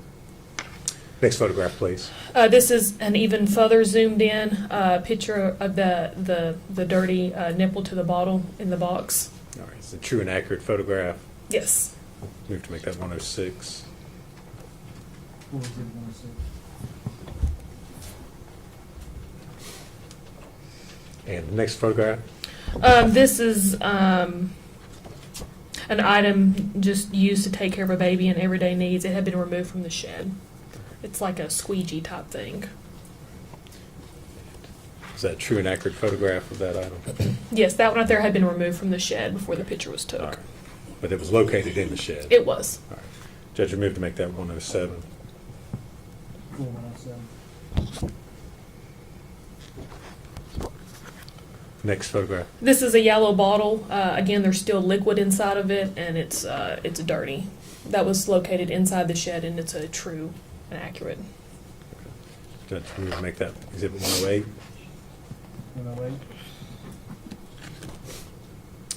And the next photograph, please. This is going to be baby clothing. It appears to be like shorts. It had been removed from the shed before the picture was taken. Is that a true and accurate photograph? Yes. Move to make that exhibit 109. 109. And the next photograph, please. It's a picture of just right inside the door of the shed. You see a little onesie laying there on the ground, various diapers, a pillow with some sort of stain on it. Is that a true and accurate photograph of those Yes. items? Make that 1010, Judge, please. 110. What did I say? 110. 110. It's getting late. This next one's going to be a close-up of the onesie. It shows a stain on the inside where her bow would have went. Is that a true and accurate photograph of It that is. item? Move to make that exhibit 111. 111. Next photograph. This one is of the pillow and a blanket inside the shed, both with various stains on them. Is that a true and accurate photograph of those items? Yes. Move to make that exhibit 112. Full exhibit 112. This next one is just going to be a close-up of the pillow and the blanket that I just described. Is that a true and accurate photograph? It is. Move to make that exhibit 113. Full exhibit 113. Next photo. This one's going to be of a cloth bib, again with various stains on it. That been located inside the shed? Yes, All right. inside the shed. Judge would move to make that exhibit 114. Full exhibit 114. Next photograph. This is going to be inside the shed as well. It's just showing kind of what all was thrown in there. Looks like a cat carrier, some bibs, cloth bibs, diapers, and I believe that's going to be one of them diaper dispenser things there in the corner. Is that a true and accurate photograph? It is. We move to make that exhibit 115. Full exhibit. Next photograph, please. This is as well going to be inside the shed before anything was touched, and it's just showing various things that was thrown around in there. Looks like this is going to be a smart pump, some more clothes, and diapers. Judge would move to make that exhibit 116. Full exhibit 116.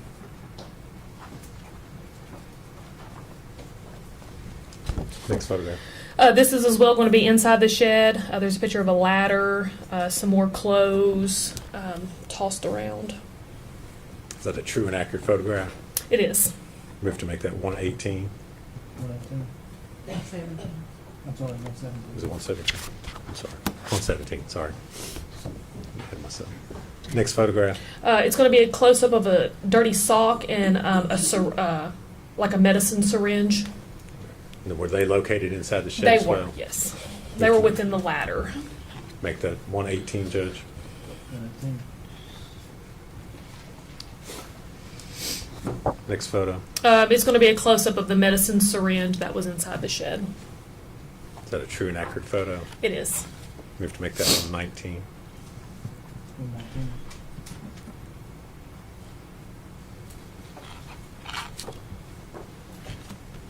Next photograph, please. These next couple are taken from outside the shed once they had already been removed, and this is a picture of a baby swing, and it's got just a whole bunch of stains on it. All right. Is that a true and accurate photograph of what it looked like? Yes. Move to make that Exhibit 120.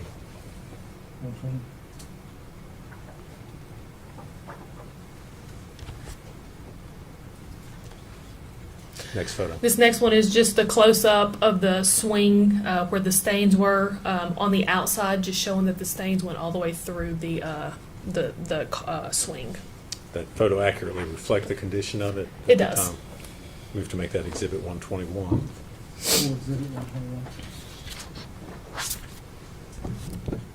Next one. The next one is going to be a Mickey and Minnie bottle with what appears to be milk still in the bottom of it, and it had been removed from the shed when the picture was took. Move to make that Exhibit 122. And that is an accurate state or picture.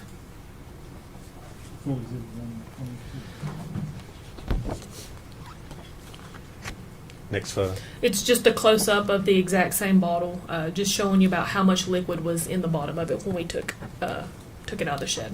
Okay. And you all did not in any way empty it, manipulate it, do anything No. else before you? All right. Move to make that Exhibit 123.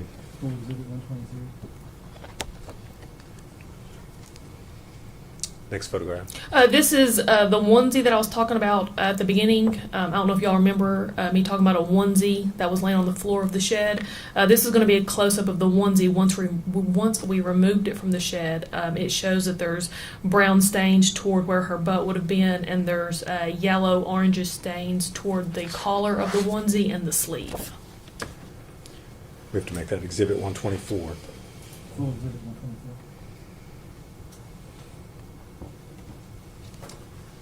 Next photo, please. And this is just going to be a close-up of the stain where her butt would have been on the onesie, where it's brownish green. Is that the same onesie that was from It's the same prior? onesie, yeah. It's just a close-up.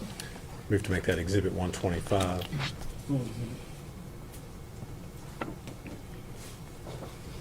Next photograph. Just various baby toys that was found from inside the shed that we removed.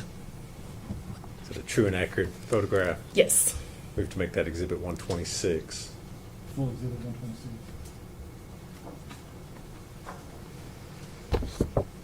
Next photo. The next photo is going to be the medicine syringe that we removed from the shed. We have to make that Exhibit 127.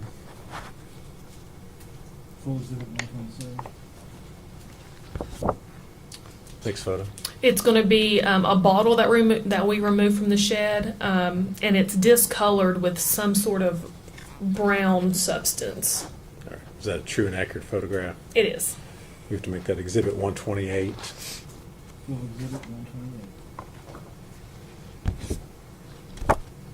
Next photo. It's just going to be baby pants that we removed from the shed. We have to make that Exhibit 129.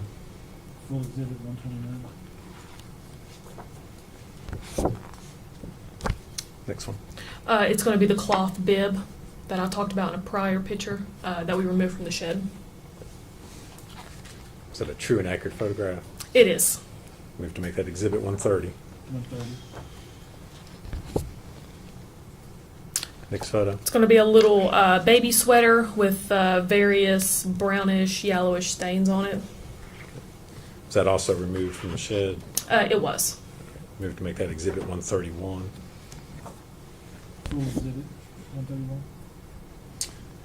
Next photo. It's going to be a close-up of the baby clothing. Same item as in the previous. Yes, same item. We have to make that Exhibit 132.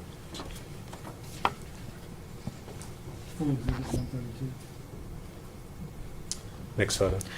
Little baby shorts. It says 6 months old for the size. They're dark blue. And again, were those found in the shed? They all were, yes. Okay. We have to make that Exhibit 133. Next photo. It's just going to be the top of a baby bottle. Is that a true and accurate photo? It is. Make that Exhibit 134. Full exhibit 134. Next photo. It's going to be a baby suction that we removed from the shed. We can make that Exhibit 135. Full exhibit 135. Next photo, please. A baby blanket that we removed from the shed with yellow stains on it. Is that a true and accurate photograph? It That is. item. We have to make that Exhibit 136. 136. Next photo. This is a white trash bag that we removed from inside the shed. It appears to have various blankets inside. We have to make that Exhibit 137.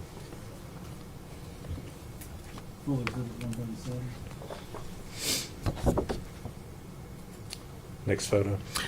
It's going to be the contents inside that white trash bag, and it looks like it's going to be a couple blankets and a cloth bib. Okay. And have those items been removed from the bag that they were originally in? Yes, they were removed from the bag.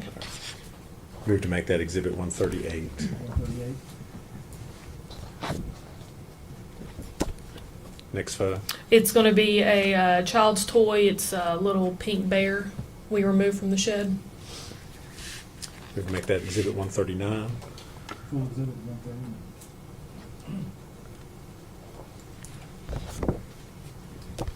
Next photo. It's going to be baby pants. They're light blue in color. Is that a true and accurate photo of that item? It is. We have to make it Exhibit 140. Full exhibit 140. Next photo. It's going to be a cloth bib that we removed from the shed with various stains on it as well. We can make that Exhibit 141. Full exhibit 141. Next photo, please. It's going to be a red blanket we removed from the shed. We have to make that Exhibit 142. Full exhibit 142.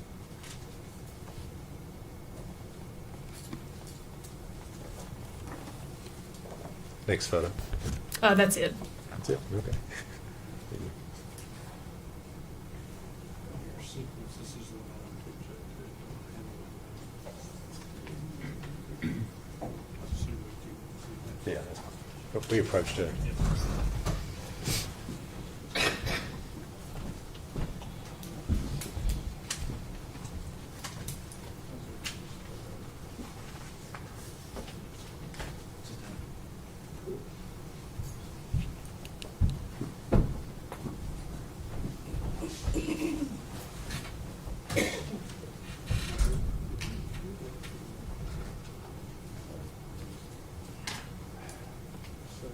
Okay, I'll try to think how many more there are.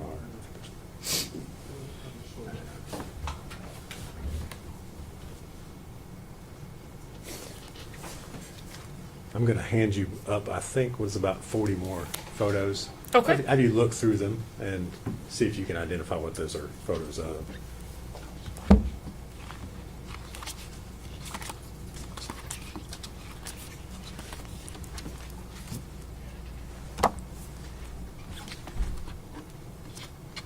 These all appear to come from inside that storage shed. Okay. Are they true and accurate photos of the items that you all removed and took from the shed out at the Boswell property that night? Yes.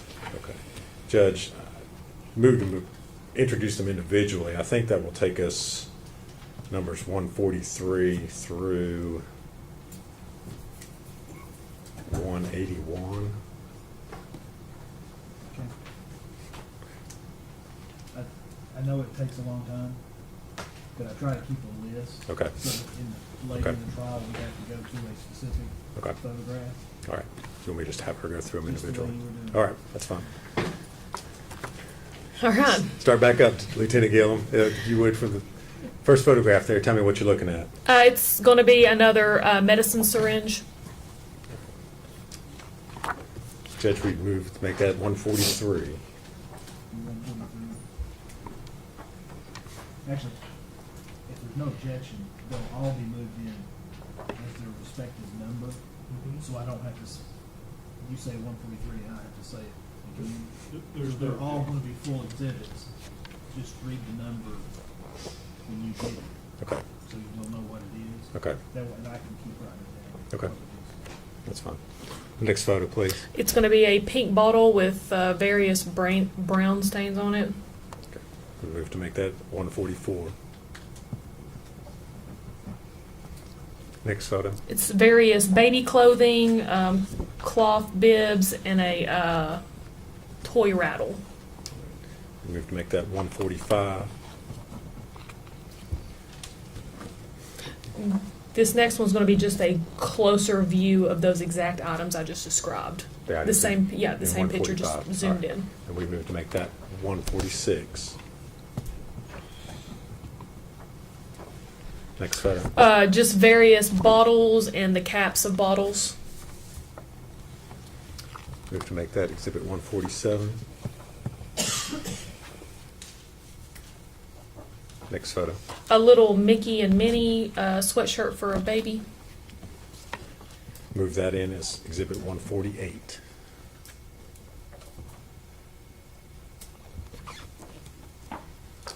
Next photo, please. I'm not really sure exactly the proper name for this, but it's like a measuring cup for like medicine liquid. Is that a true and accurate photo? It is. Make that exhibit 149.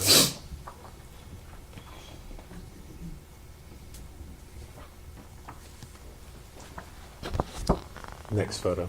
A little jumper, a little onesie. We have to make that 150.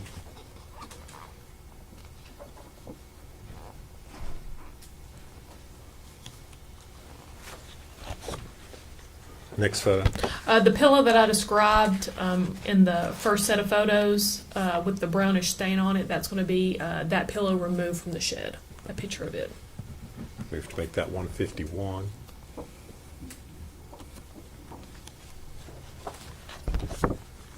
Next photograph, please. Another little onesie. We have to make that 152.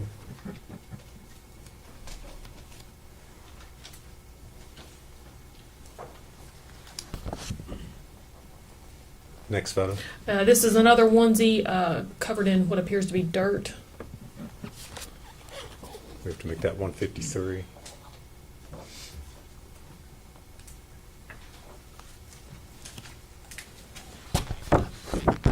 The next photo. This is another onesie. It's got some various stains on it.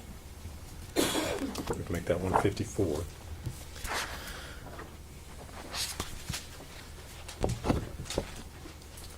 Next photograph, please. Another medicine syringe. Make that 155.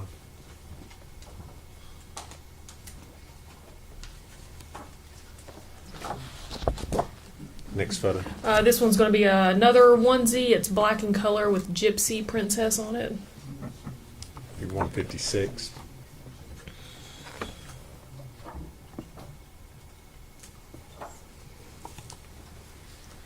The next photo, please.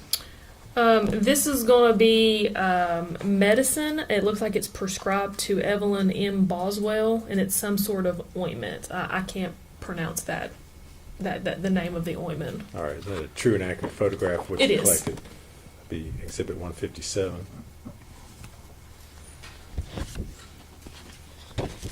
Next photo, please. And it's just going to be another up close of that exact ointment that I just described. Make that 158.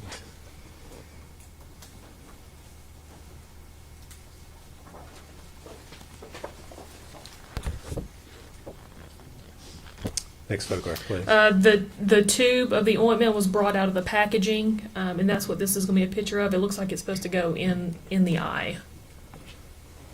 We have to make that exhibit 159.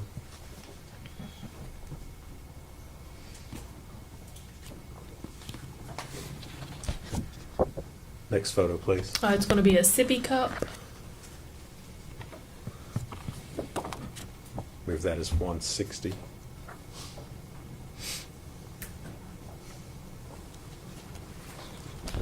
Next photo. Another sippy cup. This one's pink in color.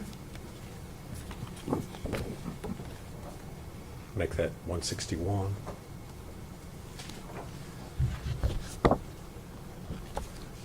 Next one, please. It's going to be a close-up of that pink sippy cup that I just described.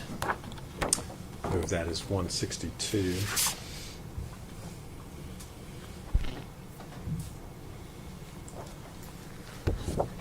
Next photo, please. This is going to be the cap of a bottle, and it's got brown stuff all over it. We have to make that 163.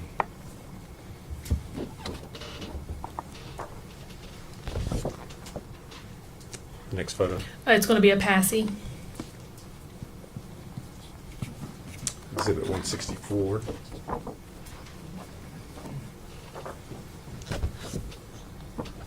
Next photograph, please. 2 baby spoons.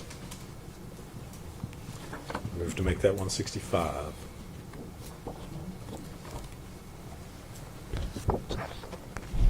Next photo. This is going to be a diaper bag that is unzipped, but all the items are still inside untouched, and it appears to be some medicine, a Mountain Dew can, some diapers, and just various things that I can see so far. Move to make that exhibit 166. Next photo. This is going to be the medicine inside the diaper bag. It looks like it's going to be children's Tylenol. Move to make that 167.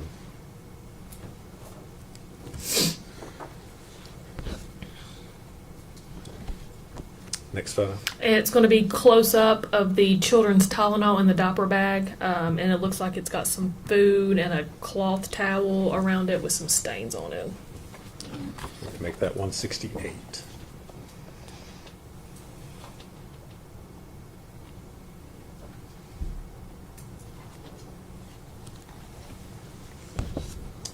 Next photo. This is going to be another picture of the inside of the diaper bag showing the same thing, the Mountain Dew can with the cloth towel. Move to make that 169.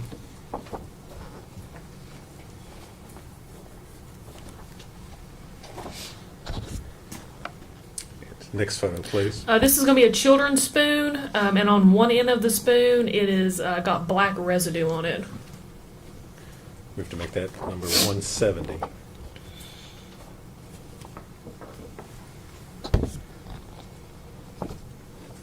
Next photo. Mac and cheese baby food.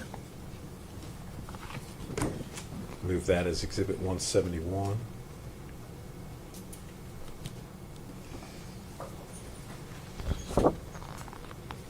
Next photo, please. This is going to be some sort of tissue paper with brownish red stains on it.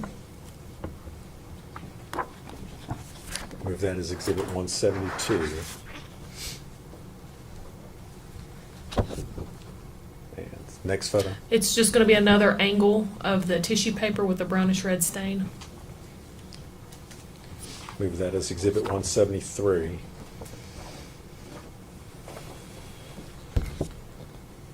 Next photo. It's going to be a suitcase with various clothing items inside. Move that as exhibit 174.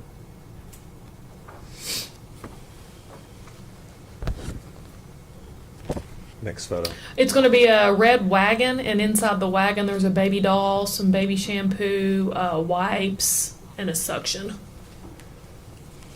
Move to make that exhibit 175.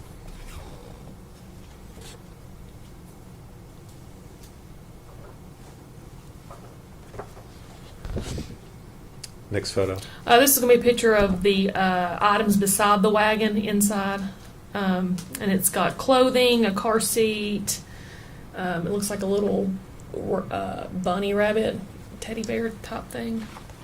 Move that as exhibit 176.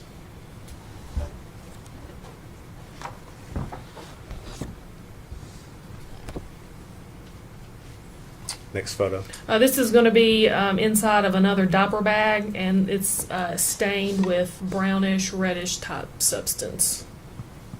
Move that as exhibit 177.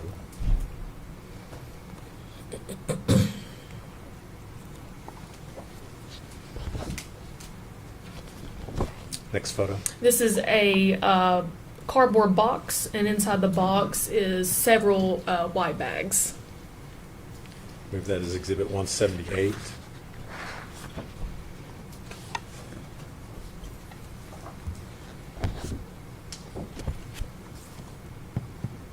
Next photo. And this is going to be a big black trash bag, and inside of it is clothing, toys, all things for a baby. Move that as Exhibit 179.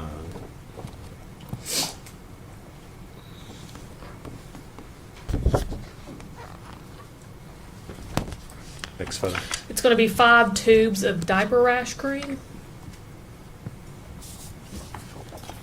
Move to make that Exhibit 180.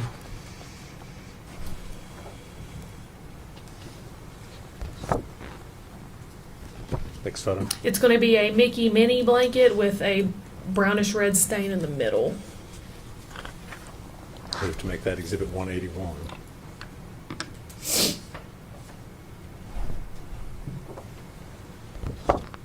That's it. All right. Judge, I think they've all been admitted at this point. I would move to publish them to the jury.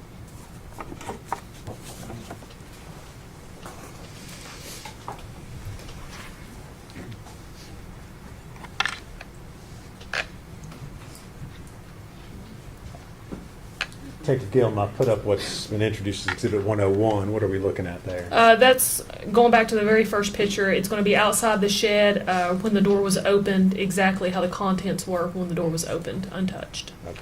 You all had not moved anything at this point? No, sir.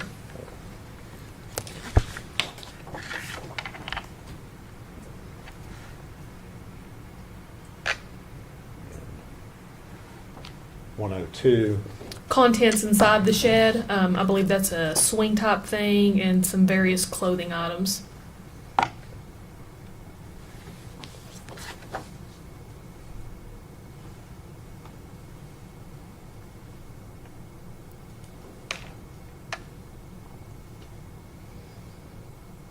.103. That's going to be the contents inside the shed. There you can see a Mickey and Minnie bottle with some liquid still inside.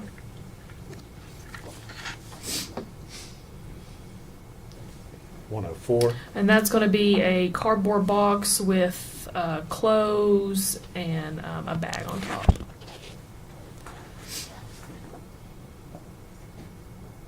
.105. That's just going to be a close-up of that cardboard box, and it's kind of showing you there the top of a bottle.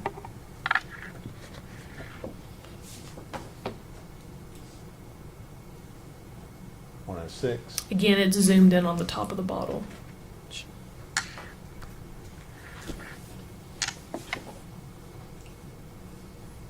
That's going to be 107. Sorry. Sorry, that's going to be the suction thing that we removed from the shed.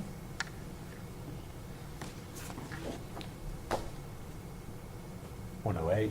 That's going to be a bottle that we located inside the shed.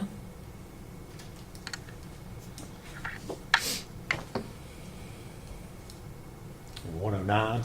A piece of baby clothing.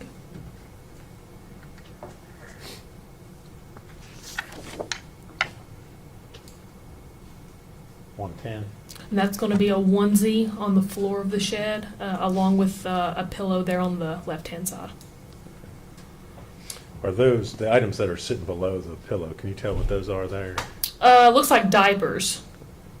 Or are you talking about right below the pillow? Yes. Yeah, those are diapers. All right. And I think you have a laser pointer sitting beside you there on the stand. Looks like a. Oh. Yes. Sorry. If you could, on the screen up there, point out where we're talking about. Oh, right here, diapers. All right. And that's going to be the pillow, and then there's the onesie. All right. Thank you.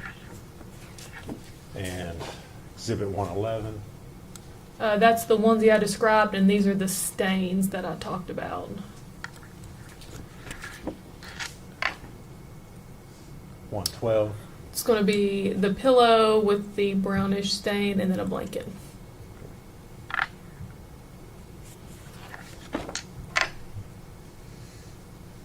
113. Again, it's the same picture, just a little bit closer up to show you that pillow and blanket. It's 114. There's going to be a cloth bib right there on the floor. Did you all collect that? We did. 115. Again, just showing you the contents there on the floor of that shed. And for the items that you collected, did you collect all the items that were identified as, or how did you make decisions as far as what you collected? No, we collected the cloth bib and then this little article of child's clothing. Pretty much anything baby related went. Exhibit 116. There was a ladder on the floor of the shed, and this is just a depiction of the contents around that ladder. 117. It zoomed in a little bit, but you'll see right here is a medical syringe. And you're indicating an area just inside the metal ladder that's depicted? Yes, in the center of there the should be a photograph? closer up photo of it next. 118. Can you see it better there? It's right there. Sorry, I'm a little shaky. All right. Is it the syringe, as we're looking at the photograph, it's kind of on the left-hand side. Is it slightly pinkish color? Is that what we're looking at? It is. There's a blue, what I think is a wipe case, and then it sits directly to the left of that blue wipe case. And I'm going to show you 119, which I think might give you a little better. Yes. Right there. Is that a close-up image of that syringe? It is. Exhibit 120. That's going to be the child swing that was taken from inside the shed. 121. And then this is what I was talking about, if you recall, where I said it shows the stain went through the entire swing. You can see right there what I'm talking about. All right, so we're looking at the bottom. We're looking at the photograph. That's the bottom, the base of the... Yes. Okay.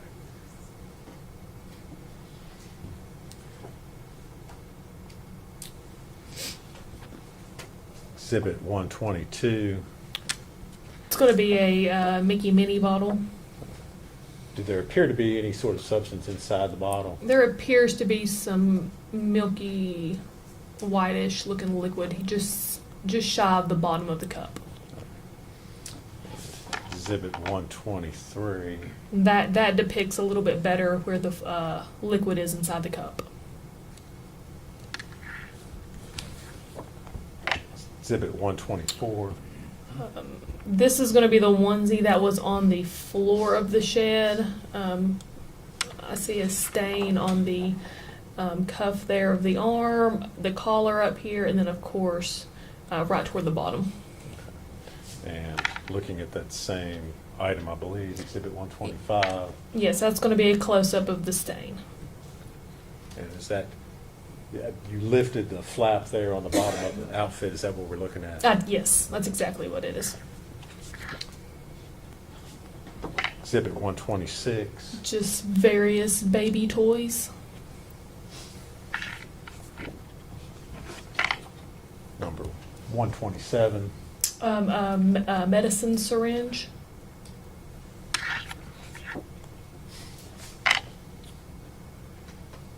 $128. A bottle.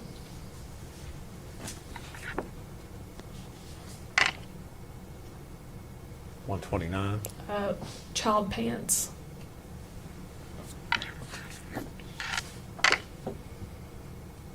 $130. A cloth bib.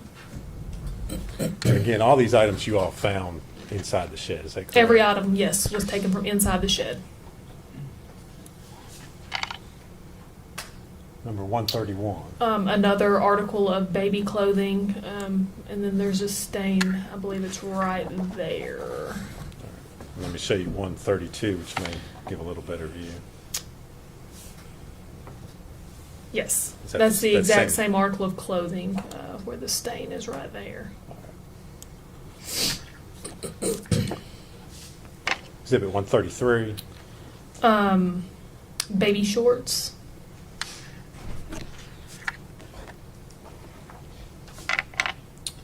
Number 134.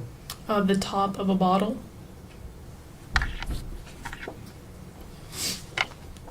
$135. A baby's suction.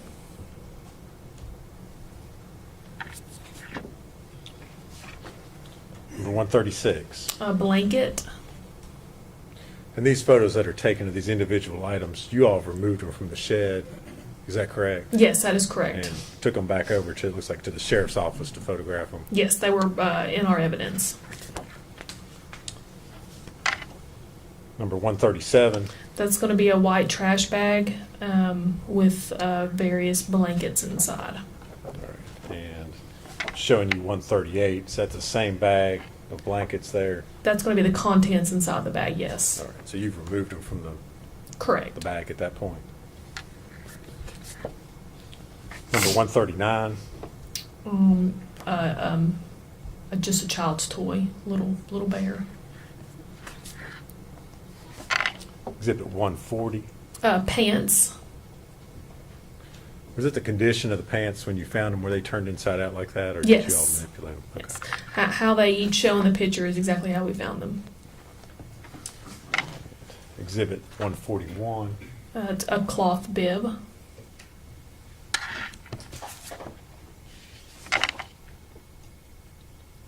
Number 142. A red blanket.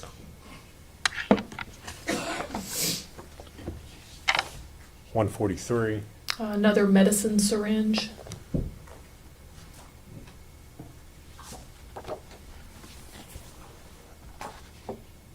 $144. A baby's bottle.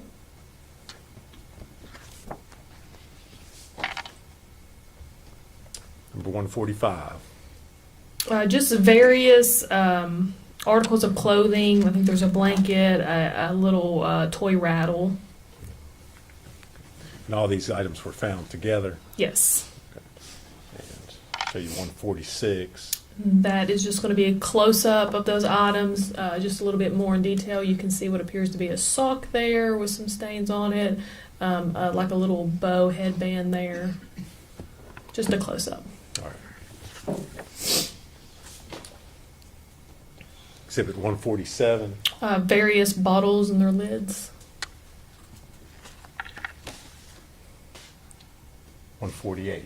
A Mickey mini sweatshirt for a baby. Number 149. Looks like a type of a measuring cup for some sort of medicine liquid.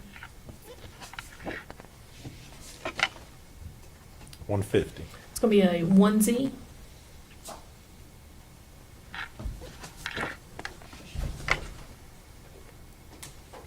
$151. That is going to be the pillow from inside the shed once it was removed.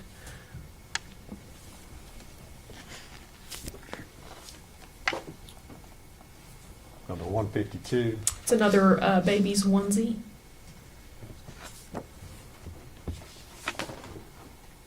And 153. Another onesie.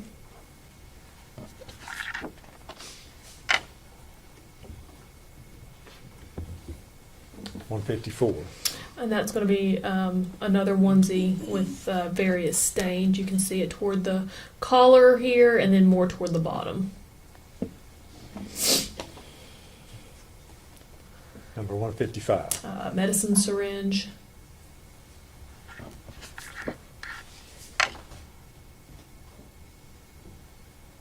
$156. Another onesie. Appears to still be on a hanger. Is that correct? Yes, yes.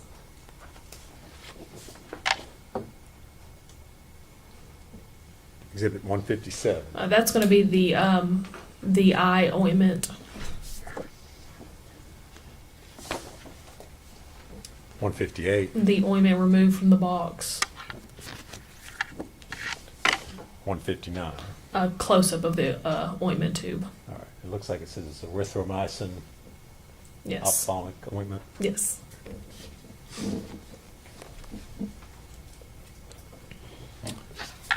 $160. A sippy cup. 161, Another sippy cup. 162, And that's just going to be a close up of the previous sippy cup.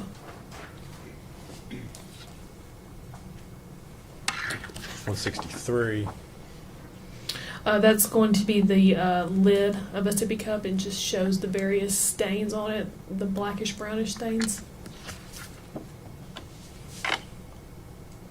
164, A passy.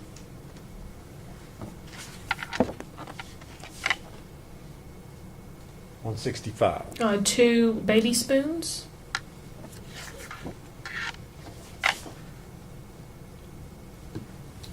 166. It looks to be a diaper bag, and that's the contents inside the diaper bag. Is that before you removed any of the items from the diaper bag? Yes, sir. 167. That's going to be the bottle of children's Tylenol that was inside the diaper bag. So that was found in the diaper bag that was shown in the previous Yes, sir. exhibit. 168. There it is in the diaper bag beside the baby's food and the cloth.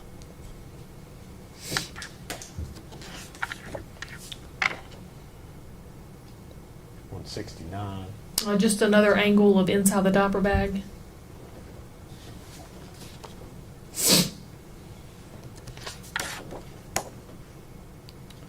Exhibit 170. That's going to be a children's spoon with some sort of black residue substance there on the end of the spoon. Exhibit 171. That's going to be the mac and cheese. Had it been opened or was it unopened? I can't. It looks like it's been an end has been opened. Just the way the packaging was.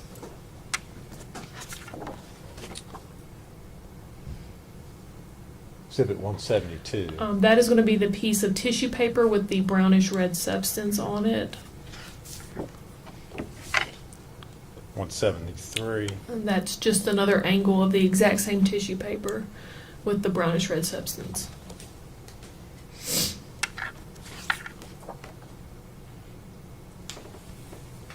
Number 174. A suitcase with just various clothing items inside.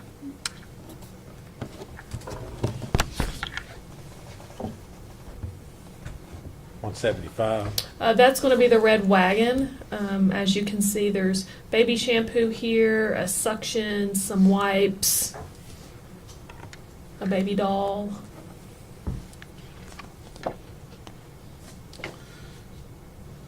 Or 176. There's going to be a car seat and just some various clothing items.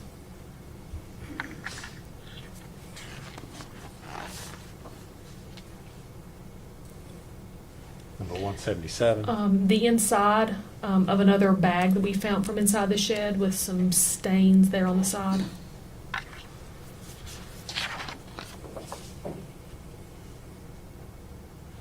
Exhibit 178. It's going to be a cardboard box with several white bags.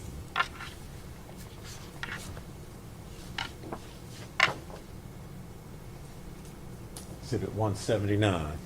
A black trash bag with various clothing and toys, all for a baby inside.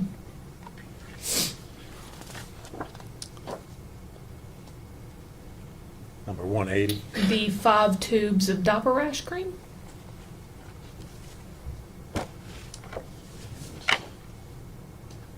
Number 181. Appears to be a child's blanket with a brownish red stain on it. And all these items were collected and taken out of the shed. Yes, sir, every item.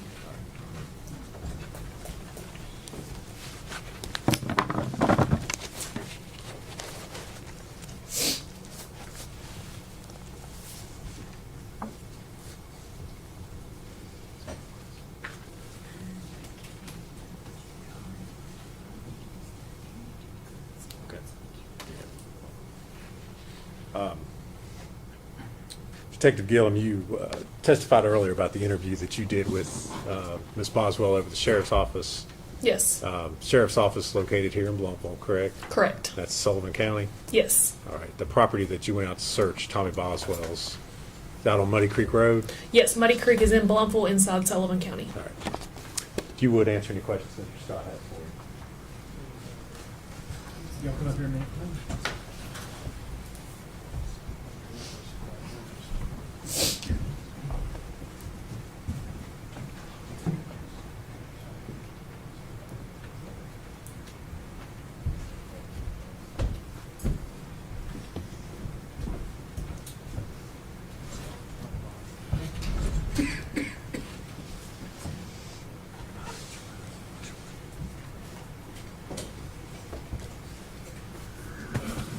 Detective Gilliam, the items you collected, all these photographs we've admitted, were any of those items sent to TBI lab for testing? I'm not sure if they were or not. You weren't involved in that? No, I was not. You just collected them? Correct. Okay. Let's go back an hour and a half or so to the interview we watched. Uh-huh. You talked to Megan on February the 18th, is that correct? Yes, sir. What time of day was that? It was in the evening. It was after working hours. Okay, if you could help me narrow it down a little bit more than that. So when do working hours end?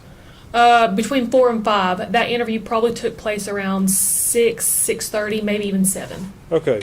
She had an earlier interview with Tracy Haraz and a DCS worker. I think you seemed to reference that in your interview. Yes, sir. Okay. What kind of time gap between those two interviews? I know when the referral first came out was right at 4 to 5 that day. And that's when Tracy and the DCS worker went to the residence and brought Megan back to the sheriff's office and had their interview. So I would say their interview might have took place around 5:36. Okay. And your interview was basically just a follow-up on their interview? Yes, sir. Continuation, so to speak? Yes. All right. All the questions I have? Redirect. Nothing from the judge. Will she still be under the subpoena, or should she be released?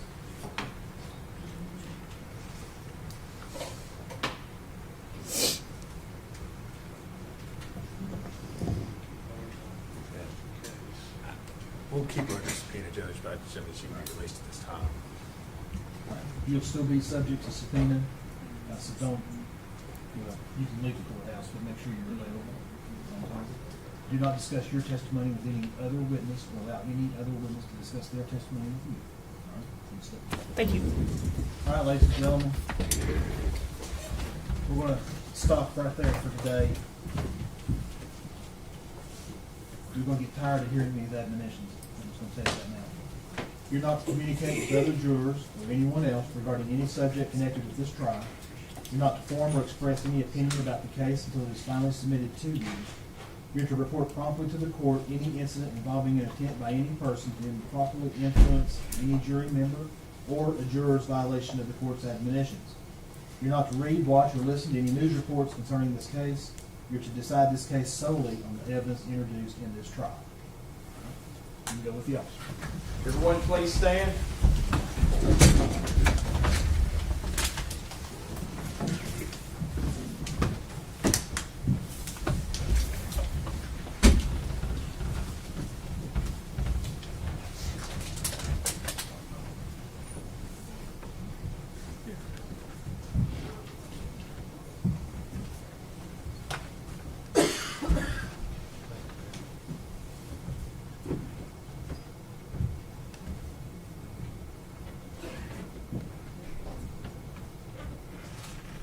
You may be seated. The lawyers at the sidewalk.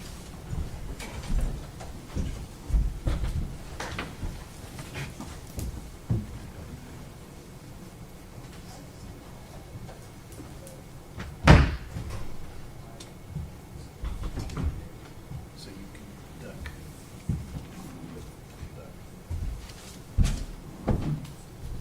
Look for what that means. I will talk to them and you don't want to get in the way. Oh, okay. All right, folks, with the media. Now, I don't know how many times I said, don't put the camera somewhere and then listen to me. Your freedom depends on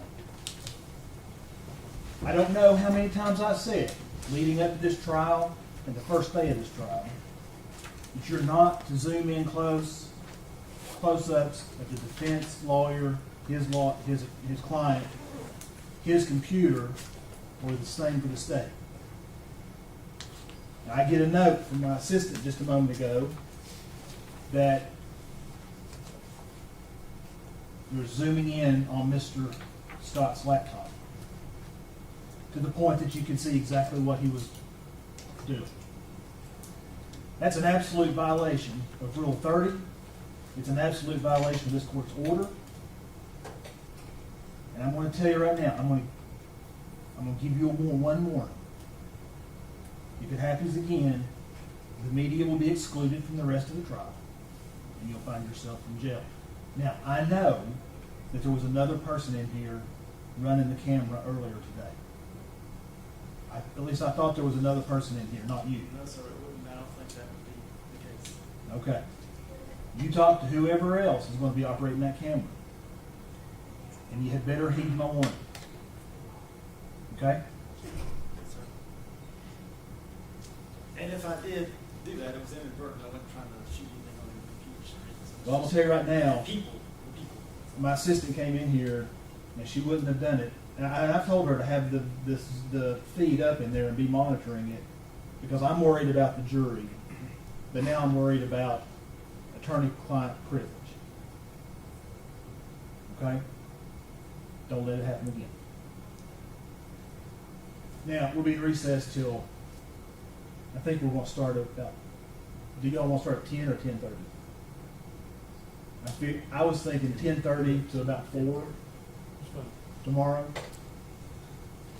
If you have that many witnesses, you can lie. Huh?